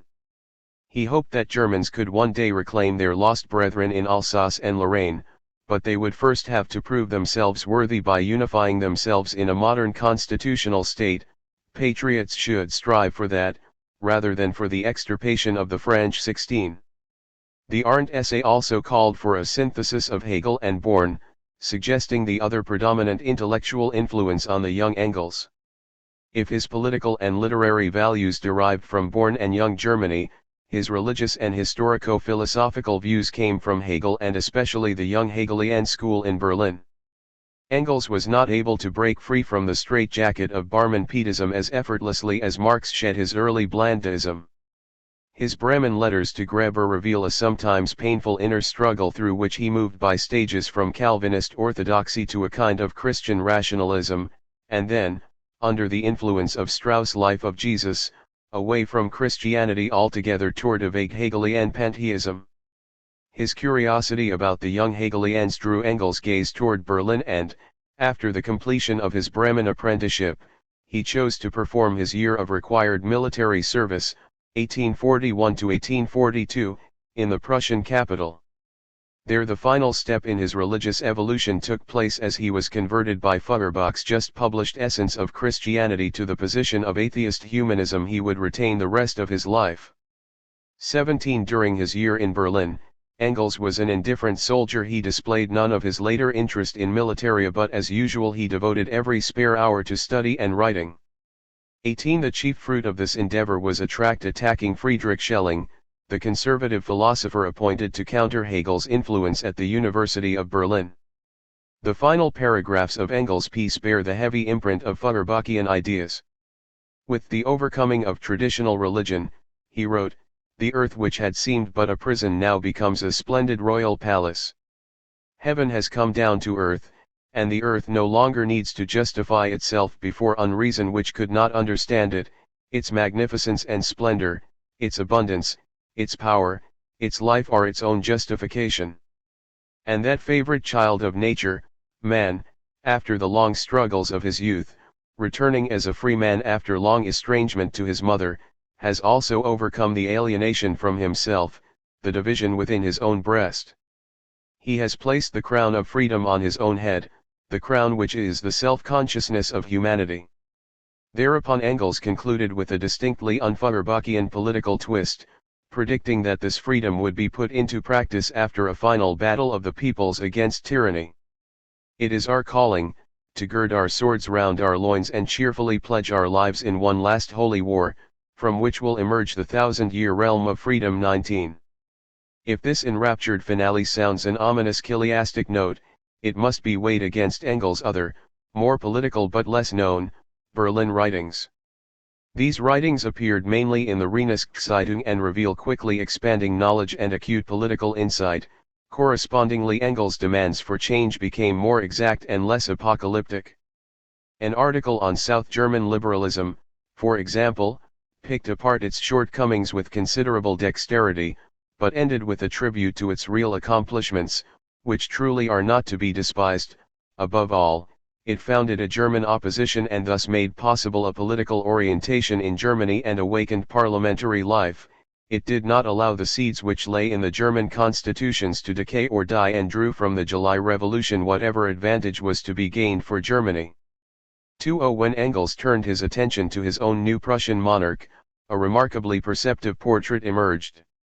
In contrast to the eminently modern Victoria of England, the perfect example of a constitutional queen, Frederick William IV looked backward toward the re-establishment of a genuinely Christian state in Prussia, but understandably shrank from the full consequences of such a revival of medievalism. Thus what he had produced was a highest milieu Middle Ages. Frederick William is not absolutely illiberal or violent in his strivings. God knows he wants to allow his Prussians every possible freedom, but only in the form of unfreedom, of monopoly and privilege. He is no determined enemy of free press, only he wants to grant it as a monopoly of the preferred academic estate. He does not want to abolish or deny the principle of representation, he only dislikes that citizens as such be represented. He is working on a representation of estates, as is already partly carried out in the Prussian provincial diets. In short, he recognizes no general civil and human rights, he recognizes only corporate rights, monopolies, privileges. Prussian public opinion, Engels continued, now focuses on two demands: a representative constitution and freedom of the press. The king cannot help but yield to the latter and, given that, a constitution will follow within a year. Who knows where things may lead from there, but Prussia's present condition bears a marked resemblance to that of France in. Engels discreetly left the thought unfinished. 21. Adding his own voice to the demand for a free press, Engels published another article parallel to Marx's famous journalistic debut dissecting the ambiguities and contradictions of the existing censorship. Among the points he singled out was 151 of the 1819 statute, which made it a crime to excite displeasure and dissatisfaction with the law code. This was absurd, fumed Engels, and tantamount to forbidding all criticism. That is precisely the purpose of all opposition. If I find fault with this legal stipulation, I have precisely the intention of exciting dissatisfaction with it, not only among the people but if possible in the government. I am honest enough to declare forthrightly that, by means of this article, I foster the intention of exciting dis. 21. Friedrich Wilhelm IV, König von Prussen, 1843, Ibid, 1:446, 451, 453. Pleasure and dissatisfaction with 151 of the Prussian Criminal Code. 2. Evidently the authorities chose to ignore this youthful flippancy. Engels' article, if less definitive than Marx's on the same subject, was no less spirited a defense of the principle of a free press. Finally, in a short piece on the Prussian judiciary, Engels championed trial by jury and the separation of governmental powers. Conservatives who oppose the former, he noted, begin from the idea that no branch of the executive power should be placed directly in the hands of the people, and therefore not the power of the judge. That would be very nice if judicial power were not something entirely different from executive power. In all countries where the separation of powers is really put into effect, judicial and executive power have no connection to each other. Thus it is in France, England, and America. The mixing together of the two powers leads to the most unholy confusion. the ultimate consequence of which would be to unite the police official, the prosecuting attorney, and the judge all into one person. That judicial power is the immediate property of the nation, exercised through its sworn jurors, has long been proven not only from principles but by history as well. It would be superfluous here to reiterate the advantages and guarantees which trial by jury offers. The judicial conservatives oppose it only because their positions would be threatened and because the holy letter of the law, the dead abstract justice, would be in danger if a jury set free some poor proletarian who in hungry desperation had stolen a loaf of bread. 23. These last writings of Engels prior to his conversion to communism make it plain that the democracy he conceived would be liberal rather than totalitarian. By piecing together the scattered bits of evidence, we may define his final political ideal as a democratic republic with a written constitution, recognizing popular sovereignty, equality before the law, including full emancipation of the Jews, a free press together with other civil and human rights, and providing for an appropriate separation of governmental powers, trial by jury, etc. 24. Nowhere in his pre-socialist writing is there a call for dictatorship, temporary or otherwise, the word itself is never used, or for a reign of terror, re-education, or any of the other accoutrements of Jacobin rule.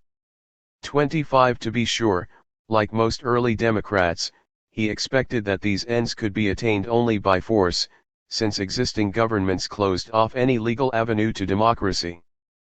But the revolution he anticipated so eagerly would apparently be popular and spontaneous. He devoted no attention, either public or private, to the development of any special vanguard whose task it might be to spearhead the uprising. Whatever temptations his chiliastic impatience may have evoked in his mind, clearly Engels, like his future collaborator, had not yet succumbed. The road to communism. Engels' conversion to communism in the autumn of 1842 seems to have been comparatively abrupt, the product of personal influence rather than long solitary meditation. In any event, it left behind no wealth of documentation such as we have for Marx. Only by conjecture can some of the background be reconstructed. We know from Engels' earliest published essay, Brief aus dem Wuppertal, that he felt sympathy for the impoverished and degraded factory workers of his native town. There is evidence that this sympathy for the victims of industrialization continued in the Bremen years, and it must have deepened as he read the novels of Dickens and Disraeli, Sue and Sand. 26. In 1842, Engels' young Hegelian compatriots in Berlin, now calling themselves the Freien, generally became more concerned with social questions and the doctrines of socialism. Engels almost certainly read Stein's much-touted account of French socialism when it appeared in September of that year. About the same time he also met Wilhelm W. Eitling in Berlin, although nothing is known of the interview. 27. It was the other foremost early German socialist, Moses Hess, who claims credit for Engels' conversion. Following the completion of his military service, Engels yielded to his father's insistence that he move to England to help manage the family cotton factory in Manchester. On the journey there, in October 1842, he stopped in Cologne to meet the staff of the newspaper that had published most of his recent writing.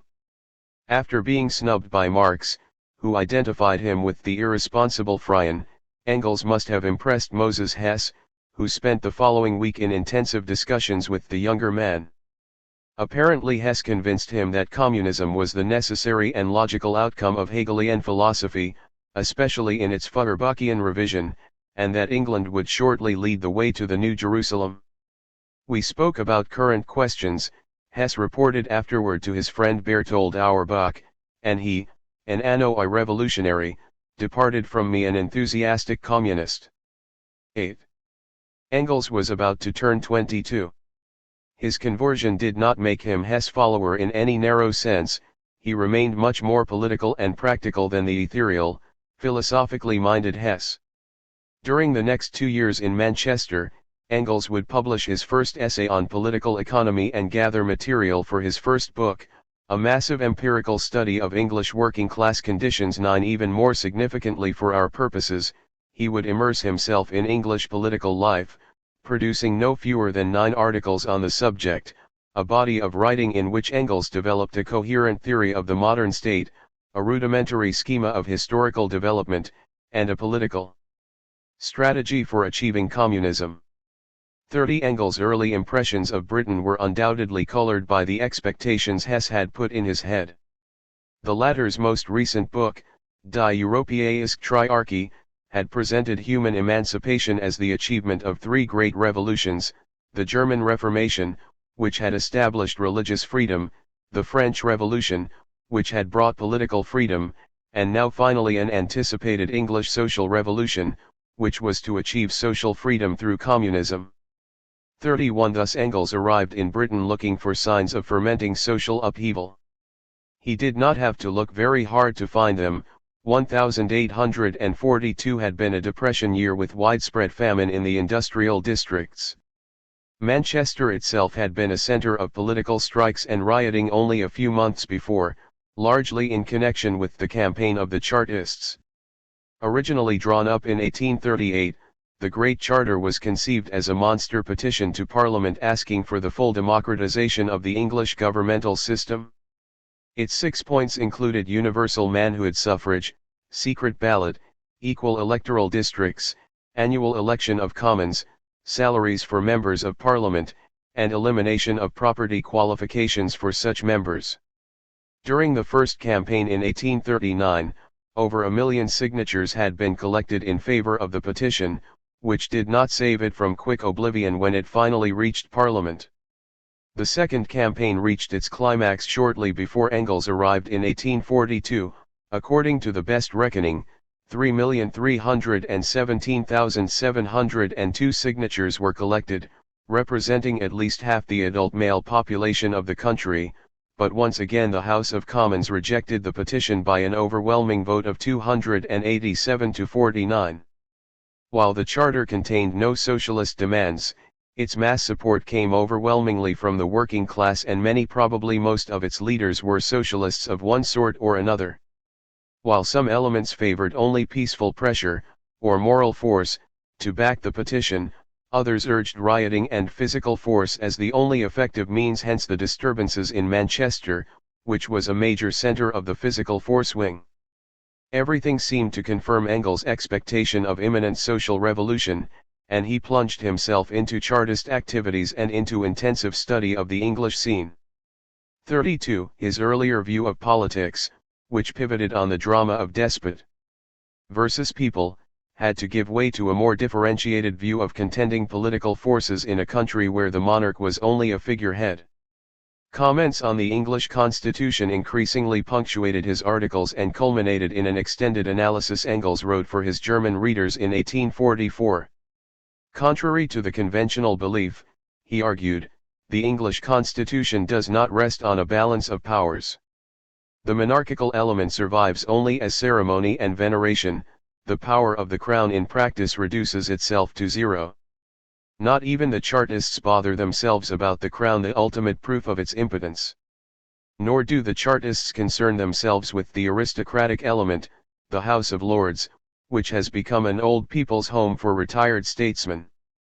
The struggle over the Great Reform Act in 1832 demonstrated that any desired majority could be manufactured in the upper chamber through the royal power to appoint new peers.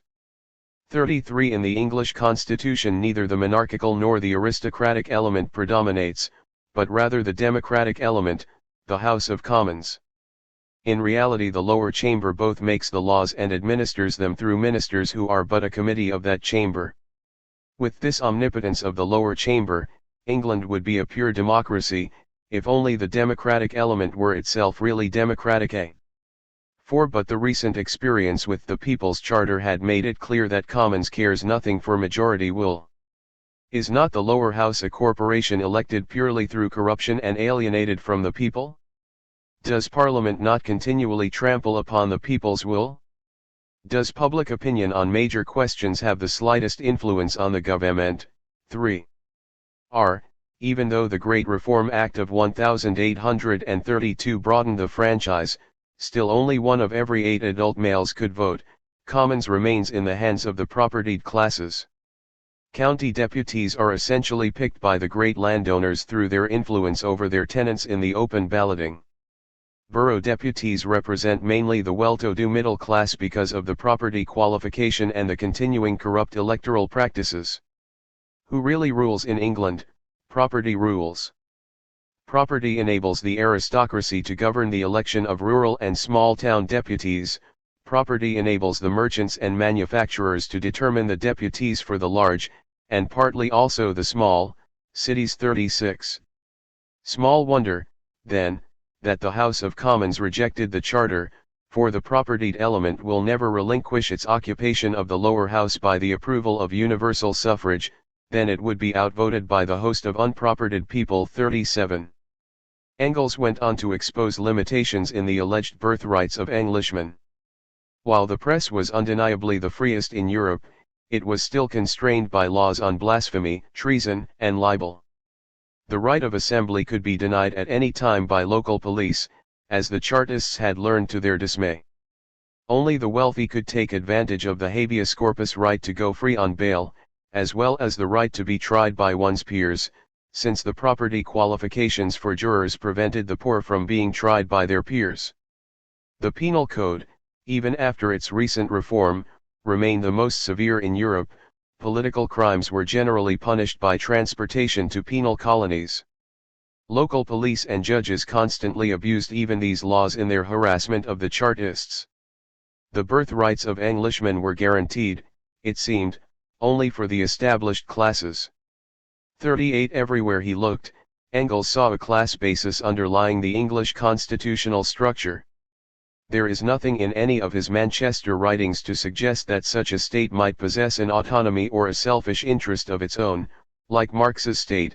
For him it was purely an instrument of class oppression. It might be noted, however, that Engels was not guilty of some later vulgar Marxist crudities. He did not label the existing English oligarchy a bourgeois democracy, as Horst Ulrich has it, nor did he even conceive it to be the instrument of one class alone. Rather he judged England to be ruled jointly if not too harmoniously by the aristocracy and the bourgeoisie.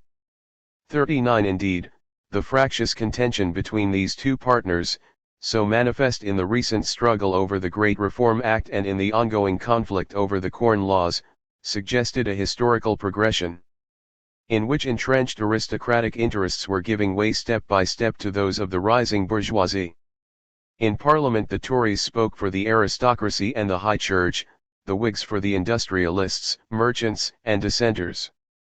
40. Outside Parliament the proletariat was mustering its forces in the wings under the banners of Chartism.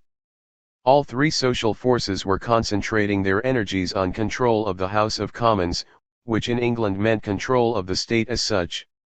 It seemed plausible for Engels to conclude that the state, hitherto dominated by the aristocracy, now increasingly controlled by the liberal bourgeoisie, and destined to fall ultimately to the Chartist proletariat, that the state was nothing but an instrument for the use of successively dominant social classes.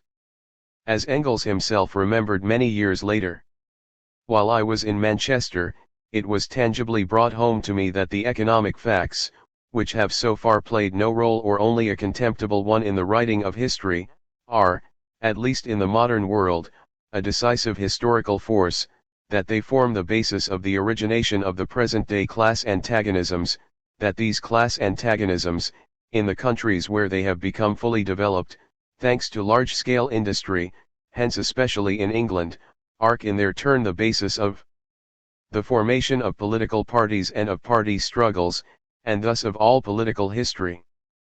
41. Thus did Engels elaborate from his early experiences in Britain a historical schema and a theory of the state quite distinct from what was being worked out contemporaneously by Marx in the seclusion of his Kreuznach retreat. In Engels' economic studies, on the other hand, which included both the classical economists and their early socialist critics, he reached conclusions quite parallel to those of Marx concerning the acute disintegration of capitalist society. His first essay on economic questions stressed a polarizing tendency that seemed to him the necessary consequence of the competitive process itself and was only accentuated by the periodic crises to which the system was liable. The middle classes must increasingly disappear until the world is divided into millionaires and paupers and into large landowners and poor farm laborers. 42. Already, he wrote in another article, a third, almost a half, of all Englishmen belong to this class of proletarians, and their numbers multiply phenomenally. With the slightest disturbance in trade, a large portion of this class goes without bread. In a major economic crisis the entire class goes hungry. When such conditions set in, what is left for these people but to revolt? Because of its mass, however, this class has become the mightiest in England, and woe to the English rich when it becomes conscious of that fact. Oligarchical intransigence from above, ever-widening misery below, these two facts explain the growing strength of the mass Chartist movement. Already it has recruited the bulk of the factory proletariat to its banners and commands a clear majority in Manchester and other industrial cities. Soon the farm labourers in the countryside will also join its ranks. 43. Engels could never be accused, as Marx has been, of seeing the proletariat only abstractly from Olympian heights as a material force required to realize some philosophical destiny. The affable young man plunged himself into working-class activities, attending meetings by the score, and gained a profound respect for the people he came to know. He repeatedly marveled at the extent to which the English workers have succeeded in educating themselves. I have sometimes come across workers, with their fustian jackets falling apart, who are better informed on geology, astronomy, and other matters, than many an educated member of the middle classes in Germany. 44. Engels' warmest regard was reserved for the exploited Irish workers, into whose inner circles he was introduced by Mary Burns, the factory girl with whom he had fallen in love and who would be his common-law wife until her death in 1863. "What people!" he exclaimed. "They haven't a penny to lose. More than half of them have not a shirt to their backs. They are real proletarians and sansculottes and Irish besides, wild, ungovernable, fanatical Gaels. Nobody knows what the Irish are like unless he has seen them. If I had 200,000 Irish, I could overthrow the whole British monarchy." 45. Interestingly, however, as Engels became more and more involved with the Chartist movement, and though he sympathized with its physical force wing, he never sought out Feargus O'Connor, the violent, demagogic, and half-reactionary Irishman who was its principal spokesman. Instead he cultivated the cooler-headed revolutionary editor of the Northern Star, Julian Harney, who also was more familiar with continental socialism. 46. Engels was not attracted to violence for its own sake, but he did consider violent revolution necessary and unavoidable even in England. The Chartist demand for universal suffrage was in effect a demand to let the workers govern the country. To petition Parliament for such a change was equivalent to asking for a legal revolution, a contradiction in itself and a practical impossibility. Soon the workers would draw their own conclusions. A revolution by a peaceful path is an impossibility, and only a forcible overthrow of the existing unnatural conditions, a radical ouster of the titled as well as the industrial aristocracy, can improve the material situation of the proletarians. They are still held back from this violent revolution by their peculiarly English respect for the law, but the conditions in England described above cannot fail shortly to produce general hunger among the workers, and then their fear of starvation will be stronger than their fear of the law. This revolution is an inevitable one for England. 47. By the end of his stay in England in mid-1844 he was jubilating, "The struggle is already here. The Constitution is shaking in its foundations. In the near future England will be a democracy." 48. It takes no great acumen to observe in hindsight that Engels was carried away here by his revolutionary desires and, like Marx in the same period, considerably overestimated the rapidity and ultimate extent of the social polarization caused by industrial development. No doubt he also underestimated that peculiarly English respect for the law. But his vision of proletarian revolution remains clear enough. IAT must not only continue to exist, but must continually expand and become an ever more threatening power in our society.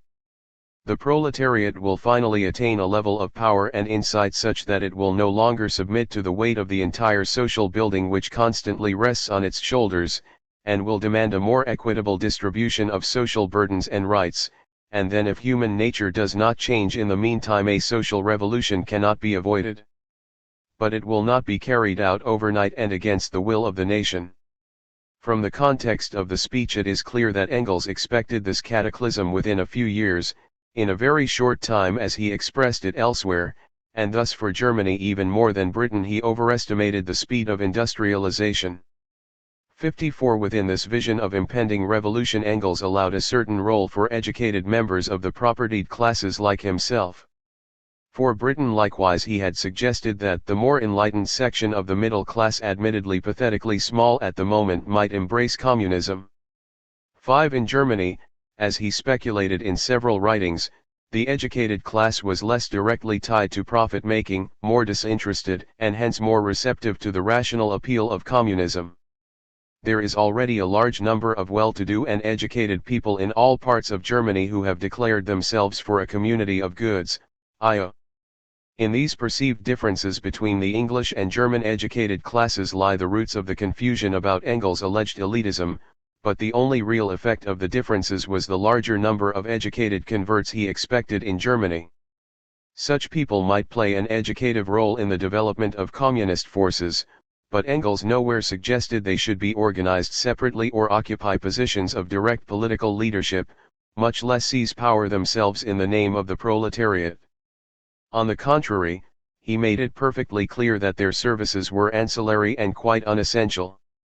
Whatever help might come from them, he wrote in December 1844, it is the working classes, who always, and after nearly 2 years in Britain, Engels returned to Germany in the summer of 1844, stopping off for 10 days in Paris to visit the author whose writings in the Deutsch-Französische Arbiter he admired. This second encounter with Karl Marx sparked an immediate friendship, the beginning of the famous 40-year collaboration between the two men, and resulted in their first joint venture, The Holy Family, which would be published the following year. As he continued on to Barmen, Engels resolved to extricate himself as soon as possible from his father's business concerns and rejoin Marx in Paris. During the next several months, however, from September 1844 to April 1845, Engels lived in his parents' house and occupied himself mainly with writing his book on the condition of the English working class. He also sought to advance the socialist cause more immediately in his own native town, but of course no Chartist movement existed in Germany. On the one hand, the proletariat was not yet sufficiently numerous or politically aware, and on the other hand, an open mass political organization was inconceivable under the existing repressive laws. In such circumstances the temptation must have been much greater to consider revolutionary vanguards and conspiratorial forms of organization. And indeed, many authorities have repeated a claim that, whatever his views on England, at this time Engels thought Germany would come to communism only through the effort of an educated elite. This claim rests on a remark in one of the articles Engels put out for the English press: there is a greater chance in Germany for the establishment of a communist party among the educated classes of society, than anywhere else. 51. A more painstaking scrutiny of this article, however, along with Engels' Barmen activities generally, turns up no evidence whatsoever of vanguards or conspiracies, but substantially the same strategy of revolution he applied to Britain. The article in question discussed two distinct elements in the German communist movement that had separate historical origins. Philosophical communism, whose spokesmen were Hess, Ruge, and Marx, figured as the final inference of Hegelian excogitation and understandably appealed more to the educated classes, hence the remark quoted above. But working-class communism had begun earlier under the inspiration of Weitling and, being thoroughly a popular party, will no doubt very soon unite all the working classes of Germany, evidently a hope that the League of the Just would develop into a mass party. Point 52. Thus Engels had no intention of leaving the workers out, on the contrary, his own efforts in Barmen were directed entirely at reaching the working class and welding together the two historically separated elements which formed the Potential strength of German communism. He joined with Moses Hess in creating a new periodical, Gesellschaftsspiegel, aimed at the masses. He struggled to organize a working-class uplift society, the only associational form permitted by the law. He helped arrange public meetings for this society. He turned out a steady stream of publications and urged Marx likewise to finish and publish his major study of politics and economics. The climax of all this activity came when Engels himself addressed two meetings during February 1845 in neighboring Elberfeld and defied the police with his open advocacy of communism. One can imagine the everlasting mortification of his father.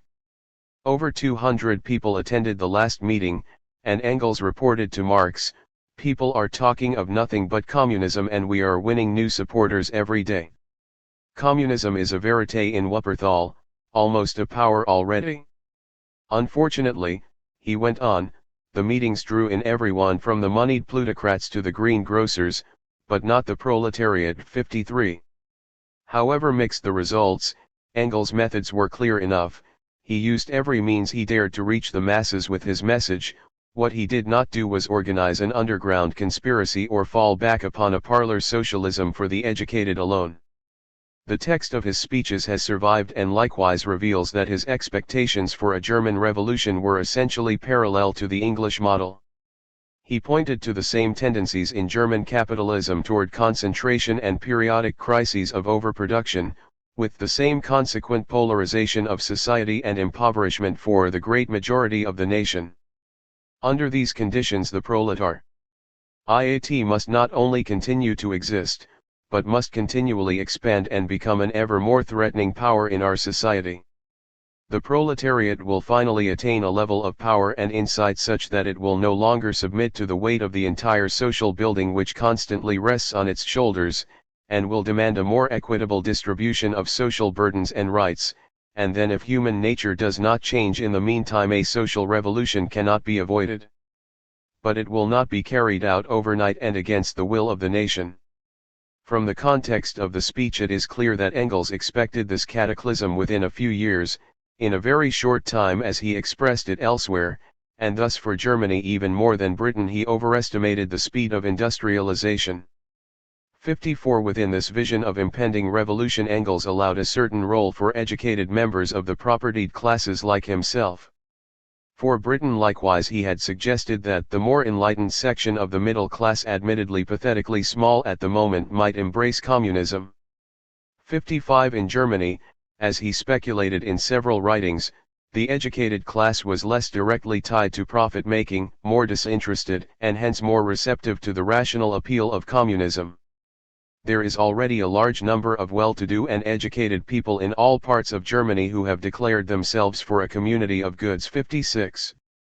In these perceived differences between the English and German educated classes lie the roots of the confusion about Engels' alleged elitism, but the only real effect of the differences was the larger number of educated converts he expected in Germany.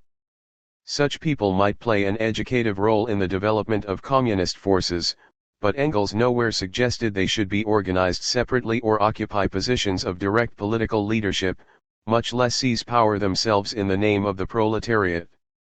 On the contrary, he made it perfectly clear that their services were ancillary and quite unessential. Whatever help might come from them, he wrote in December 1844, it is the working classes, who always, and everywhere, must form the strength and body of the Socialist Party. 57.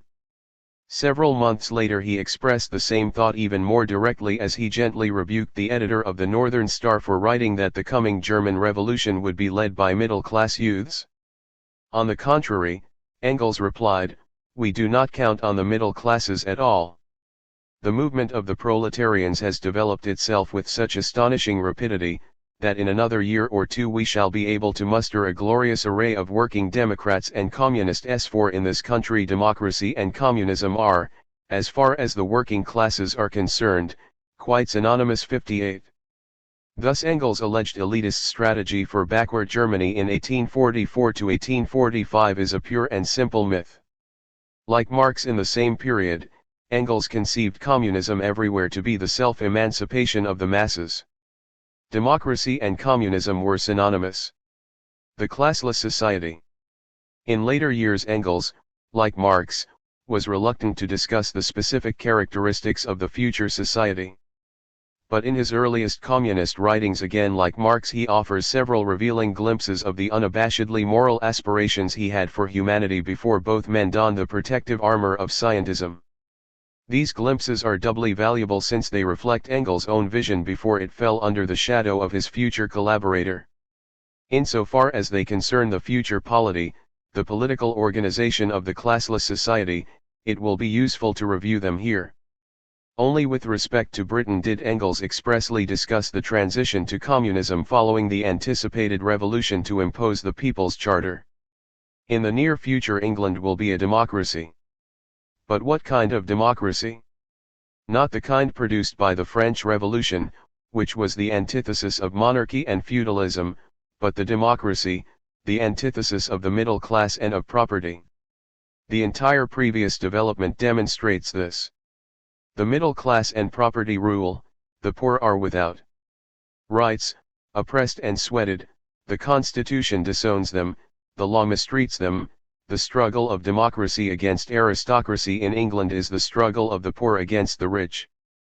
The democracy toward which England is moving is a social democracy. But mere democracy blossy democratai is not capable of solving social evils. Democratic equality is a chimera, and the struggle of the poor against the rich cannot be fought out on the ground of democracy or of politics at all.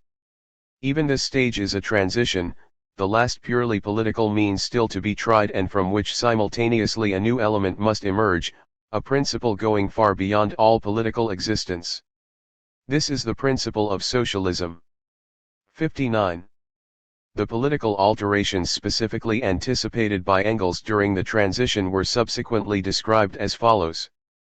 As soon as public opinion is solidly behind the House of Commons, as soon as the Commons represent the will of the whole people and not merely of the middle classes, that body will become all-powerful and Queen and Lords will lose even the last trappings of outward authority. An English Chartist is a Republican, though he seldom, if ever, uses the term. He prefers to describe himself as a Democrat, although he gives his sympathy to Republican parties all over the world. Indeed, he is more than a Republican, mehr als bloßer Republikaner, because the democracy that he supports is not only political. 00.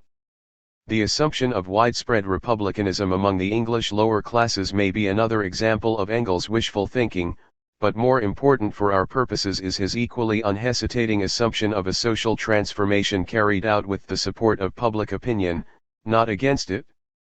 The political alterations he envisaged here do not go beyond the abolition of the monarchy and the House of Lords. No dictatorship or necessary one-party rule is foreseen, nor any political process other than the enactment of the majority will in a fully democratized House of Commons. The second noteworthy feature of these passages is the new terminology used to distinguish socialist democracy from non-socialist democracy. After his conversion, Engels could no longer regard a democratic republic per se as the final goal, but neither had he in any way rejected democratic principles. He now saw the democratic republic as a step towards socialism and the political form through which it would be realized, but not as the final goal in itself. Herein lies the difference between Chartist democracy and all former brands of bourgeois political democracy. 61. These former brands can produce no more than a chimera of real democracy, and henceforth Engels would label them bloss, meaning simple or mere. His terminology is analogous to the distinction Marx undertook for precisely the same reasons between true democracy and the political republic. 62. Later we will find other parallel separations between red and pale republicans, working class and petty bourgeois democrats, etc. Thus Marx and Engels' frequent and contemptuous use of phrases like petty bourgeois democracy, if the adjective is understood in its distinguishing function, implies no contempt for democratic principles per se but only for the inadequacy of political democracy without socialism. Engels made full use of his international travels and gift for languages to acquaint each national movement for socialism with the ideas and experiments of the others. Thus he described continental socialism for the English press and English and American socialism for the German. In the euphoria of his early communist years, and before he was influenced by Marx, Engels' native generosity found much to admire in the various thinkers and communities he described. From his apportionment of praise and blame we can learn a good deal about his own conception of the future polity following the transition period. It is clear, for example, that Engels expected the state itself ultimately to disappear. His glowing description of Proudhon's ideas included the following political passage. He gives very important remarks on government, and having proved that every kind of government is alike objectionable, no matter whether it be democracy, aristocracy, or monarchy, that all govern by force, and that, in the best of all possible cases, the force of the majority oppresses the weakness of the minority, he comes, at last, to the conclusion, nous voulons l'anarchie. What we want is anarchy, the rule of nobody, the responsibility of everyone to nobody but himself. 63. Whether Engels got this idea directly from Proudhon or by way of Hess, he would henceforth conceive all government to be coercive, the essence of the state lay in its organized coercive power. Therefore even democracy as a form of state, even the rule of the working class majority would be an evil though a necessary and defensible one, for it would involve constraining the bourgeois minority to give up its property and power. Once class antagonisms were resolved, however, individuals would presumably internalize elementary social rules to the extent that they would obey them from conviction or habit without the need of any external force. In several ways Engels stressed the non-coercive principle that for him lay at the heart of communist society. He praised the model communities planned by the French Icarians. Everything possible is done to secure the liberty of the individual. Punishments are to be abolished. Fourier was lauded for having first established the unassailable principle that the diverse talents and inclinations of individuals fit together spontaneously to meet all social needs. If every individual is left to his own inclination, to do and to leave what he pleases, the wants of all will be provided for, without the forcible means used by the present system of society. 64. In his Elberfeld speeches Engels contended that capitalist society required a horde of governmental officials to restrain the competitive war of all against all, to prevent forcible crimes against society. We lay the axe to the root of crime and thereby render superfluous the greater, by far the greater, part of the present activity of executive and judicial authorities. Crimes of passion decline in any event with the progress of civilization, and crimes against property disappear by themselves where everyone receives what he requires to satisfy his physical and spiritual needs, where social gradations and differences fall away. Criminal justice vanishes of its own accord. And civil conflicts that are now the natural consequence of general hostility can then only be rare exceptions, and can easily be settled by arbitrators. 65. One can see this sort of thing already in practice in the American Shaker communities, where there is not a single gendarme or policeman, no judge, lawyer, or soldier, no prison or penitentiary, and yet everything proceeds in orderly fashion. 6.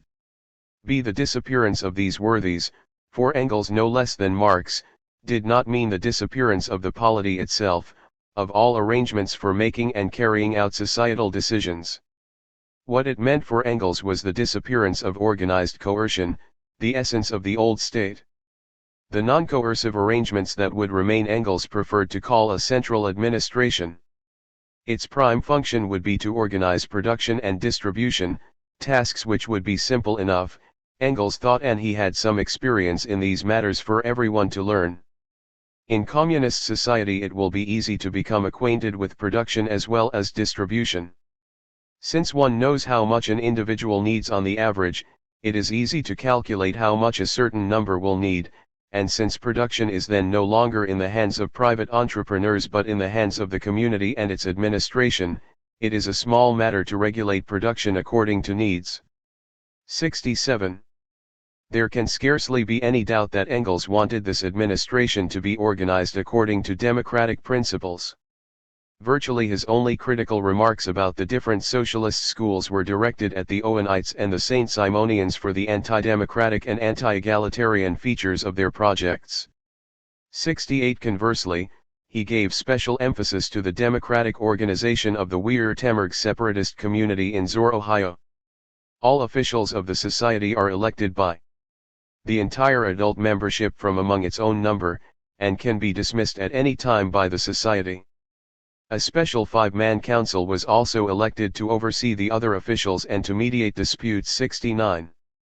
This concern for the possible abuse of authority even in the ideal society appeared again in Engels' approving resume of a proposal by Weitling to nominate all officers of this administration, and in every particular branch, not by a majority of the community at large, but by those only who have a knowledge of the particular kind of work the future officer has to perform, and, one of the most important features of the plan, that the nominators are to select the fittest person, by means of some kind of prize essays, without knowing the author of any of these essays, the names to be sealed up, and that paper only to be opened, which contains the name of the successful competitor, obviating by this all personal motives which could bias the minds of the electors. 70. One may ignore the particulars of Weitling's idea, since Engels never came back to it. What is noteworthy in these passages is Engels' evident concern about bias, personal motives, and the possible abuse of authority in communist society. He does not assume a harmony so perfect that no safeguards would be needed. Although Engels was not as explicit as Marx on the point of deprofessionalizing public service, he seems to have had this in mind when he touched on the possible military needs of a communist society in his Elberfeld speeches. Professional standing army of present-day society, he argued, was a costly extravagance that would disappear. No military force would be required for internal peace, and certainly not for a war of aggression. The only legitimate need might be for defense against external attack, but, instead of a professional army, it would be easy to give every able-bodied member of society, in addition to his other activities, as much training in the real not parade-ground art of weapons as is necessary for the defense of the country. And imagine, gentlemen, that the member of such a society in case of war which could only break out with an anti-communist nation anyway would have a real fatherland, a real hearth to defend, that he would fight with an enthusiasm, an endurance, and a courage, before which the machine-like discipline of a modern army would fly apart like chaff. Between 1792 and 1799 the French revolutionary forces had scattered the standing armies of Europe for the mere illusion of a fatherland. 71 There is an evident parallel to Marx in Engels' desire to be rid of the professional army along with professional gendarmes and judges, and in his assumption of several activities for each individual in communist society, among which might figure military and other public service. Finally, Engels' writings of this period reveal a socialism founded upon a humanist conception of man as the creator of his own destiny. Those critics who accuse Engels of debasing Marx and portraying mankind only as a passive and determined object in a mechanistic process of historical development would do well to reread the principal output of his Manchester experience. Whatever its exaggerations and inaccuracies, the condition of the working class in England still stands as a moving and formidable indictment of early industrial capitalism. It is based primarily on the moral argument that capitalism dehumanizes its victims, who redeem their humanity when they fight back.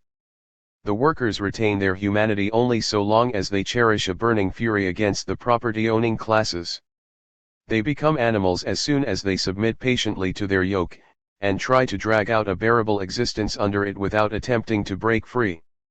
The only way in which the worker can retain his self-respect is by fighting against the way of life imposed upon him. It is natural, therefore, that it is when he is taking action against his oppressors that the English worker is seen at his best. It is then that he appears to the fullest advantageously, noble and attractive. 72 Even more explicit, and more Feuerbachkian in language, was Engels' essay on Thomas Carlyle, the only contemporary English literary figure he found worthy of recommending to his German readers.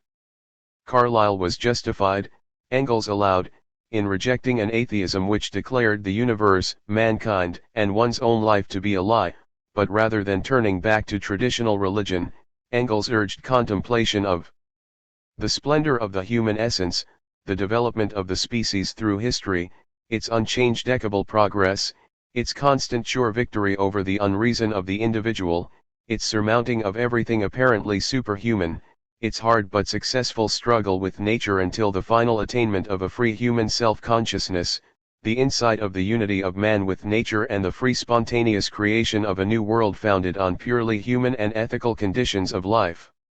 Man has only to recognize himself, to measure all conditions of life according to himself, to judge according to his own essence, and to establish the world according to the demands of his nature in a truly human way, and he will have solved the riddle of our time. If Carlyle had conceived of man as man in all his infinity, he would not have come upon the idea of dividing humanity once again into two heaps: sheep and goats, rulers and ruled, aristocrats and canaille, masters and imbeciles. He would have found the correct social role for talent not in forcible rule but in arousing and pointing the way. Talent must convince the mass of the truth of its ideas and need not bother itself further about the execution, which will follow entirely of its own accord. Mankind does not make the transition through democracy in order to return again whence it came. Democracy, to be sure, is only a transition, not to a new improved aristocracy, however, but to genuine human freedom. 73. This long-neglected text may also serve to disclose once again how solidly Engels' egalitarian values were implanted. He carefully renounced the temptation of Carlyle and Blanqui to call forth a new elite, even a temporary one, to oversee the construction of the just society.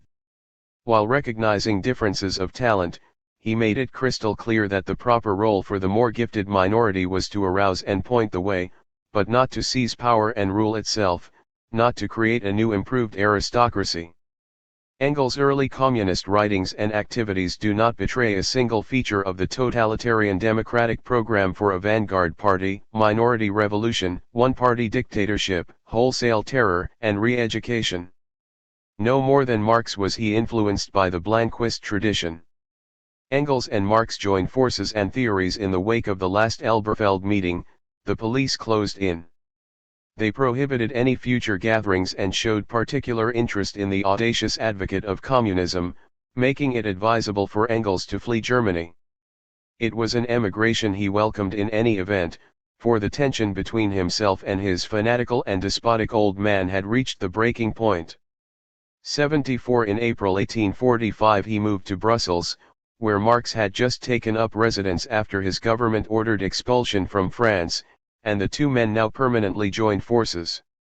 As we will see, they also joined their separate theories of the state in the chief collaborative work of their Brussels period, the German ideology.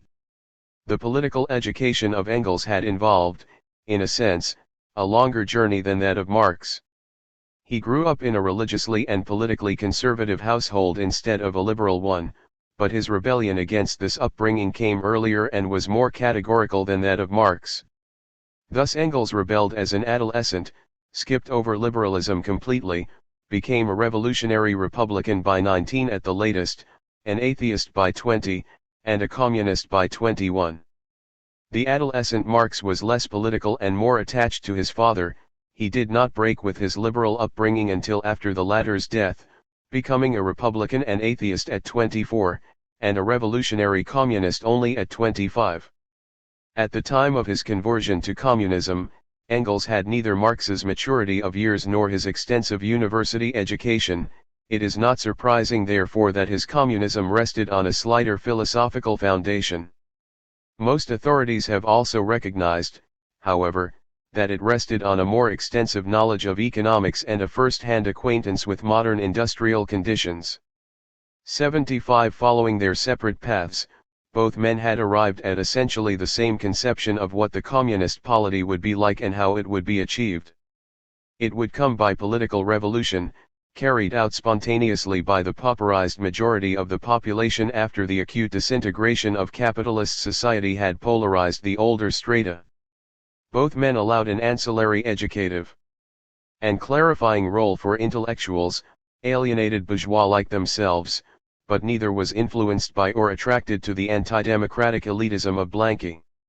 The most remarkable difference in the early political ideas of the two men, inexplicably neglected by previous scholars, concerns their conceptions of the state.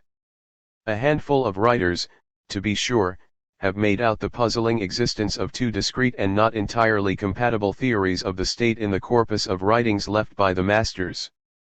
But only Avinri has guessed without demonstration that Engels sired one of them, and no one has undertaken the obvious task of reconstructing the intellectual history of the two concepts. 76 We have now observed ourselves how Engels produced the more familiar notion we may call the class state, whose essence is organized coercive power in the hands of the dominant social class. On the other hand, Marx originated the conception we may call the parasite state, 77 whose essence lies in its estrangement from the host society that it governs as a self-serving hierarchy of professional administrators. Marx first encountered the state concretely in the form of the bureaucrats with whom he crossed swords in the days of the Renässzeitung. His theory of the state was drawn empirically from Prussian experience and gave a central place to the self-interested bureaucracy that formed the core of the Prussian state. Conversely, Engels did not work out a theory of the state until after he left Germany. His concrete encounter was English, as he joined forces with the Chartists to democratize the English constitution. Here he found a state without a developed bureaucracy, one in which power rested in the hands of the parliament controlled by the propertied classes. The first experience led, quite plausibly, to the conception of a parasite state, the second, to the conception of a class state. In separating the two theories conceptually, the key point is to recognize that the parasite state does not involve any notion of class rule and indeed seems incompatible with such a notion. Marx's state is its own master and not the mere instrument of some social force external to itself. In the Kreuznach critique, to be sure, Marx had emphasized that the state is a product of civil society and not, as Hegel would have it, vice versa. But when he elaborated this idea, he portrayed the modern state as a product simply of the general egoism of civil society. The state was not used by the bourgeoisie to defend its private property, rather the ruler and his servants regarded the state as their private property. One will look in vain for any reference to a bourgeois state or to bourgeois domination in the Kreuznach critique. 78 By the time of the Paris critique, Marx had identified the proletariat as the final emancipator of mankind, and he also seemed to be moving toward Engels' conception of the state. He set this final drama in a historical context of successive emancipations by different social classes, evidently the fruit of his reading in French history. In France, every class of the nation is politically idealistic and experiences itself first of all not as a particular class but as representing the general needs of society. The role of emancipator thus passes successively and dramatically to different classes of people. By conceiving itself to represent the whole of society, each successive class can claim general supremacy and seize this emancipatory position and hence the political control of all spheres of society in the interest of its own. 79. These thoughts certainly constitute a step in the direction of Engels' theory, but the stress here still falls upon dramatic emancipations rather than extended periods of class domination based on distinctive modes of production. Moreover, they are applied to France alone with Germany specifically excepted, save of course for the final proletarian emancipation. That Marx did not move further and fully embrace Engels' theory can be seen in the remainder of his political writing in Paris.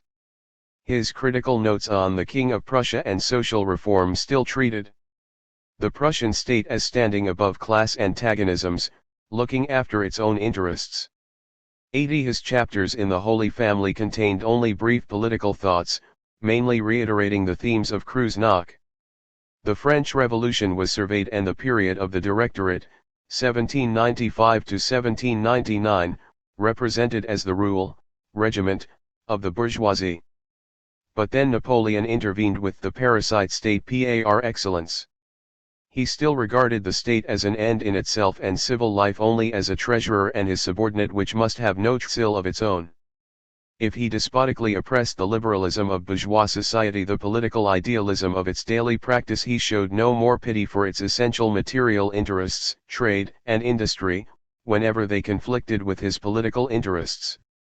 After the tribulations of the Bourbon counter-revolution, the bourgeoisie created in 1830 a constitutional representative state which it considered as the official expression of its own exclusive power. 81. Marx still had not generalized the idea of class rule beyond specific moments in French history. Most significant of all is Marx's January 1845 outline for his still-delayed work on the modem state, the last fragment of his political thinking before Engels' influence became a serious factor which organized the subject matter entirely in the Kreuznach manner, based on the contrast in modem times between the state and civil society and ending with the struggle to transcend this dichotomy. There is no hint in this outline of a class basis for the state in general. 82 The real merger of the two theories would take place in the German ideology. When Marx and Engels commenced their serious day-to-day collaboration in Brussels in 1845, curiously each man accepted the other's theory of the state without surrendering his own. The posthumously published manuscript, The German Ideology, represented their first truly collaborative work in the sense of being a genuine fusion of thought rather than merely an anthology of separately written essays like the Holy Family. And here one finds an attempt, whether conscious or not is impossible to say, to merge the two theories into a congruent whole. The long initial section on Feuerbach contains two passages that pertain to the question. The first included both theories in the same paragraph without attempting to relate them, as the authors described the origin of the state in the division of labor. Out of this very contradiction between the interest of the individual and that of the community, the latter takes an independent form as the state, separated from the real interests of individual and community, and at the same time as an illusory communal life, but always based on the real bonds present in every family and every tribal conglomeration, such as flesh and blood, language, division of labor on a larger scale, and other interests, and particularly based, as we intend to show later, on the classes already determined by the division of labor, classes which form in any such mass of people and of which one dominates all the others. Italics added, 83. Some 30 pages later Marx and Engels took up, as they had promised, the relation of the state to social classes. They began by reviewing the history of property as a social institution up to the development of modern capital, pure private property free of all semblance of a communal institution and excluding the state from any influence on its development. They continued, to such modern private property corresponds the modern state, which has been gradually bought by property owners though taxes, has fallen entirely into their hands through the national debt, and has become completely dependent on the commercial credit they, the bourgeoisie, extend to it. Here was Engels' class state in pure form. Abruptly, however, there followed an interposition that, through the emancipation of private property from the community, the state has become a separate entity beside and outside civil society. 84.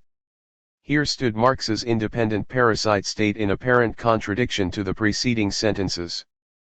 The attempt at fusion ensued as a distinction of successive historical periods.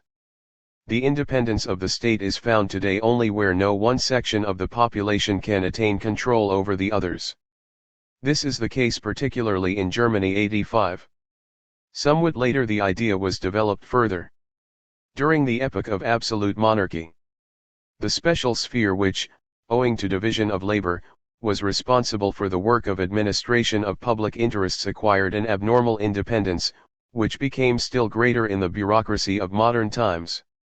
Thus, the state built itself up into an apparently independent force, and this position, which in other countries was only transitory, a transition stage, it has maintained in Germany until the present day. 86. In other countries, then, this independent absolutist state was presumably overthrown or gradually bought by the bourgeoisie and transformed into its instrument of class oppression.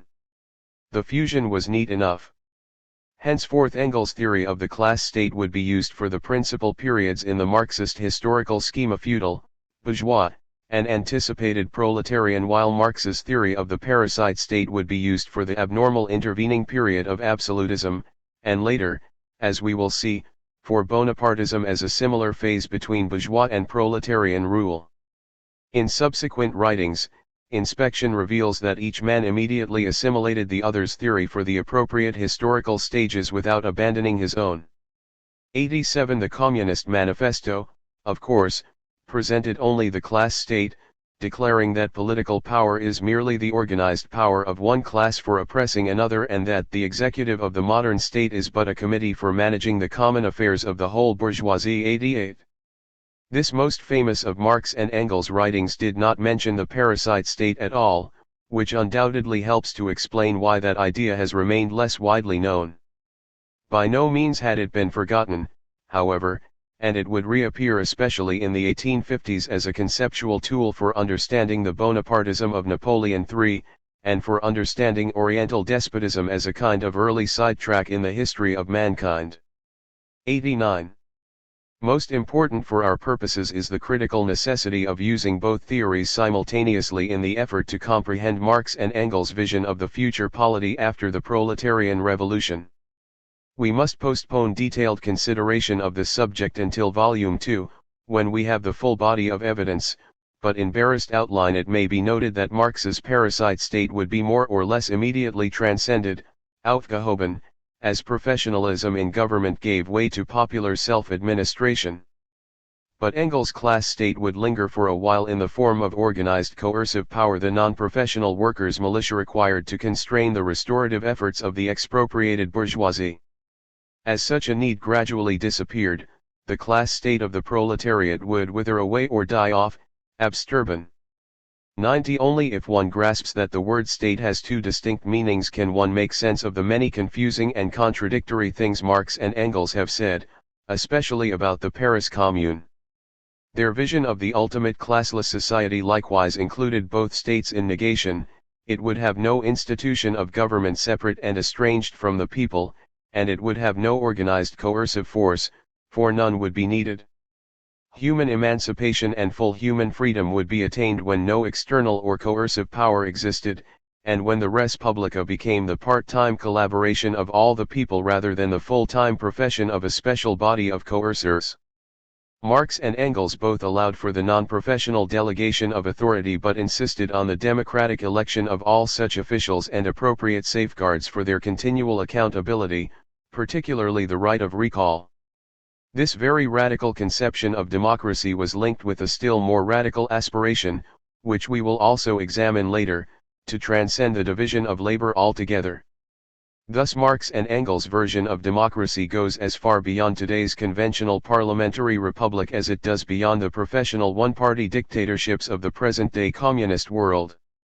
However much one might like further details and specifications, and however rashly optimistic one may find their aspirations for mankind, there can be no real question of Marx and Engels' profound democratic conviction. Conviction is also the proper term in this connection because, contrary to the myth inspired by Marx and Engels themselves and perpetuated in all orthodox Marxist scholarship, both men came to communism out of ethical conviction, not out of scientific discovery.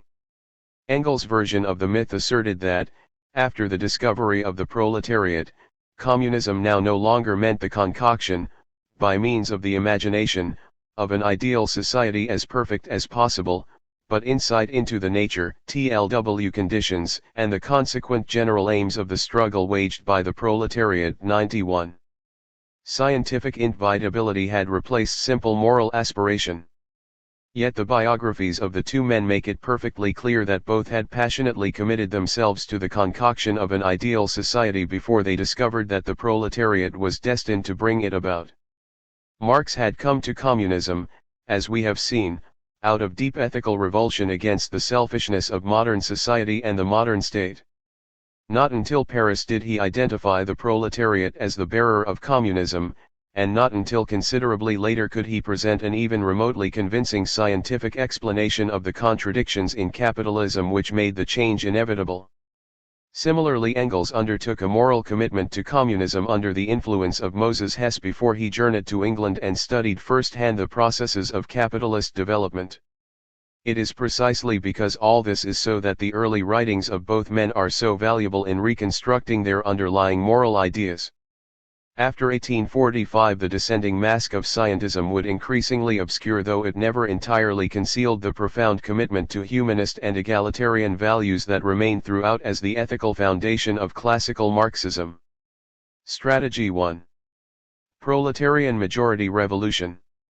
We have observed how Marx and Engels, in their initial communist writings, envisaged the attainment of communism by means of a spontaneous revolution, carried out by the masses themselves as the result of their own self-maturation, without any need for elite assistance or totalitarian democratic devices.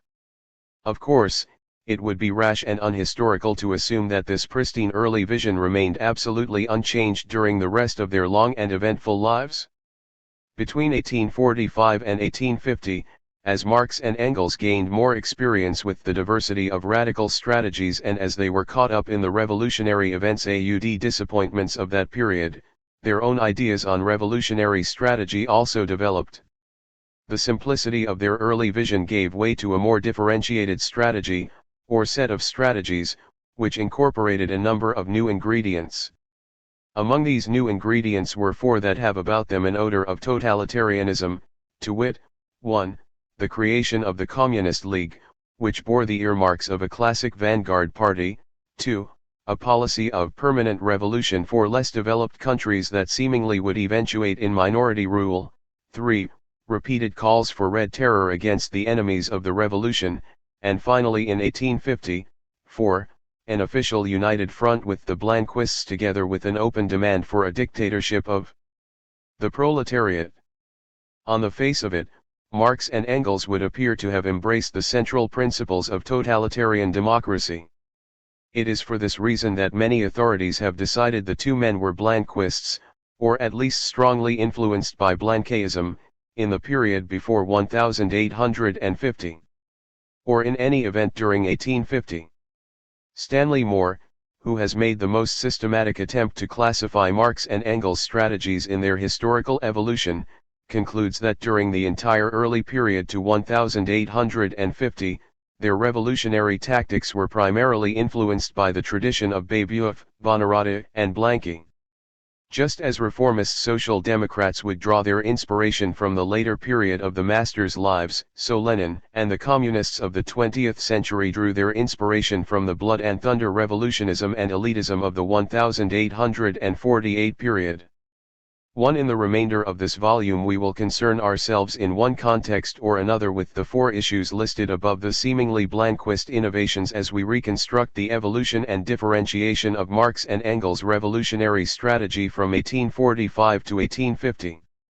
The approach used will combine the narrative biographies begun in the preceding chapters so essential to providing historical context with a topical analysis of the issues themselves. In this chapter we will move in time from Marx and Engels' 1845 Brussels collaboration to their reappearance in Germany just after the outbreak of the 1848 revolution.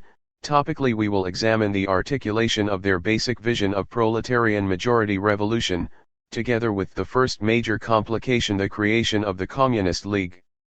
The Democratic Revolution. The importance of historical context may be immediately appreciated if one thinks of the assumption evident in the works of so many Philistine critics of Marx that advocacy of violent revolution is undemocratic per se. Taking for granted the existence of democratic institutions, of a legal road to power, these critics suppose that all proponents of revolution must necessarily be elitists who lack the patience to win majority support for their views or who have no faith in the masses at all. Whatever their claim to speak for the people, such revolutionists construct vanguard parties or guerrilla armies and justify minority revolution, political terror, and totalitarian dictatorship.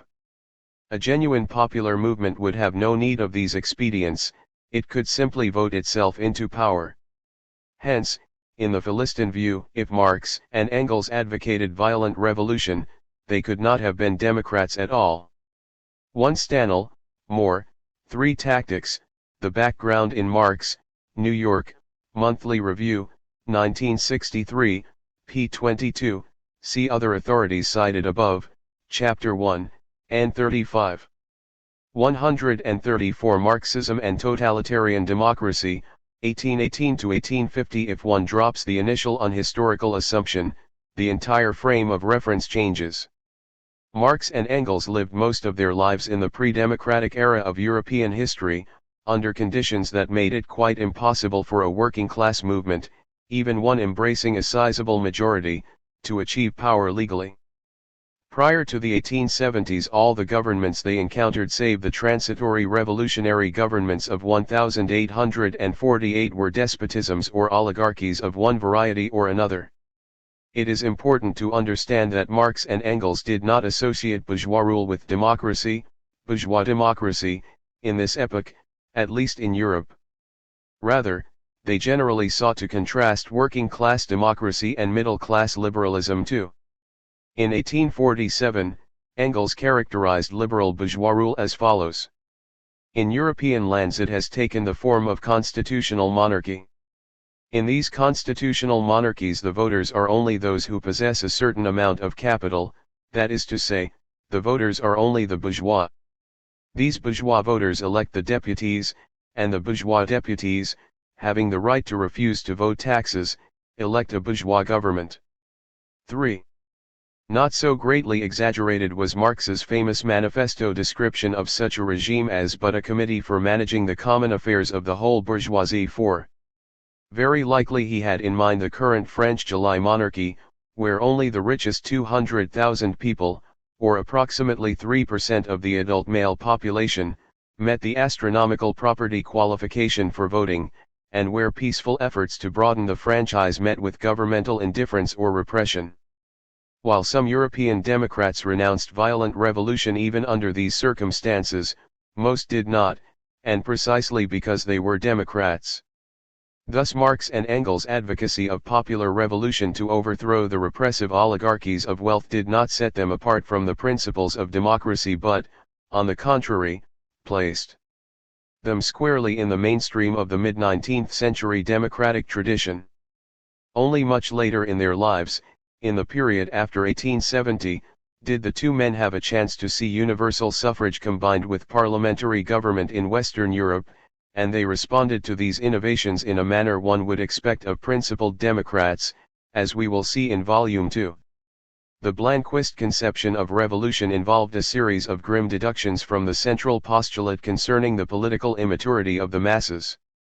Among these was the necessity of postponing democratic elections until after a temporary educational dictatorship. In diametric opposition to such views, as we have witnessed, Marx and Engels foresaw a prior maturation of the populace and a revolution whose first act would be the establishment of universal suffrage and democratic institutions. Thus in his Kreuznach critique, Marx had perceived unrestricted suffrage as the instrument that would achieve the dissolution of this political state, but also the dissolution of civil society, and he returned to the same theme in his 1845 outline for the still unfinished project, when he identified universal suffrage as the struggle for the Aufhebung of the state and civil society. Engels had developed parallel views in close association with the English Chartists. Their democratic demands, he believed, could only be attained by revolutionary action, but their victory would establish a social democracy and a House of Commons that would incorporate the will of the whole people and not merely of the middle classes. 5. Whatever else changed during the period of our present concern, it is safe to assert that Marx and Engels retained this dramatically unblanquist faith in universal suffrage. Nowhere did they call for dictatorship or suggest the postponement of elections. On the contrary, they positively overflowed with ebullient confidence that the masses were flocking to the communist standards and would be ready for self-government when the revolutionary moment arrived. Democracy, nowadays that is communism, jubilated Engels at the end of 1845. Democracy has become a proletarian principle, a principle of the masses. The masses may be more or less clear about the single correct understanding of democracy, but they all possess at least the obscure feeling that democracy means equal social rights. The democratic masses can safely be counted in the reckoning of communist forces. 6. In a similar mood in 1847, Marx asserted that Frederick William IV in supposing that the common people of Prussia were his loyal supporters, the real people, the proletariat, the small peasants and populace, would first and foremost force His Majesty to grant a constitution with universal suffrage, freedom of association, freedom of the press and other unpleasant things. And can it be imagined that the proletariat, which more and more is joining with the Communist Party, will not know how to use freedom of the press and freedom of association? 7. In July 1846, Marx, Engels, and their new Brussels comrade, Philippe Gigot, signing themselves the German Democratic Communists of Brussels, publicly congratulated the English Chartist leader, Feargus O'Connor, on winning a seat in Parliament, and went on to speak of a democratic reconstruction of the constitution on the basis of the People's Charter, by which the working class will become the ruling class in England. In October 1846, while disseminating his own tactical ideas among the German artisans in Paris, Engels defined the proper road to communism as a forcible democratic revolution. 9. A month later, in an article chastising the French Democrat Alphonse de Lamartine for proposing indirect elections, Engels appealed to the legendary Constitution of 1793. The principles, indeed, of social and political regeneration have been found 50 years ago. Universal suffrage, direct election, paid representation, these are the essential conditions of political sovereignty. Equality, liberty, fraternity, these are the principles which ought to rule in all social institutions. 10. The central contrast with Blanquist's strategy appeared again most interestingly in the successive drafts of the Communist Manifesto. The earliest version, dating from June 1847 and only recently rediscovered, is in Engels' hand and is laid out in catechism form. Asking about the transition to communism, the draft sets forth the following reply. The first basic condition for the introduction of a community of goods is the political liberation of the proletariat by means of a democratic state constitution, Demokratische Staatsverfassung. 11.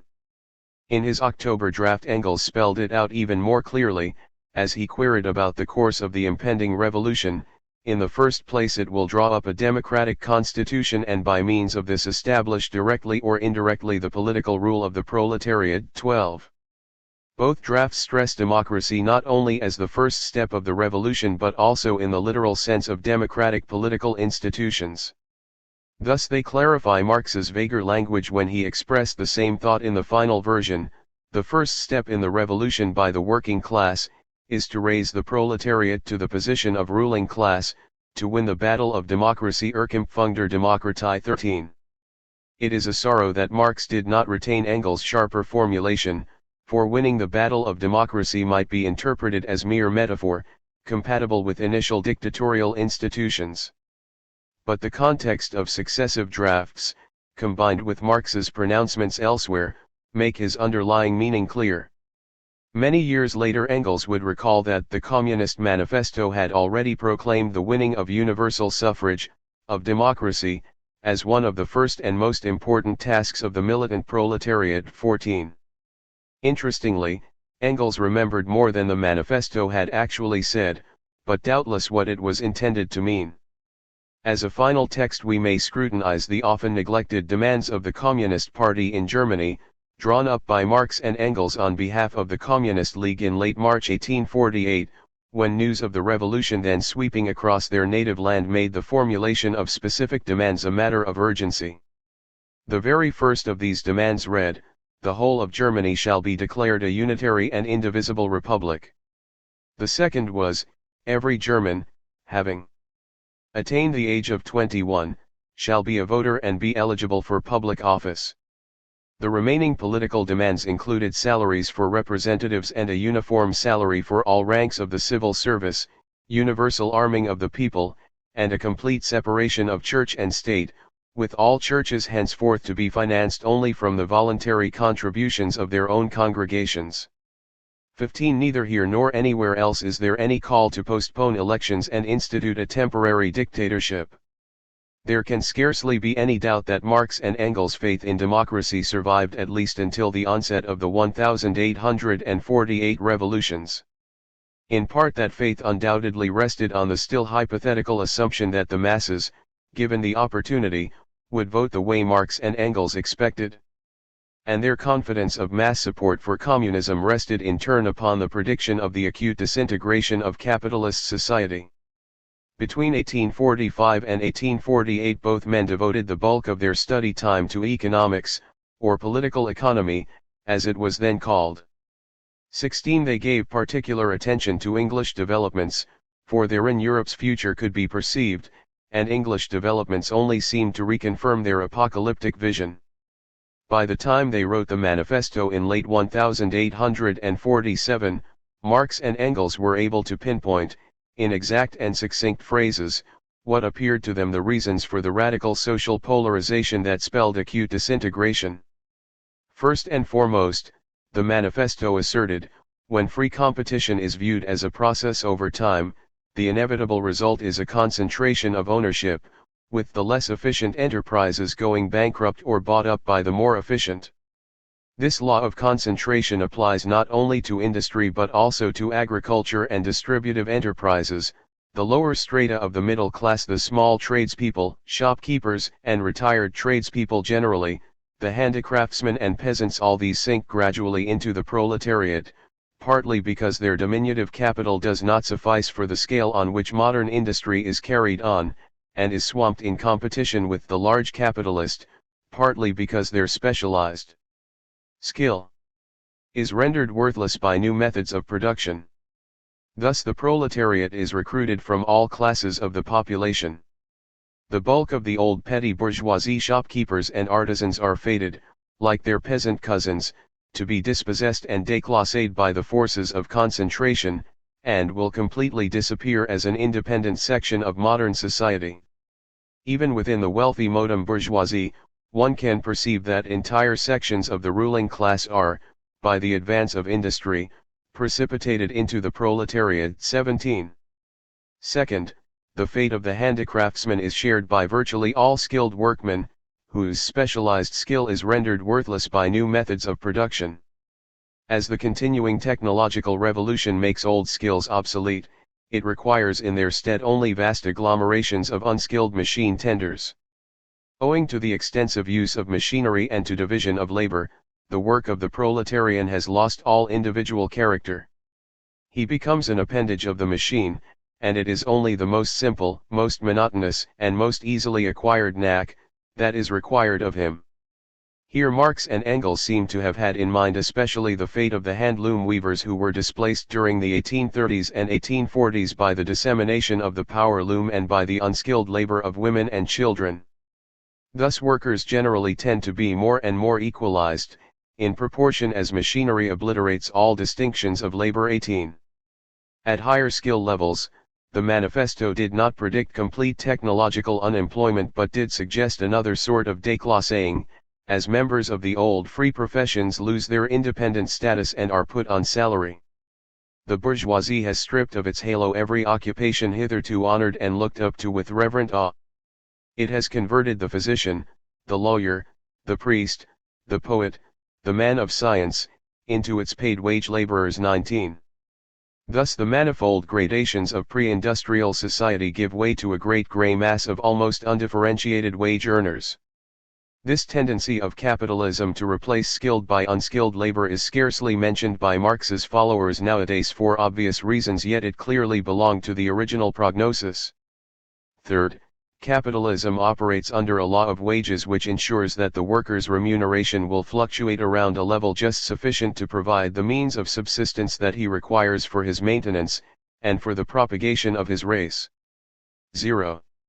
Local variations of supply and demand may permit wages to rise temporarily, but no permanent improvement can occur, not because of biological population pressure as Malthus and Ricardo had presumed, but because the constant proletarization described above will ensure a superabundance of competing hands during the expected lifespan of the capitalist system. Similarly, trade unionism might bring local and temporary gains, not to mention important non-material advantages, but as Engels wrote in 1845, all these efforts on the part of trade unionists cannot change the economic law by which wages are fixed. 21. Later in their lives the two men would come to modify this stringent view, but prior to 1848 they repeatedly asserted the law of wages in its most literal form. 22. Indeed, they asserted more, namely that the standard of life constituting subsistence was itself declining in an absolute way. Spirits have taken the place of beer, cotton that of wool and linen, and potatoes that of bread. Thus, as means are constantly being found for the maintenance of labor on cheaper and more wretched food, the minimum of wages is constantly sinking. 23. At the same time, the burden of toil also increases, whether by prolongation of the working hours, by increase of the work exacted in a given time, or by increased speed of the machinery, etc. 24. All these hardships blend together in a process of increasing misery, Verelendung, for the masses. Finally, these various tendencies are all abetted and accelerated by the recurring crises, the cycle of boom and bust to which the capitalist system is subject. A depression is an epidemic of overproduction, inescapable under the existing order because the conditions of bourgeois society are too narrow to comprise the wealth created by them. The masses who live at subsistence cannot buy back all they produce. While vast human needs remain unmet, market demand periodically dries up. Such crises are overcome, to be sure, but only by paving the way for more extensive and more destructive crises, and by diminishing the means whereby crises are prevented. 25. Each successive depression pushes under additional segments of the middle class and pauperizes larger elements of the working class, multiplying the reserve army of the unemployed. Putting these trends together and projecting into the future, Engels had pinpointed the net social resultat in his condition of the working class. Chimerical crises would continue, and they would become ever more serious and ever more disastrous as industry expanded and the number of workers continued to grow.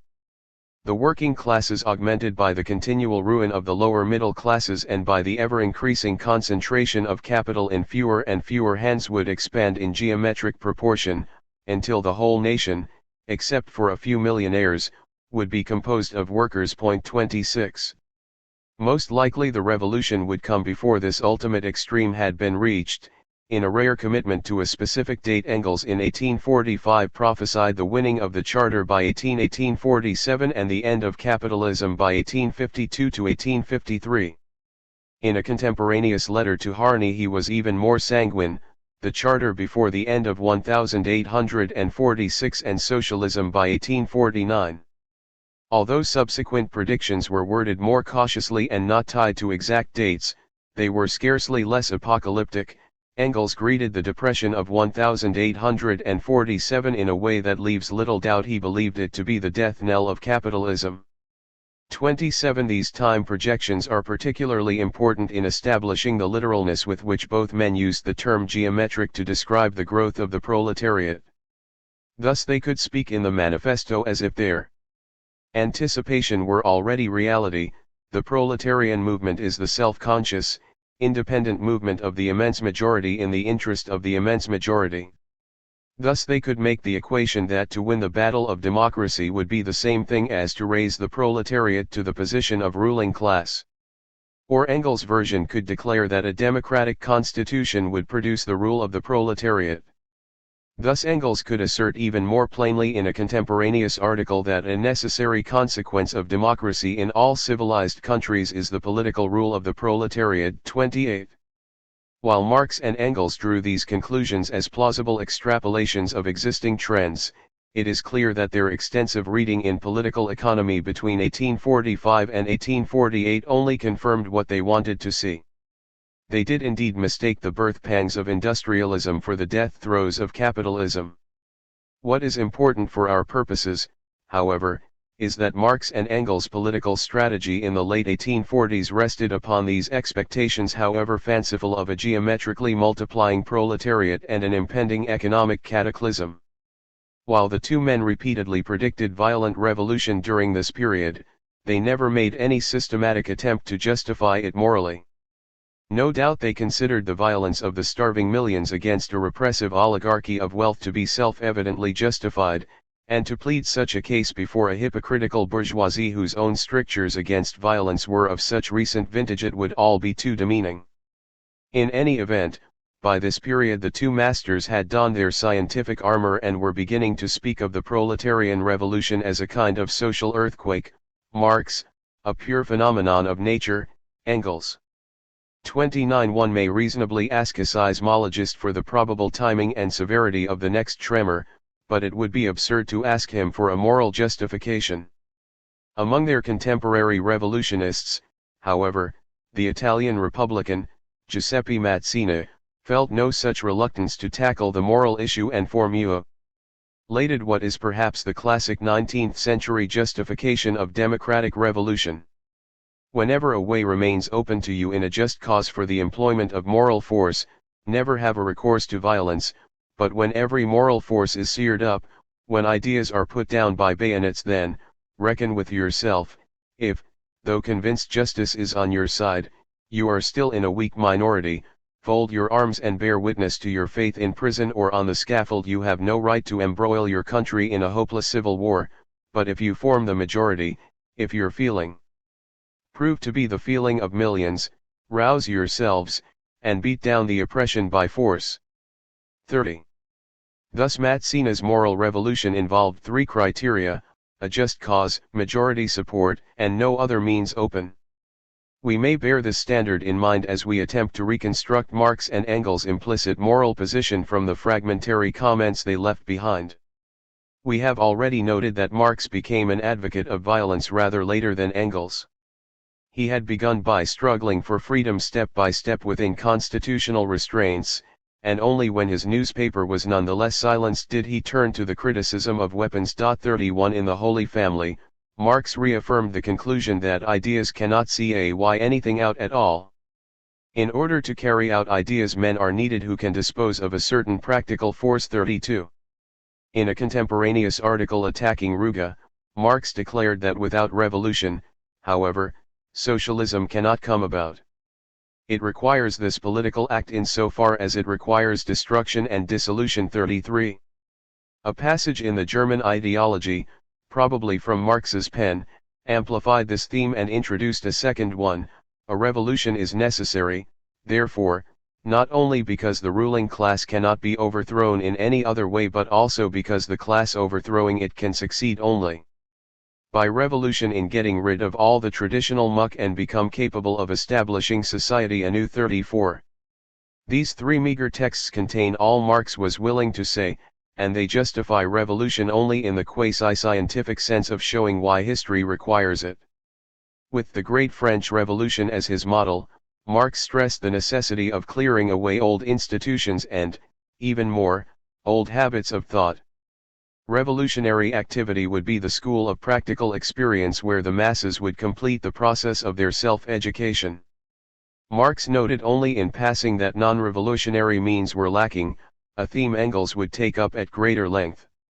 In his October draft of the manifesto, Engels faced the moral issues more squarely.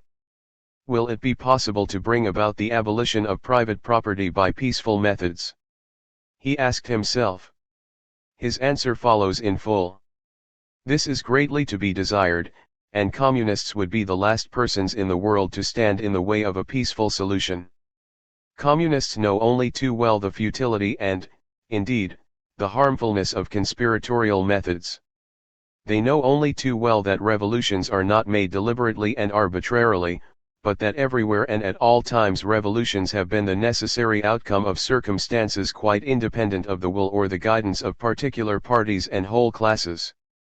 But they also perceive that the development of the proletariat in nearly all civilized countries is violently suppressed, and that in this way opponents of communism are working full force to promote a revolution. Should the oppressed proletariat at long last thus be driven into a revolution, then we communists will rally to the cause of the workers and be just as prompt to act as we are now to speak. 35. Far from embracing Blanquist ideas, Engels here categorically rejected them. Communists expected to join in a revolution undertaken by the masses, but not to make one themselves deliberately and arbitrarily through conspiratorial methods. Moreover, Engels even expressed a moral preference for peaceful means altogether. It was only the oppression by the other side that made them impossible. This might be regarded as a meaningless academic concession under the circumstances, except for Engels' brief allusion to the United States, where the democratic constitution has been established, and where the communists must make common cause with the party that is utilizing this constitution in the interests of the proletariat and against the bourgeoisie, that is, with the agrarian national reformers. 36. Thus Engels did not call for revolution against a democratic constitution but only for utilization of the legal rights and freedoms it provided in the interest of the workers. There was no guarantee, of course, that the bourgeoisie would peacefully submit to being ousted legally through a majority vote, but democratic institutions opened up at least the chance. In Europe that chance did not exist. Even the workers' efforts to join together peaceably and express their views were met with forcible suppression by the existing governments. Citing this oppression kept up by force, Engels noted in one article that the French communists plan on meeting force by force, and having, at present, no other means, why should they hesitate a moment to apply this? 37. He seemed to agree with the general moral principle he ascribed to the left-wing Chartists in 1845, the oppressed has the right to use all means against his oppressor that the oppressor employs against him. 38. During the 1840s this axiom justified violence. Turned around, however, it might later justify restraint. If the oppressor, for example, refrained from certain extremes of violence, was not the proletariat obliged to follow suit? We will see in the later writings of Marx, and especially Engels, the recurring idea of such a gentleman's agreement respecting mutual restraints or rules in the class struggle. Even within the context of the 1840s, however, Engels emphasized the obligation of principled communists, not to promote violence in the coming revolution, but to reduce it to the unavoidable minimum. In the conclusion to his condition of the working class he drew a frightening picture of seething class hatreds, but then added, as the workers absorb more and more socialist and communist elements so the revolution will be less bloody, less violent, and less vengeful. In principle, communism rises above the enmity of classes, for it is a movement that embraces all humanity and not merely the working classes. Of course no communist proposes to avenge himself against any particular individuals who are members of the bourgeoisie. English socialism, i.e. communism, undoubtedly accepts the doctrine that the individual bourgeois is not, as an individual, responsible for the acts of the middle classes as a whole. Should the proletariat become more socialist in character, its opposition to the middle classes will be less unbridled and less savage. It may be expected that by the time the rising comes the English working classes will understand basic social problems sufficiently clearly for the more brutal elements of the revolution to be eventually overcome with the help of the appearance of the Communist Party. In this way the tragedy of a 9th of Thermidor may be avoided. 39. So the role of the party was to hose down the revolutionary fury of the masses. Yet Engels unmistakably identified higher consciousness with greater restraint. Excessive violence should be avoided if only to prevent an excessive reaction, a 9th of Thermidor. Perhaps all this was just for public consumption, but nowhere in his private correspondence did Engels suggest the contrary. In any event, deeds are a better test of sincerity than words, and we will soon have an opportunity to observe whether Marx and Engels, in a revolutionary situation where real lives were at stake, acted to promote violence or confine it to the unavoidable minimum. Thus, whatever their reluctance to discuss the ethics of political violence, it seems clear that the revolution Marx and Engels had in mind /v old easily meet Mazzini's three criteria. The proletarian revolution would be a just cause, supported by the majority, where no other means were open. A final note might be added in the interest of historical perspective. The models of revolution before Marx and Engels at this time were the July Revolution of 1830 and of course the Great French Revolution, with its various stages of development. In these prototypes, new governmental authorities were established essentially by street demonstrations in which the violence was neither massive nor of long duration, and was more often spontaneous than organized.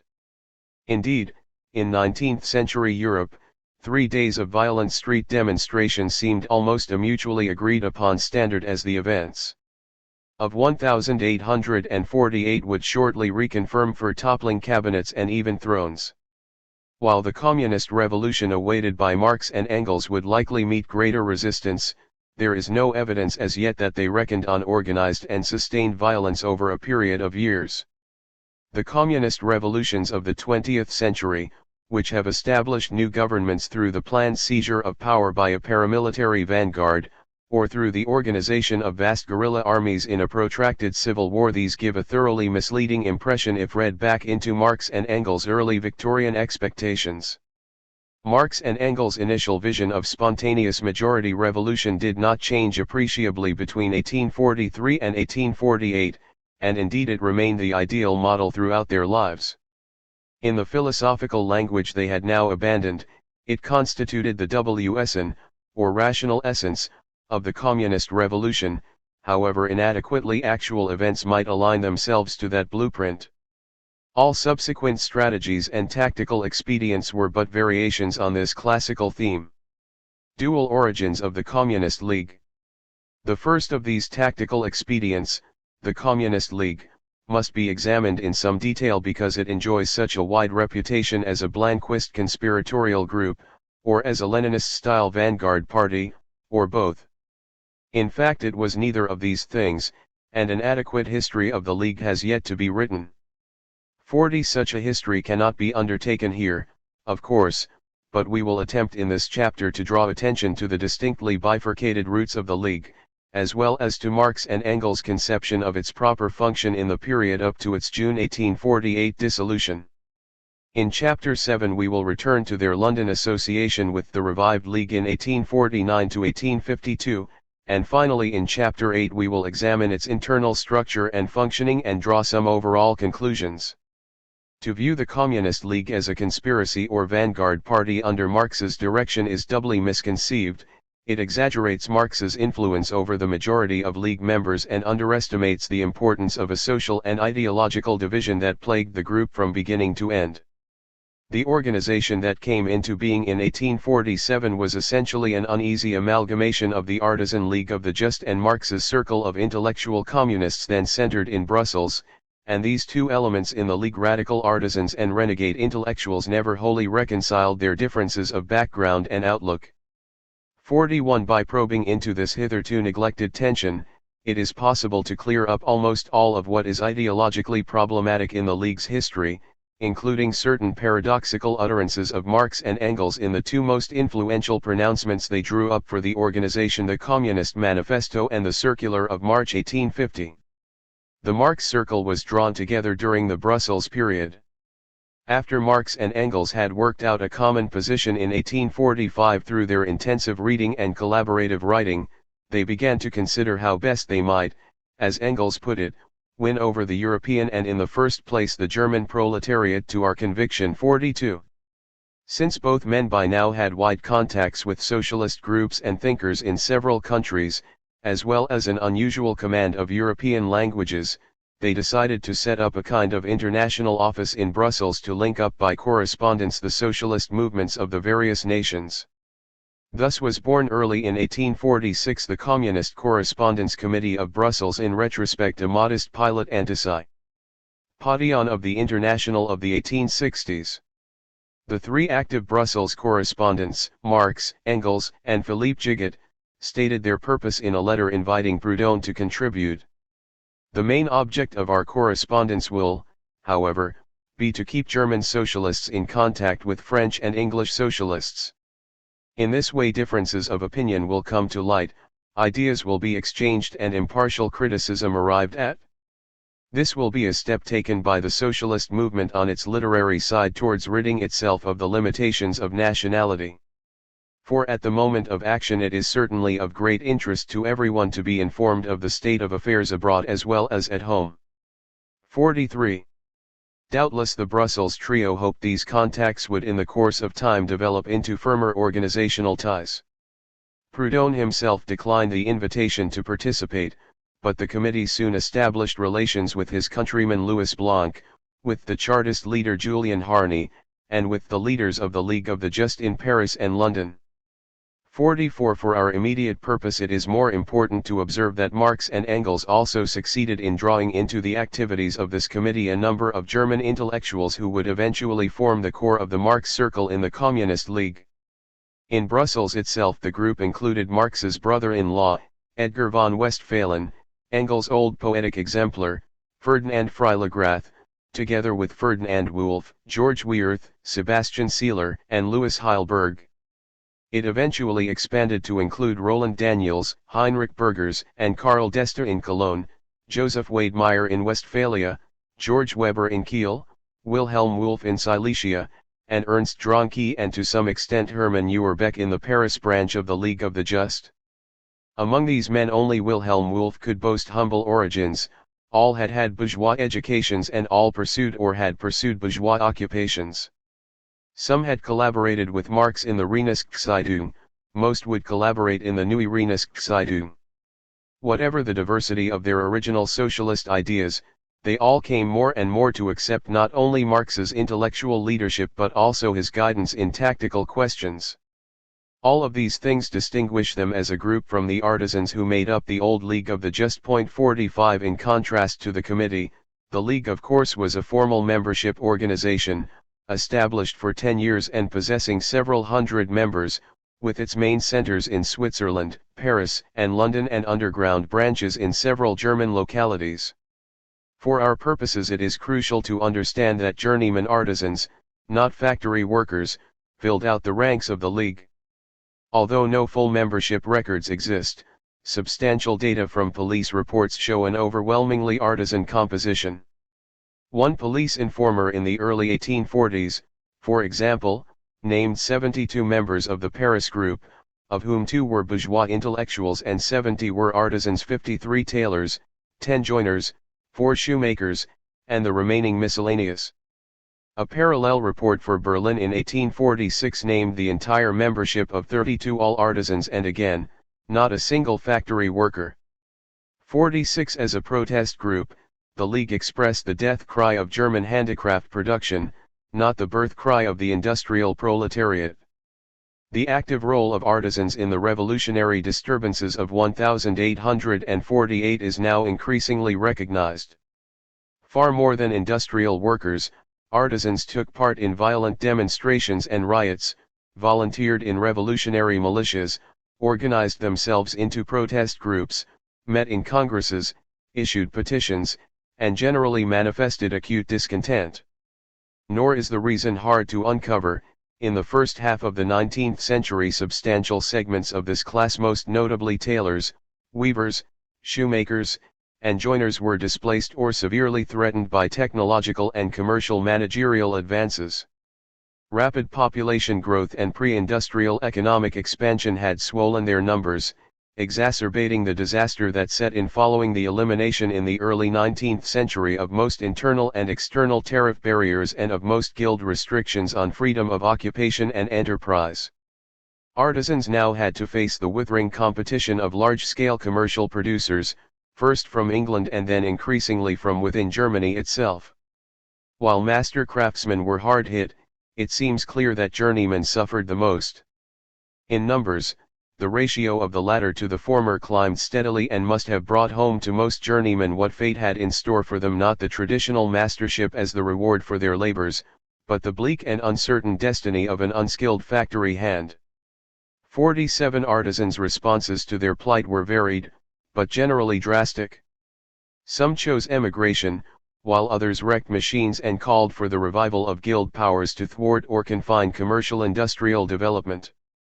But some perceived in the doom of their own class the end of traditional society generally. In an apocalyptic social radicalism they were able to find hope in the midst of despair. This response seemed most frequent among those journeymen who migrated to Paris during their wander years and learned of socialist aspirations from their French counterparts. In the sizable community of German artisans resident in Paris, the ideas of Blanqui, Cabet, and Proudhon, and later of Weitling, Hess, and the true socialists, all blended confusedly together in a doctrinal potpourri. 48 One desire seemed to be shared nonetheless by all varieties of artisan communism and lay at the root of its continuing tension with Marxism. Reflecting the acute need of the artisans to find some emergency exit from the hellfire of the Industrial Revolution, the desire expressed itself positively as the wish to establish communism immediately, without going through any lengthy preparatory or intermediate stages of development. Whether the emergency exit appeared in the guise of a world-transforming Blanquist dictatorship, an Icarian model community, a Prudenist self-help association, or one of the German variations of these schemes, all offered the prospect of quick escape from the unbearable present. The artisans' desire expressed itself negatively as a special animosity toward the agent of their plight, the bourgeoisie, along with its commercial values and program of liberal reforms. They understandably had little immediate sympathy for the idea of allying with the bourgeoisie against the old regime in Germany, of helping their archenemy to power and enduring his rule, however temporary. Indeed, they had every reason to be hostile to industrial development per se, and if most communist artisans did not oppose it actively, neither did they conceive it to be in any way a prerequisite for the good society. They instinctively turned to varieties of socialism that, in addition to offering quick escape, radiated a special animus against the bourgeoisie and were either hostile or indifferent to modernization itself. Concerning these twin issues, the proximity of communism and the need for bourgeois-sponsored economic development, the artisans and the Marx circle would never fully understand each other. Marx and Engels, as we will see, insisted that the road to communism lay only through the purgatory of bourgeois rule and economic modernization. There simply was no emergency exit. 40. We must postpone further consideration of the second issue until Chapter 6, but artisan impatience for immediate communism properly concerns us here in its totalitarian democratic manifestation, namely, in the pronounced Blanquist and W. Eatling-esque character of the early League of the Just. Among the German artisans who wandered to Paris in the mid-1830s were the journeyman tailor Wilhelm Weitling, the compositor Karl Schapper, and the shoemaker Heinrich Bauer. Although they were influenced there by several strains of French socialist thought, they designed the League of the Just in 1836 mainly after the then standard model for radical groups, the secret conspiratorial society in the tradition of Babeuf, the Carbonari, Buonarroti, and most recently, Blanqui. Engels exaggerated only slightly when he later described the early League as actually not much more than the German branch of the French secret societies, especially the Société des Saisons led by Blanqui and Barbes, with which a close connection was maintained. 50. Even at the outset, however, there were non-Blanquist features. The League came into existence in rebellion against the utterly dictatorial organizational structure of a still older and more purely conspiratorial group, the League of the Despised.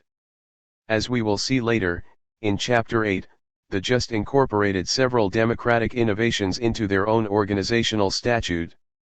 And Wolfgang Schieder has recently presented new evidence from police records challenging the common belief that League members took an active part in Blanqui's classic 1839 insurrection. Whether they did or not, their leaders found it expedient to leave France in the police crackdown that followed the abortive rising. Schapper and Bauer moved to London, as we have already observed, while Weitling went to Switzerland, leaving others to take their places in the Paris League.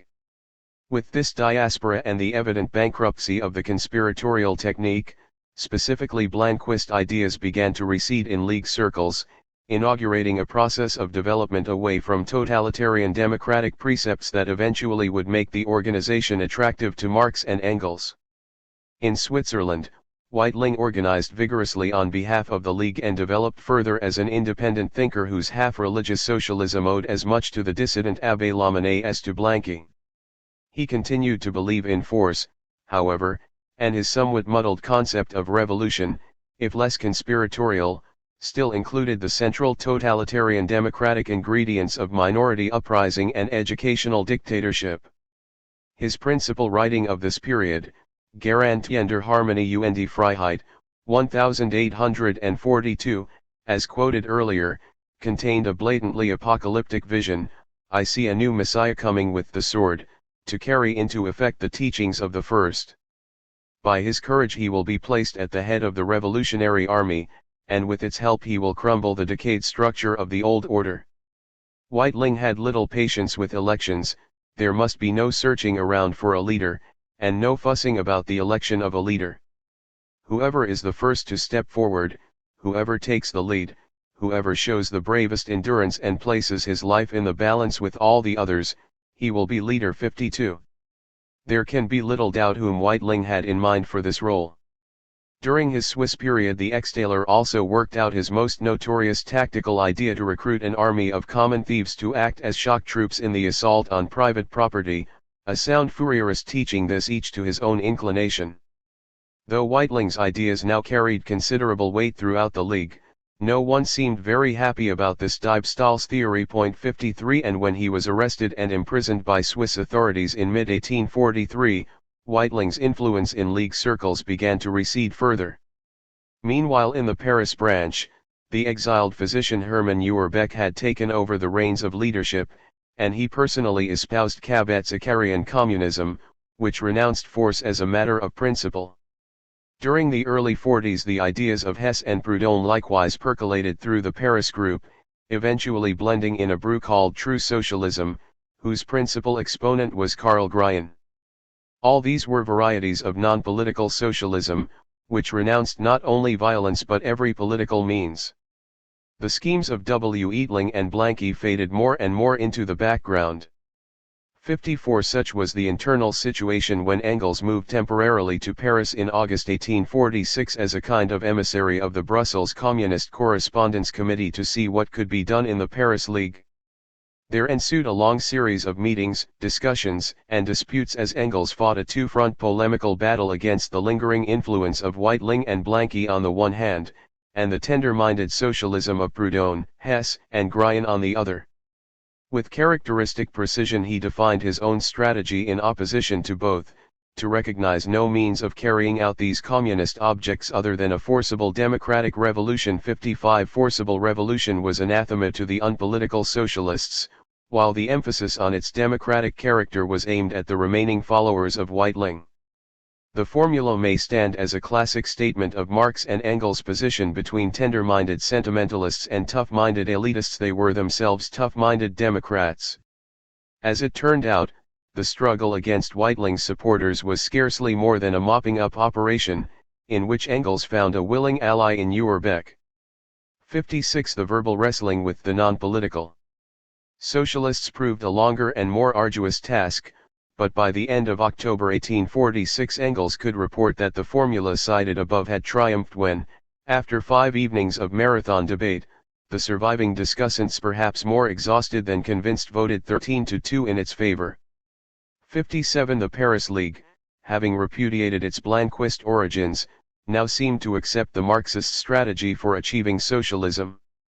It was in London, however, that the really decisive transformation took place. The headquarters of the League were transferred there in 1846, and the artisan troika of Schapper, Bauer, and Moll became the international leaders of the organization. After their exile to England, the three men moved rapidly away from their conspiratorial past. They established ties with the left-wing Chartist Julian Harney and began to perceive in the recruiting success of Chartism the possibilities of mass propaganda and mass organization for a quite different kind of revolution. 58 This movement away from totalitarian democratic precepts is nowhere better evidenced than in the reception given to Weitling when he came to London in 1845 following his imprisonment in Switzerland. Most authorities agree that prison upset Weitling's already precarious mental balance, undermining the coherence of his thought and exaggerating his personal messianic impulses. 59 He arrived in London, evidently expecting to resume his old position as chief spokesman for the League, only to find that the organization had outgrown his putschist ideas. In a series of internal discussions, a partial transcript of which has fortunately survived, Weitling argued that propaganda aimed at the next generation was too slow a means. I believe everyone is ripe for communism, even criminals. Mankind is necessarily always ripe for communism or never will be. Mere propaganda helps not at all. In a later session he continued, if we call for communism by revolutionary means, then we must have a dictator who rules over everything. The dictator should not have more than anyone else. We can only allow him this position if he works for the general good. Weitling ended his participation in these sessions with a panegyric to Napoleon, whom he seemed to regard as a model dictator and whose communist successor he evidently hoped to become. 60 Weitling found only one vocal supporter in these discussions, oddly the true socialist, Hermann Kriege. Among those who spoke against his ideas in successive meetings, Karl Schapper was the most articulate. If mankind were ripe for communism, it would have been instituted already. We must not force anybody. The great mass must be convinced of the truth of communism, then the rest will follow of its own accord. We must enlighten the people first, otherwise the external destruction will be followed by self-destruction. From history we can see how everything would always end in anarchy and despotism. Weitling's communism would be just like soldiers in a barracks, and I fear we would thereby get caught in serious conflicts. Everyone must have his full freedom, without impinging on the personal freedom of others. Schapper concluded that in Weitling's system there is no guarantee of freedom. 61. Thus did the Londoners repudiate their past in favor of a more democratic conception of the road to socialism. Feeling humiliated in London, Weitling journeyed to Brussels early in 1846, where he fared no better with the Marx circle. In a famous showdown before the Correspondence Committee on March 30, Marx denounced Weitling's call for an immediate and therefore a minority communist revolution in Germany, as well as his penchant for wild emotional appeals instead of systematic education. According to Paul Anenkoff's eyewitness account, Marx declared that it was nothing but deceit to rouse the people without giving them a solid basis for their action. By awakening the fantastic hopes just spoken of, Marx continued, one will never save those who suffer, but one will certainly lead them to their ruin. Here Marx was clearly condemning premature violence and putschism. When Weitling defended his own activity and spoke deprecatingly of mere literary criticism, Marx smashed the table with his fist and shouted, "Ignorance never did anyone any good." 62. The meeting was over.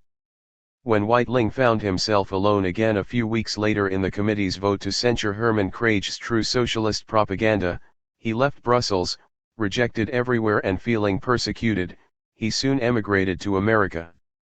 63. With Weitling gone and his influence in the League apparently eradicated, the organization that both Marx and Engels had expressly refused to join in 1842 and 1844 now became more attractive to them. Conversely, the artisans were now looking for someone to replace Weitling as a literary spokesman for the group, who could articulate their desires before the larger public. In June 1846 the leaders of the League agreed to enter regular correspondence with the Brussels Committee, thus establishing the first formal tie between the two organizations whose merger would create the Communist League. In August Engels moved to Paris on the committee mission described above, forging a second link. Still, a good deal of lingering suspicion and bias had to be overcome before any union could be effected. From previous rumors, Schapper confided to Marx in his June 1846 letter, "We had the idea that you wanted to establish some kind of aristocracy of intellectuals, an aristocratie, and rule over the people from your new godly thrones." 64. Though apparently reassured on this point, Schapper continued to stress the social cleavage in subsequent letters, mincing no words about the arrogance of intellectuals, who don't know how to gain the workers' friendship, who repel them instead of attracting them. You Brussels proletarians still possess this damned intellectual arrogance to a high degree. 65. Many artisans in London believed that the Brussels group excluded real workers on principle, an unfounded rumor apparently circulated by Weitling. 66. On the other side, one can see particularly in Engels' reports from Paris a sharp impatience with the appallingly ignorant artisans of the League. Straubinger, Engels called them, a term perhaps translatable as journeyman tramps, traditionally artisans who wandered permanently, taking casual labor without ever becoming masters. "I could never have imagined," he wrote in one pessimistic letter, "such sleepy-headedness and petty rivalry among these fellows. Weitlingism and Proudhonism are really the most complete expression of the life circumstances of these jackasses, and there is nothing to be done about it." 67. Here was the underlying social basis of the tension between artisans and intellectuals that would color the entire history of the Communist League. For the time being, however, this tension was on the wane, as both sides perceived a broad area of agreement on political issues. Most of all, Marx and Engels had to be convinced that the League had rejected its conspiratorial past. To this end Schapper reported to the Brussels group in his June 1846 epistle. As concerns conspiratorial plans, we have long gotten over such stupidities, so far conspiracies have helped no one but our enemies, and we are pleased to see that you have the same opinion. We are certainly convinced that it cannot and will not get started without a thorough revolution, but to want to bring about this revolution by conspiracies and stupid proclamations, a la vitalising, is ridiculous. When the revolution of the spirit now beginning has reached its end, the physical one will come by itself, if those in power do not submit. Our task is to enlighten the people and make propaganda for common ownership. You want the same, therefore let us shake hands and work with united strength for a better future. 68. Schapper now seemed to share exactly Marx and Engels' conception of revolution. Within League ranks themselves, Schapper and his colleagues sent a circular in February 1847 that ended by warning the members sharply against putschs, conspiracies, weapons purchases, and similar nonsense. 6. 9. The remaining steps toward merger can best be followed in Engels' own words in his 1885 essay, on the history of the Communist League. In the spring of 1847 Moll visited Marx in Brussels and immediately afterwards me in Paris, and invited us repeatedly, in the name of his comrades, to enter the League. He reported that they were as much convinced of the general correctness of our mode of outlook as of the necessity of freeing the League from the old conspiratorial traditions and forms. Should we enter, we would be given an opportunity of expounding our critical communism before a Congress of the League in a manifesto, which would then be published as the Manifesto of the League. What we previously objected to in this League was now relinquished as erroneous by the representatives of the League themselves. We were even invited to cooperate in the work of reorganization. Could we say no? Certainly not. Therefore, we entered the League. Marx founded a League community in Brussels from among our close friends there, that is, the Correspondence Committee, the Marx Circle, while I attended the 3 Paris communities. In the summer of 1847, the First League Congress took place in London. Whatever remained of the old mystical names dating back to the conspiratorial period was now abolished. The organization was thoroughly democratic, with elective and always removable boards. This alone barred all hankering after conspiracy, which requires dictatorship, and the League was converted for ordinary peace times at least into a pure propaganda society. 70. Marx likewise recalled in 1877 that the first entrance of Engels and myself into the secret Communist League took place only on the condition that everything conducive to authoritarian superstitions Autoritätsüberglaube be removed from the statutes. 71. The rewritten statutes did indeed provide genuinely democratic forms, as we will see in Chapter 8. Marx and Engels received no special powers themselves, and in fact the artisans retained full control of the top leadership. What is noteworthy in Marx and Engels' recollections is the common stress they gave to their precondition for membership, the rejection of totalitarian democratic precepts. While waiting for their new manifesto to be put together, the artisans in the London branch hammered out among themselves a preliminary statement of negative principles, to declare what sort of communists they were not. This statement, almost certainly drafted by Schapper, appeared in the first, and only, issue of their new publication, Die Kommunistische Zeitschrift, in September 1847. On questions of strategy and underlying political values it matched Marx and Engels' ideas perfectly. We are not among those communists who preach everlasting peace here and now while our opponents in every land are girding their loins for battle. We know only too well that, with the possible exceptions of Britain and the United States, we shall not be able to enter our better world unless we have previously and by the exercise of force won our political rights. But we are not conspirators who have determined to begin the revolution on such and such a day or who are plotting the assassination of princes. The statement went on to urge that the workers of all countries unite, openly where the laws permit, for our activities need not fear the light of day, secretly where the arbitrary will of tyrants imposes secrecy upon us. Their first main object should be to establish a democratic state wherein each party would be able by word or in writing to win a majority over to its ideas. The statement elaborated: "We are not among those communists who are out to destroy personal liberty, who wish to turn the world into one huge barrack or into a gigantic workhouse. There certainly are some communists who, with an easy conscience, refuse to countenance personal liberty and would like to shuffle it out of the world because they consider that it is a hindrance to complete harmony. But we have no desire to exchange freedom for equality.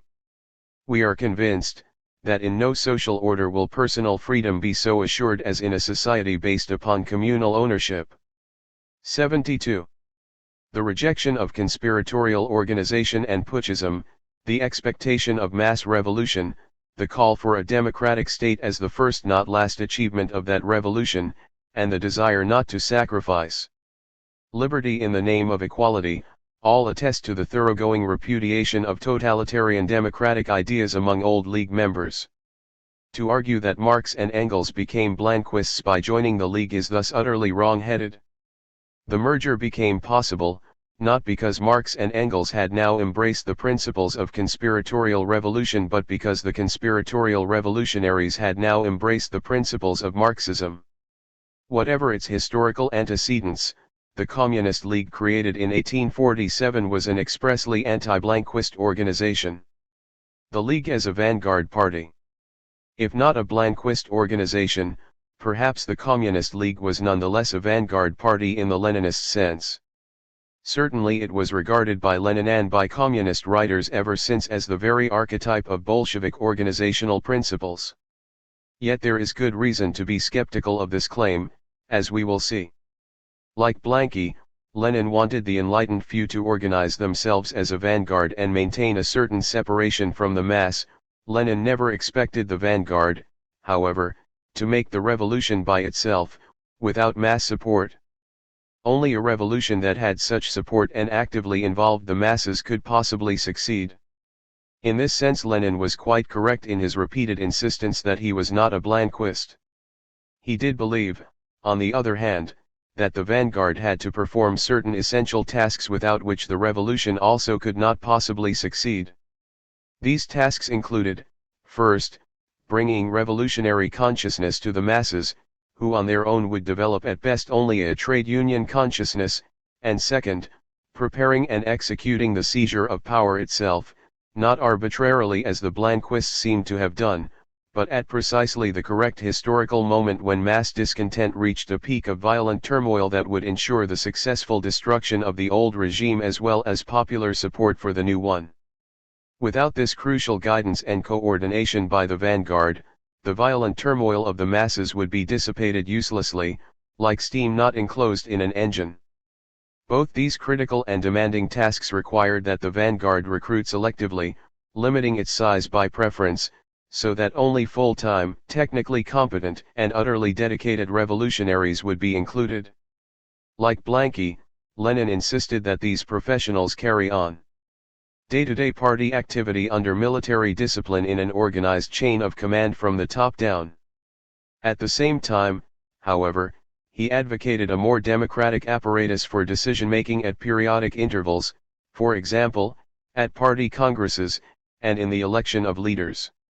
He also demanded secrecy in party matters, although his various remarks on this subject leave it unclear whether he regarded secrecy as an unfortunate, externally imposed necessity or something to be preferred in any event. 73. In addition to communist writers, a great many non-communists have argued that Marx and Engels favored a vanguard party of this sort, at least prior to 1850. Other authorities have contended that the master's contradictory pronouncements come down squarely on both sides of the issue, for to get a clear answer it is necessary above all to pose questions in a sufficiently discriminating manner. It is not enough, for instance, to ask whether the League comprised the enlightened few as against the mass, since in the nature of things parties generally have small beginnings, and since no socialist party, save perhaps the uniquely structured British Labour Party, has ever succeeded in mustering more than a minority of the working class into its membership. All such parties are vanguards in that sense. The discriminating question is whether Marx and Engels wanted the League to remain small by preference, confining its numbers to revolutionaries by profession, instead of seeking maximum growth in the open-ended recruitment of all like-minded people. Similarly, it is not enough to ask whether the assigned mission of the League was to raise the consciousness of the masses, since virtually all parties are assigned this mission. One must rather ask whether Marx and Engels conceived the educational role of the vanguard to be essential or simply ancillary to the mass development of revolutionary consciousness. The pertinent question is, would the masses develop such consciousness even if the vanguard did not exist? Finally, it is not enough to ask whether the original vanguard would take part in the revolution generally. We must learn whether Marx and Engels assigned it, as a separate organization, the specific task of preparing and carrying out the seizure of power, with or without mass support, in a deliberate, planned coup. The issue of secrecy is undoubtedly important as well, but it is not adequately discriminating since various kinds of parties have adopted secrecy under conditions of persecution and since Lenin was unclear concerning its positive virtues. There are also questions about internal party organization that we will consider later, in Chapter 8. Most casual writers on this topic have contented themselves with the familiar assertions of the manifesto, where communists are declared to be practically the most advanced and resolute section of the working class parties of every country, that section which pushes forward all others, and theoretically, they have over the great mass of the proletariat the advantage of clearly understanding the line of march, the conditions, and the ultimate general results of the proletarian movement. These formulations answer none of the more precise questions posed above. It is noteworthy, however, that they occur in a passage which emphasizes the identity of communists with, not their separation from, the rest of the proletarian movement. Thus the communists appear above not even as a party but only as a section, teal, of a larger party or cluster of parties, and further, the communists do not form a separate party opposed to other working class parties. They have no interests separate and apart from those of the proletariat as a whole. 75. Although the manifesto does in fact occasion ally refer to the League as a party, as in the title itself, and when contrasting it to other parties, Marx and Engels most often reserve that word for the proletarian movement as a whole, as when they define the immediate aim of the communists to be the formation of the proletariat into a class, a goal they had described a few pages earlier as the organization of the proletariat into a class, and consequently into a political party. 76. Thus the ultimate and ideal party would encompass the entire proletariat, not simply its most advanced and resolute section. The League was pictured as but one element in the many-sided efforts of the workers to organize themselves in such a party. To move beyond the limited answers available in the manifesto, we may begin with the new statutes of the League, which set down among other things the conditions for membership. The new rules were not drawn up by Marx and Engels personally, but were hammered out at the two 1847 Congresses in an effort to revise the old statutes of the League of the Just. Some of the criteria for membership were simply reformulated from the older document, professing of communism, revolutionary energy and zeal for propaganda, and submission to the resolutions of the League.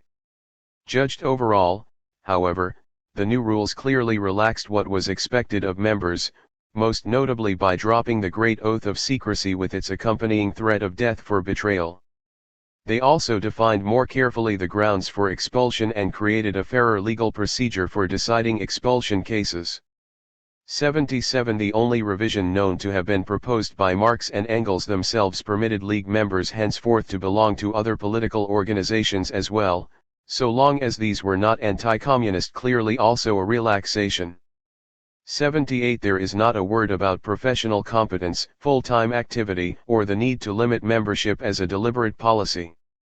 Indeed, once legal conditions made it possible after March 1848, the League began vigorous efforts to found new branches and recruit new members all over Germany. Among the surviving documents of these months, one will search in vain for any suggestion to restrict membership or confine it to professional revolutionaries. League members generally also involved themselves in the broader, locally established workers' societies then being formed, in keeping with their mission not to form a separate party but to act as the most advanced and resolute section of the wider movement. 79. Our second question inquired whether this vanguard was conceived to play an essential, or merely ancillary, role in the mass development of revolutionary consciousness. As we have already seen, the initial communist writings of both Marx and Engels suggest the latter alternative, and the writings of our present period simply reaffirm and develop the same view. In his Condition of the Working CLA 8s, 1845, Engels devoted considerable space to the step-by-step historical development of consciousness among the English workers. In discouragingly un-Leninist fashion he treated trade unionism as a spur rather than a drag, and then followed the workers' own efforts through peaceable Chartism to the acceptance of violent means, physical force, and a form of socialism, not a very highly developed one, before mentioning any vanguard whatsoever. 80. At this point he touched on the only vanguard in sight, the middle-class Owenite socialists, whose efforts among the proletariat till now he found more a drag than a spur. Their practical achievements have been negligible. He did allow, however, that if the Owenites come down to earth they might help develop the still unsophisticated socialist conceptions of the workers, and in fact he foresaw such a trend to unite socialism and Chartism, and give an English dress to the principles of French communism. But the only specific task he assigned to an eventual communist party was the one reviewed earlier in this chapter: to restrain the vindictive fury of the masses during the revolution itself. 81. The Holy Family, 1845, pictured consciousness as something arising entirely out of the life situation of the masses themselves. The proletariat can and must free itself. Not in vain does it go through the STEM but stealing school of labor. The question is not what this or that proletarian, or even the whole of the proletariat at the moment considers as its aim. The question is what the proletariat is, and what, consequent on that being, it will be compelled to do. Its aim and historical action is irrevocably and obviously demonstrated in its own life situation as well as in the whole organization of bourgeois society today.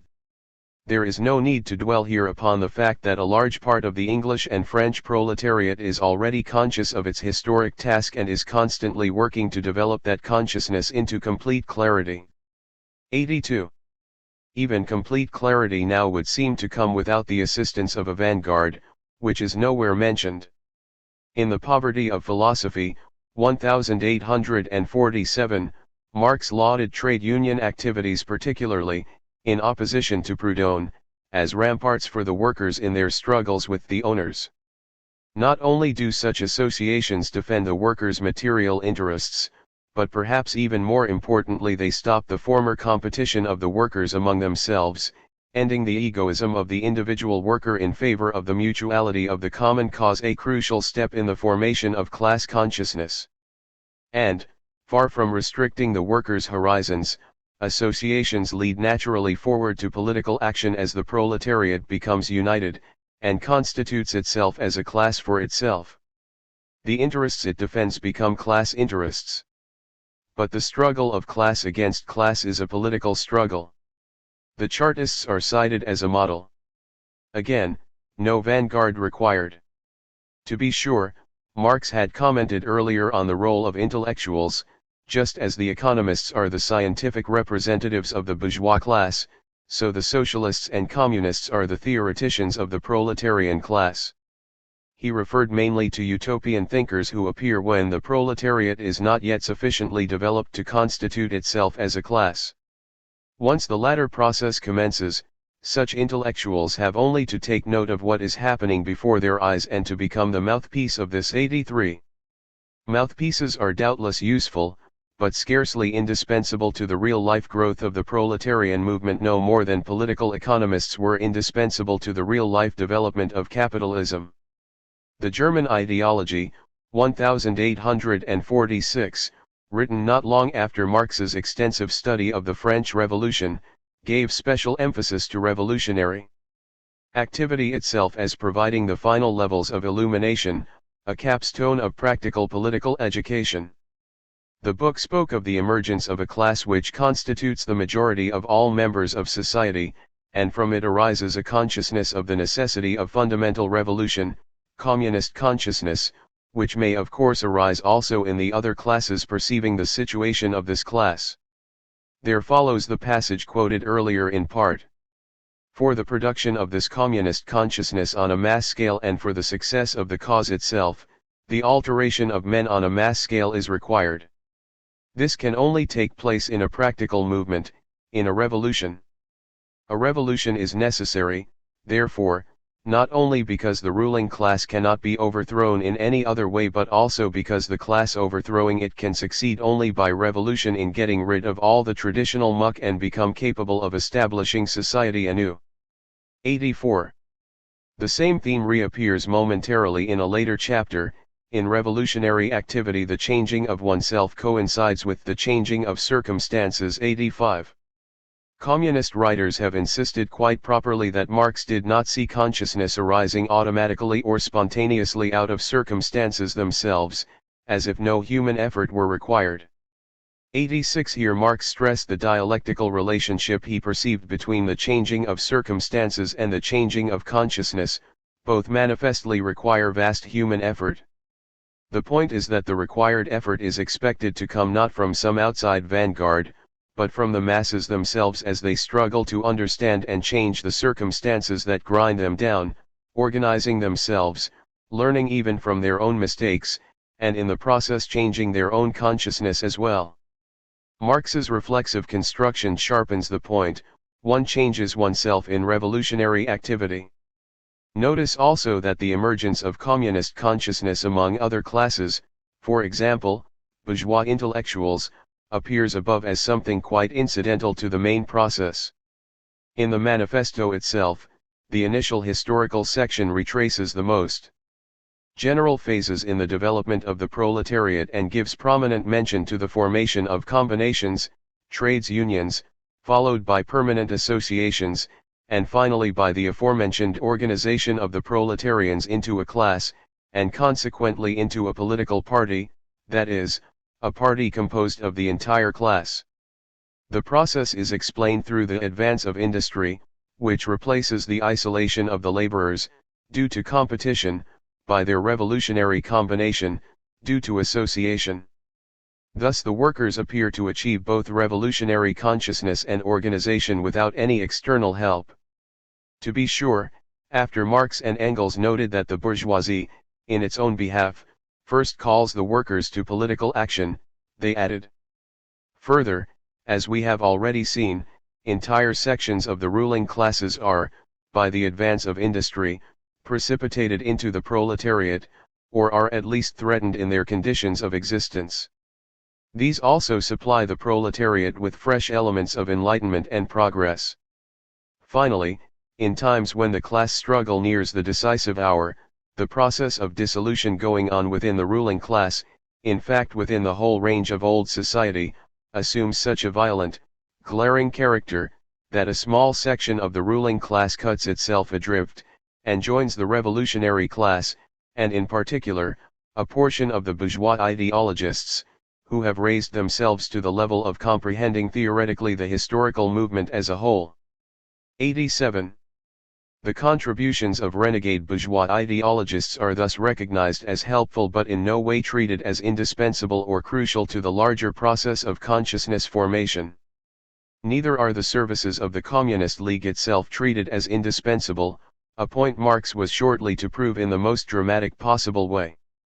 Our final question concerned the possible role of the vanguard in executing the seizure of power itself.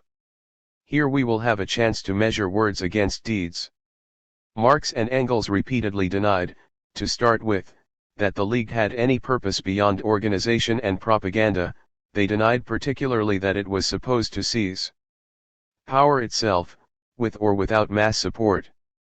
Perhaps Marx best expressed these sentiments in his 1853 defense of the League, then on trial for conspiracy against the Prussian state.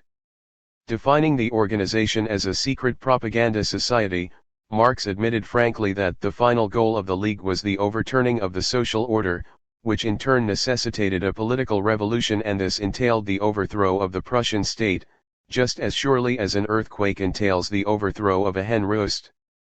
But, he continued, the accused did in fact proceed from the blasphemous assumption that the present Prussian government would collapse without their having to lift a finger. 88. Later in his pamphlet Marx made his meaning crystal clear, as he referred to the unfulfilled expectation of new revolution in 1849 1850. There is no doubt that here too the members of the proletarian party would take part once again in a revolution against the status quo, but it was no part of their task to prepare for this revolution, to agitate, conspire or to plot for it.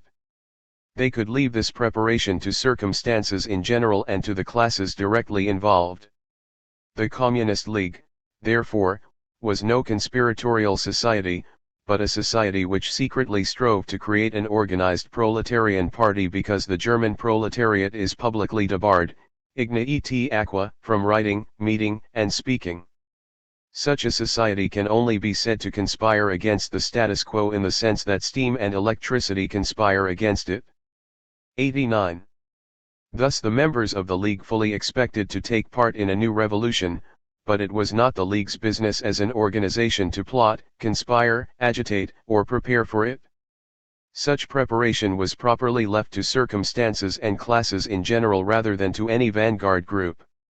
Marx was reiterating here the conception of revolution Engels had written into his October 1847 draft of the Manifesto, namely that revolutions are not made deliberately but are the necessary outcome of circumstances quite independent of the will or the guidance of particular parties. 90.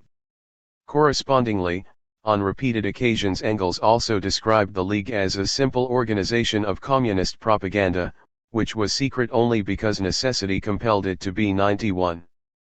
In 1860 Marx recalled that the work of the League propaganda among the workers in Germany demanded that the secret form be continued, but that outside Germany it founded open workers' educational societies, which assembled libraries and organized classes, discussions, social entertainments, etc.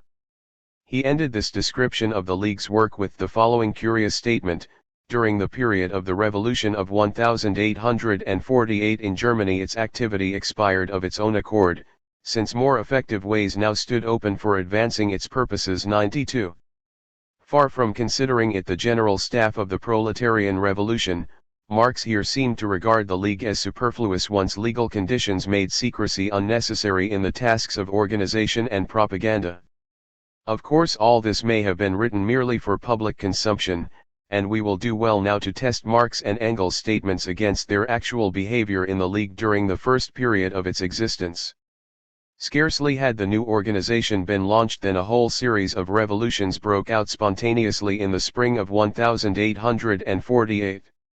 Amidst all this revolutionary turmoil it must be stated that Marx and Engels did not mastermind a single seizure of power in any of the three countries where they stayed. Engels was in Paris until a month before the February Revolution erupted, but his letters to Marx show no anticipation of the event, much less any hand in it. He continued to report on the familiar old concerns, struggling against the lingering supporters of Weitling and true socialism within the League there, cultivating contacts with French socialist leaders, notably Louis Blanc and Ferdinand Flacon, and pursuing his usual lighter pastimes. If French girls did not exist, he had written Marx a few months earlier, life would no longer be worth the effort. Mais tant tu ilya de gris ets, va. 93. An article Engels wrote during the February events themselves reveals his genuine surprise, especially at the proclamation of a republic. 94. Once back in Brussels, Engels found his partner similarly engaged in routine work, lecturing the Workers' Educational Society on the subject of free trade and arranging for a projected International Congress of Democratic Organizations. 95. The dramatic news from Paris raised the possibility that Belgium might follow suit, and Marx and Engels worked with the Brussels Democratic Association, of which Marx was vice president, in a peaceful but energetic agitation toward that end. The association met nightly during the crisis, sending a message of fraternal greeting to the new French Republic and demanding locally that the Brussels city government expand and arm the popular civic guard. 96 As foreigners, Marx and Engels remained passive during the street demonstrations of February 27, which proved to be the turning point in the abortive Belgian Revolution. Royal troops broke up the demonstrations with quick efficiency, and in the repression that followed Marx was ordered to leave the country. The Communist League as an organization played no part in these events. The League was, however, busy with internal matters. Anxious to be at the scene of action, the London Central Committee dissolved itself and, in a move the artisans would come to regret, transferred its authority to the Brussels Circle. TL's word arrived in Brussels just as the police were closing in, leaving the members there only enough time to delegate Marx a discretionary authority to constitute a new Central Committee in Paris as soon as possible. There, the local branch, enlarged by the ingathering of London and Brussels émigrés, elected Marx president of the League on March 11, in a 7-man Central Committee that included Engels and Wilhelm Wolff as well. The Marx circle of intellectuals now gained crucial ground vis-à-vis the artisans. 97 As president, Marx ignored any temptation to overthrow the bourgeois republican government just established in Paris, even though he might have sought assistance from the newly liberated Blanqui, and focused his attention instead on the expected upheaval in Germany. But here again, his actions must seem disappointing to serious revolution makers, for he bent every effort to thwart the organization of a German legion of émigrés, intended by its founder, George Herwegh, to march on the fatherland as a guerrilla army, drawing the masses to its side and triumphantly proclaiming a German republic. This usually ridiculed undertaking was in fact probably as well conceived as most deliberately initiated guerrilla operations. The Schwarzwald and Odenwald in southwestern Germany were chosen as target areas because heavy overpopulation, oppressive monoreal burdens, and the still living tradition of the 16th century peasants' revolt all seemed to ensure maximum support from the local population, while militarily the areas offered rugged terrain and maximum distance from the formidable armies of Prussia and Austria. The legion was to be commanded by a handful of renegade former Prussian officers. 98 None of these factors seemed to entice Marx, who condemned the whole expedition as foolhardy adventurism and predicted correctly as things turned out that it would meet military disaster as soon as it reached German soil. Instead, Marx urged German exiles to return to their native towns as individuals and there take part in the popular uprising. So, as Herwegh's 800-man legion departed Paris on April 1 amidst banners and jubilation, some 200 to 300 other exiles followed Marx's advice and departed more quietly for their fatherland. The latter group included most of the League's members as well as Marx and Engels themselves, and they all arrived after the decisive uprisings had taken place. The newly organized Central Committee of the Communist League presided over by Marx had played no active role at all in the initial German Revolution. 99 In fact, Marx carried out only one demonstrably revolutionary act during his tenure as League president, and that concerned internal matters 2 months later in Cologne. The aforementioned campaign to expand the organization throughout Germany ended in failure. The League proved to be much too weak a lever, Engels remembered, as against the popular mass movement that had now broken out. 100.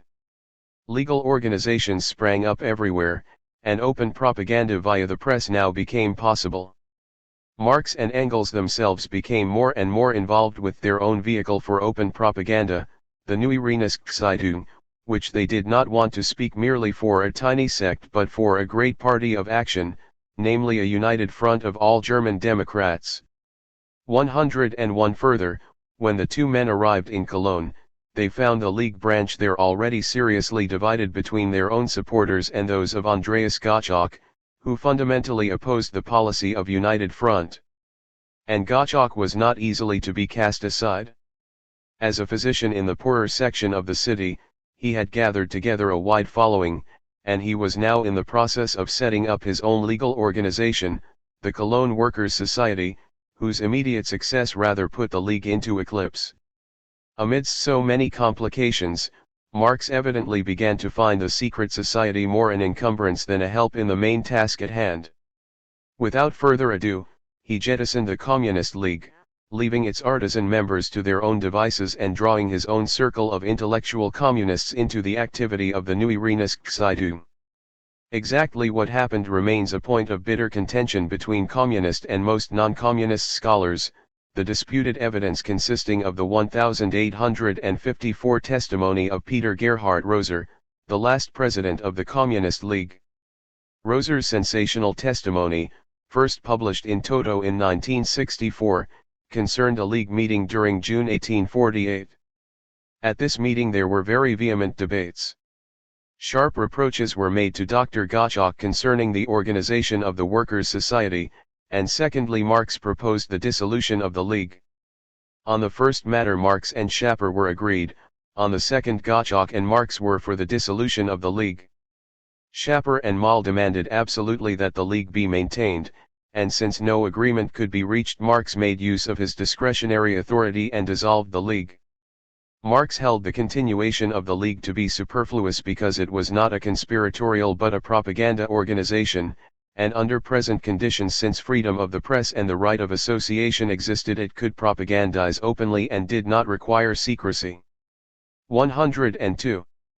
Communist scholars have not yet found the courage to admit that Marx would so casually abandon the vanguard party and have challenged Roser's credibility, but the weight of evidence and probability both stand against them.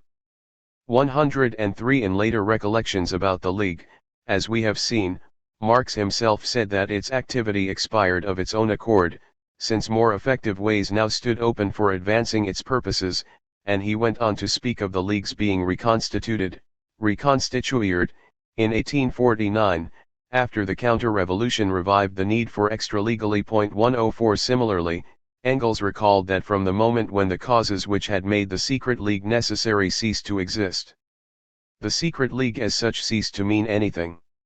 He proceeded to refer to the group in the past perfect tense and also mentioned its re-establishment, new organization, in 1849. 105. If neither man expressly alluded to the act of dissolution, it may well be that they were none too proud of this high-handed and blatantly unstatutory deed, railroaded through over the plaintive objections of the artisan leaders who had nurtured the organization for more than a decade. 106. But perhaps the most convincing evidence of all comes unwittingly from the communist scholars themselves. Their massive collection, Der Bund der Kommunisten, Dokument und Materialien, displays dozens of documents linking Marx and Engels to League activities up to June 1848, but thereafter not a solitary word until after the two men returned to exile in the autumn of 1849. 107. Whatever opinion others might have, Marx and Engels rather pointedly regarded the organization as defunct. During the first period of its existence, then, the Communist League did not perform the role of a Leninist-style vanguard party in the eyes of Marx and Engels. They made no effort whatsoever to confine its membership to revolutionaries by profession. They regarded the group as helpful but not essential to the growth of revolutionary consciousness among the masses, and they manifestly did not require the organization for any seizure of power. For them it was indeed a simple organization of communist propaganda, whose utility vanished as soon as better means of agitation became available. That in their eyes the League was not indispensable as the general staff of the proletarian revolution appears most dramatically in the June dissolution. Can anyone imagine Lenin dissolving the Bolshevik Party after the February Revolution in 1917 on the ground that a secret organization was no longer required? Strategy 2. Alliance of the majority classes. If we now proceed chronologically to Marx and Engels' activity in Germany during the revolutionary year 1848, two major topics logically present themselves for analysis: their special strategy for the relatively unindustrialized fatherland, and their advocacy or use of revolutionary violence and terror. These topics relate to the second and third complications introduced at the beginning of the last chapter, namely, the policy of permanent revolution and the call for Red Terror, both of which may suggest prima facie an endorsement of totalitarian democratic principles. A strategy for backward Germany in 1848. Since 1917, Marx and Engels' strategy for revolution in backward countries has taken on obvious importance. Lenin was a close student of their writings on Germany in the 1848 period, and his disciples in other developing countries have generally followed suit. From the most obvious source, the Communist Manifesto, everyone can recall how the concluding paragraphs forecast a certain telescoping of revolutions in Germany that we may label a permanent revolution, even though Marx and Engels adopted the term only momentarily in 1850. In Germany the communists fight with the bourgeoisie whenever it acts in a revolutionary way, against the absolute monarchy, the feudal squirearchy, and the petty bourgeoisie. But they never cease, for a single instant, to instill into the working class the clearest possible recognition of the hostile antagonism 176. Between bourgeoisie and proletariat, in order that the German workers may straightway use, as so many weapons against the bourgeoisie, the social and political conditions that the bourgeoisie must necessarily introduce along with its supremacy, and in order that, after the fall of the reactionary classes in Germany, the fight against the bourgeoisie itself may immediately begin. The communists turn their attention chiefly to Germany, because that country is on the eve of a bourgeois revolution that is bound to be carried out under more advanced conditions of European civilization, and with a much more developed proletariat, than that of England was in the 17th, and of France in the 18th century, and because the bourgeois revolution in Germany will be but the prelude to an immediately following proletarian revolution. 1. If understood literally, this second overthrow would have to be a minority undertaking, since the proletariat in Germany still constituted but a small fraction of the population. Even allowing for a rapid disintegration of capitalist society, the time span implied from the eve, Vorabend, of the first event to the immediately following, das unmittelbare Vorspiel, second would appear far too short for the full social and political development of a majority proletarian class. A number of scholars have drawn the appropriate conclusion that Marx and Engels' vision of permanent revolution in Germany in 1848, though not exactly Blanquist, nevertheless required a second, minority revolution which could only plausibly be followed by some kind of educational dictatorship. Against such a conclusion, it must be asserted flatly, however outrageous it may seem, that Marx and Engels did not really mean what they appear to say in these world-famous lines. Or to put it more precisely, they employed phrases that were deliberately ambiguous and to a certain extent misleading, phrases that might be interpreted in different ways according to different predilections. The case for such a jolting hypothesis would have to be unusually convincing. The reader may judge for himself as the evidence is reconstructed, block upon block. Allowing for the sake of argument that the manifesto itself may be suspect, let us start off by rescientizing the master's views on the subject from other contemporaneous sources. As a preliminary, it is necessary to note, and then discount, Marx's earliest vision of German revolution, the one contained in his Paris Critique of 1844. Here the bourgeois revolution was not telescoped but omitted altogether. The idea of a partial and merely political revolution was declared utopian and already antiquated. Only a radical revolution, universal human emancipation, was possible in practice and would arrive when all the inner conditions are fulfilled. 3. At this time Marx did not yet perceive successive periods of class domination in German history, consequently there was no reason why human emancipation by the proletariat could not follow immediately upon the acute disintegration of civil society. Only after 1845, when Marx fully embraced Engels' theory of the state and its accompanying historical schema, did a bourgeois revolution and a period of bourgeois domination become a logical part of Germany's future.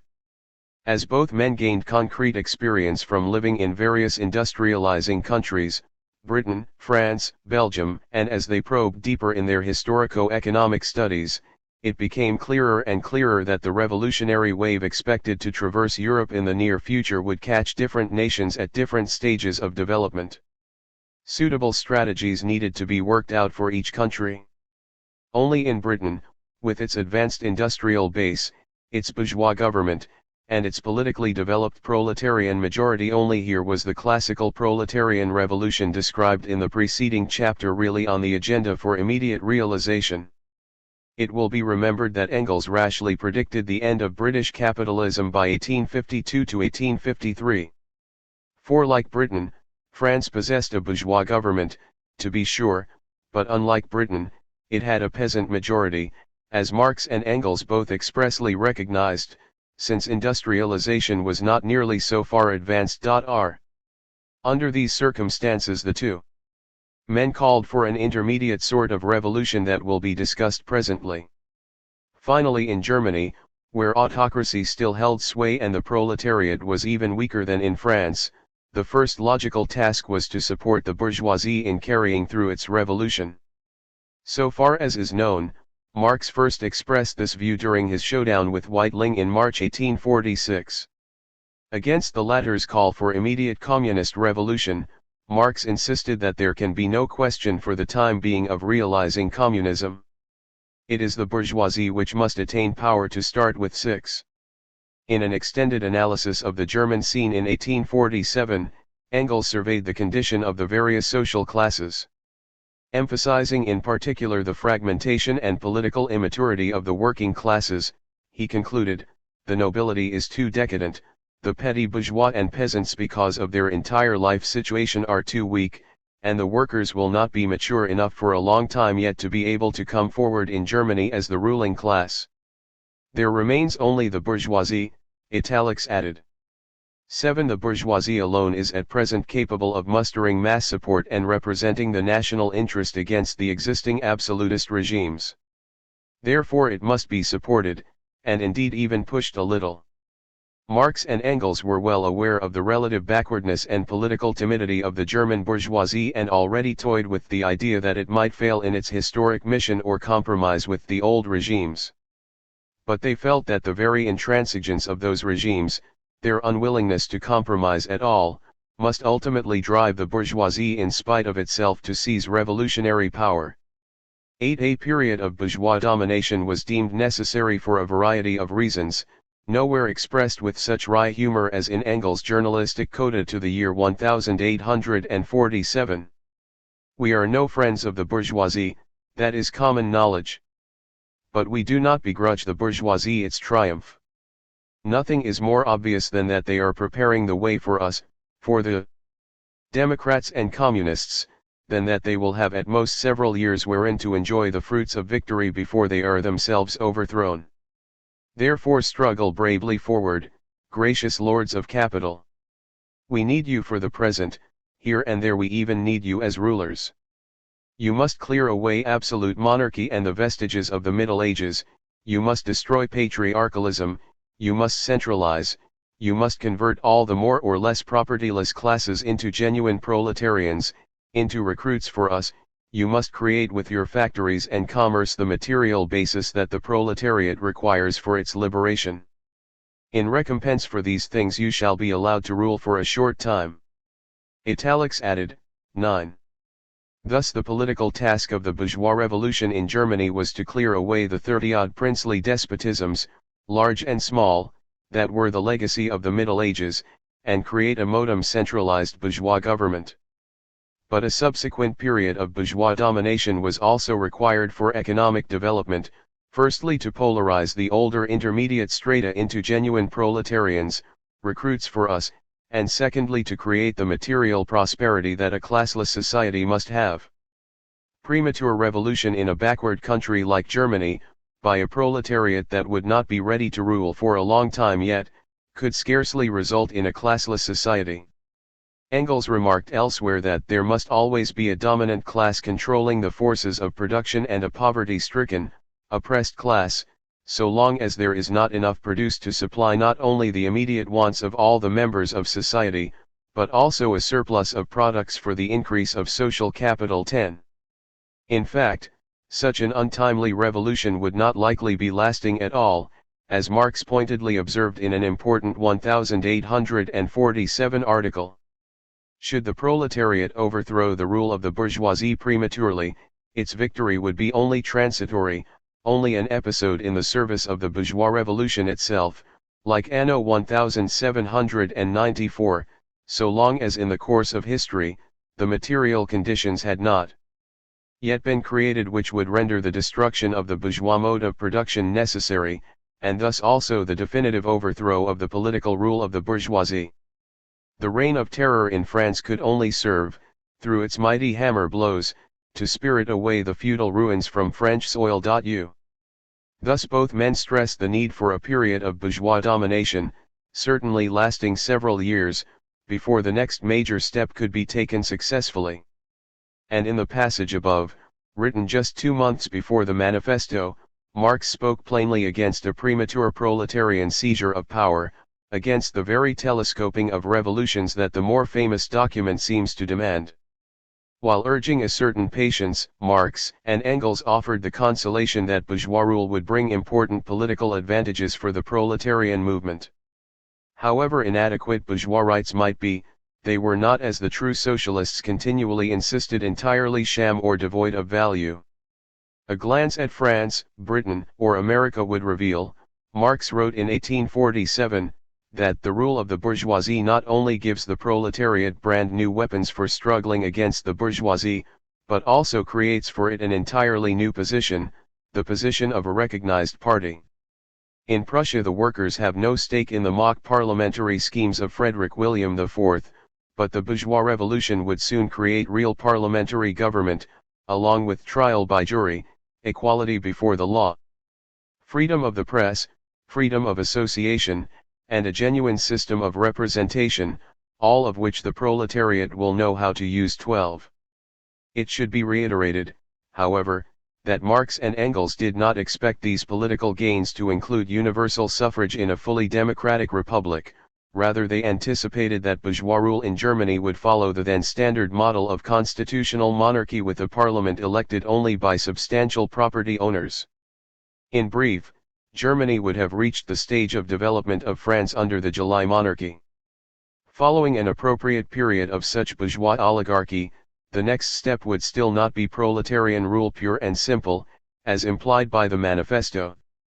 Rather it would be, as in France, an intermediate sort of revolution described by Engels in 1847 as the conquest of political power by the proletarians, small peasants, and petty bourgeois for the establishment of democracy, together with certain social reforms that would be preparations, passing intermediate stages for the abolition of private property while not yet attacking it root and branch. 13. Still too weak to rule alone, the proletarian minority would seek allies among the declining urban and rural lower middle classes, establishing what we may call an alliance of the majority classes for the struggle against bourgeois rule. Marx and Engels' attitude toward these declining older strata was curiously ambivalent. Sometimes they were pictured as thoroughly reactionary, other times, as moderately progressive. 14. No doubt in reality this diverse and amorphous layer of the population contained some elements that wanted to turn the clock of modernization back, and some that strove to move it forward. Marx and Engels themselves seemed to recognize a dual potential when they characterized the lower middle classes as fluctuating between proletariat and bourgeoisie. 15.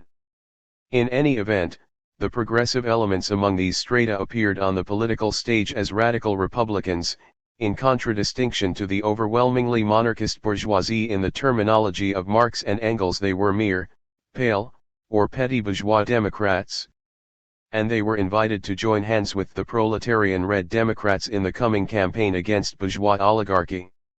16. That Marx and Engels envisaged such a broad campaign in Germany rather than immediate proletarian revolution is most convincingly demonstrated in their demands of the Communist Party in Germany, drawn up on the very morrow of what they assumed to be a successful bourgeois revolution there in March 1848. This 17-point program anticipated a new stage of political struggle against the bourgeoisie but nowhere suggested any immediate proletarian revolution or wholesale assault upon private property. Its political demands, as we have already observed, included a unitary and indivisible republic based on universal suffrage, a citizens' militia, equal pay for all civil servants, and a separation of church and state. Among the social and economic demands included, some were designed to benefit the broad masses of the population in general, universal free education, free legal services, a steeply graduated income tax, curtailment of the right of inheritance, creation of a state bank to issue paper money and regulate credit in the interest of the people as a whole, and nationalization of the entire transportation system with its gratuitous use guaranteed to the impecunious classes. Specifically aimed at Germany's peasant majority were the demands to abolish all feudal dues, exactions, corvées, tithes, etc. without compensation, and to have all peasant redemption payments and rents transferred from the landlords to the state. It is to the interest of the German proletariat, the petty bourgeoisie and the small peasantry to support these demands with all possible energy. The document concluded. To win support for and carry out this wide-ranging program of political and socio-economic reforms were obviously not the tasks of an afternoon. One member of the Marx circle, Louis Heilberg, introduced the 17 demands to Moses Hess in a letter which commented that they were of an absolutely practical revolutionary, democratic communist nature and offer exceedingly rich material for journalistic and agitational activity for the next 10 or 15 years. They pave the way toward the transition to a communist social order for the generation that follows us. 18. Surely this is a far cry from the manifestos immediately following proletarian revolution. Even more startling is Engels' own October draft of what became the manifesto. The communist revolution will take a longer or shorter time to develop according to whether one country or the other has a more developed industry, greater wealth, a more important quantity of productive forces at its disposal. The revolution will therefore assume its slowest pace and be most difficult of achievement in Germany. 19. The implementation of the 17 demands was not conceived, of course, as the final step in the realization of communism. Rather, it would inaugurate a period of further socio-economic alterations, as more and more despotic inroads were made into the rights of private property. During this period, paradoxically, a semi-proletarian government would rule over a semi-capitalist economy. 20. But presumably, the general laws of capitalist development would continue to operate, at least insofar as the number of modern proletarians would continue to multiply. Eventually they would be able to rule in their own right, as a majority, through the already established democratic constitution. Such an expectation seems implicit in the October draft's response to the question, what will be the course of the revolution? In the first place, it will draw up a democratic constitution and by means of this establish directly or indirectly the political rule of the proletariat. In England, for instance, where the proletariat is in the majority, the rule of the proletariat will be direct. In France and in Germany, where the majority of the population consists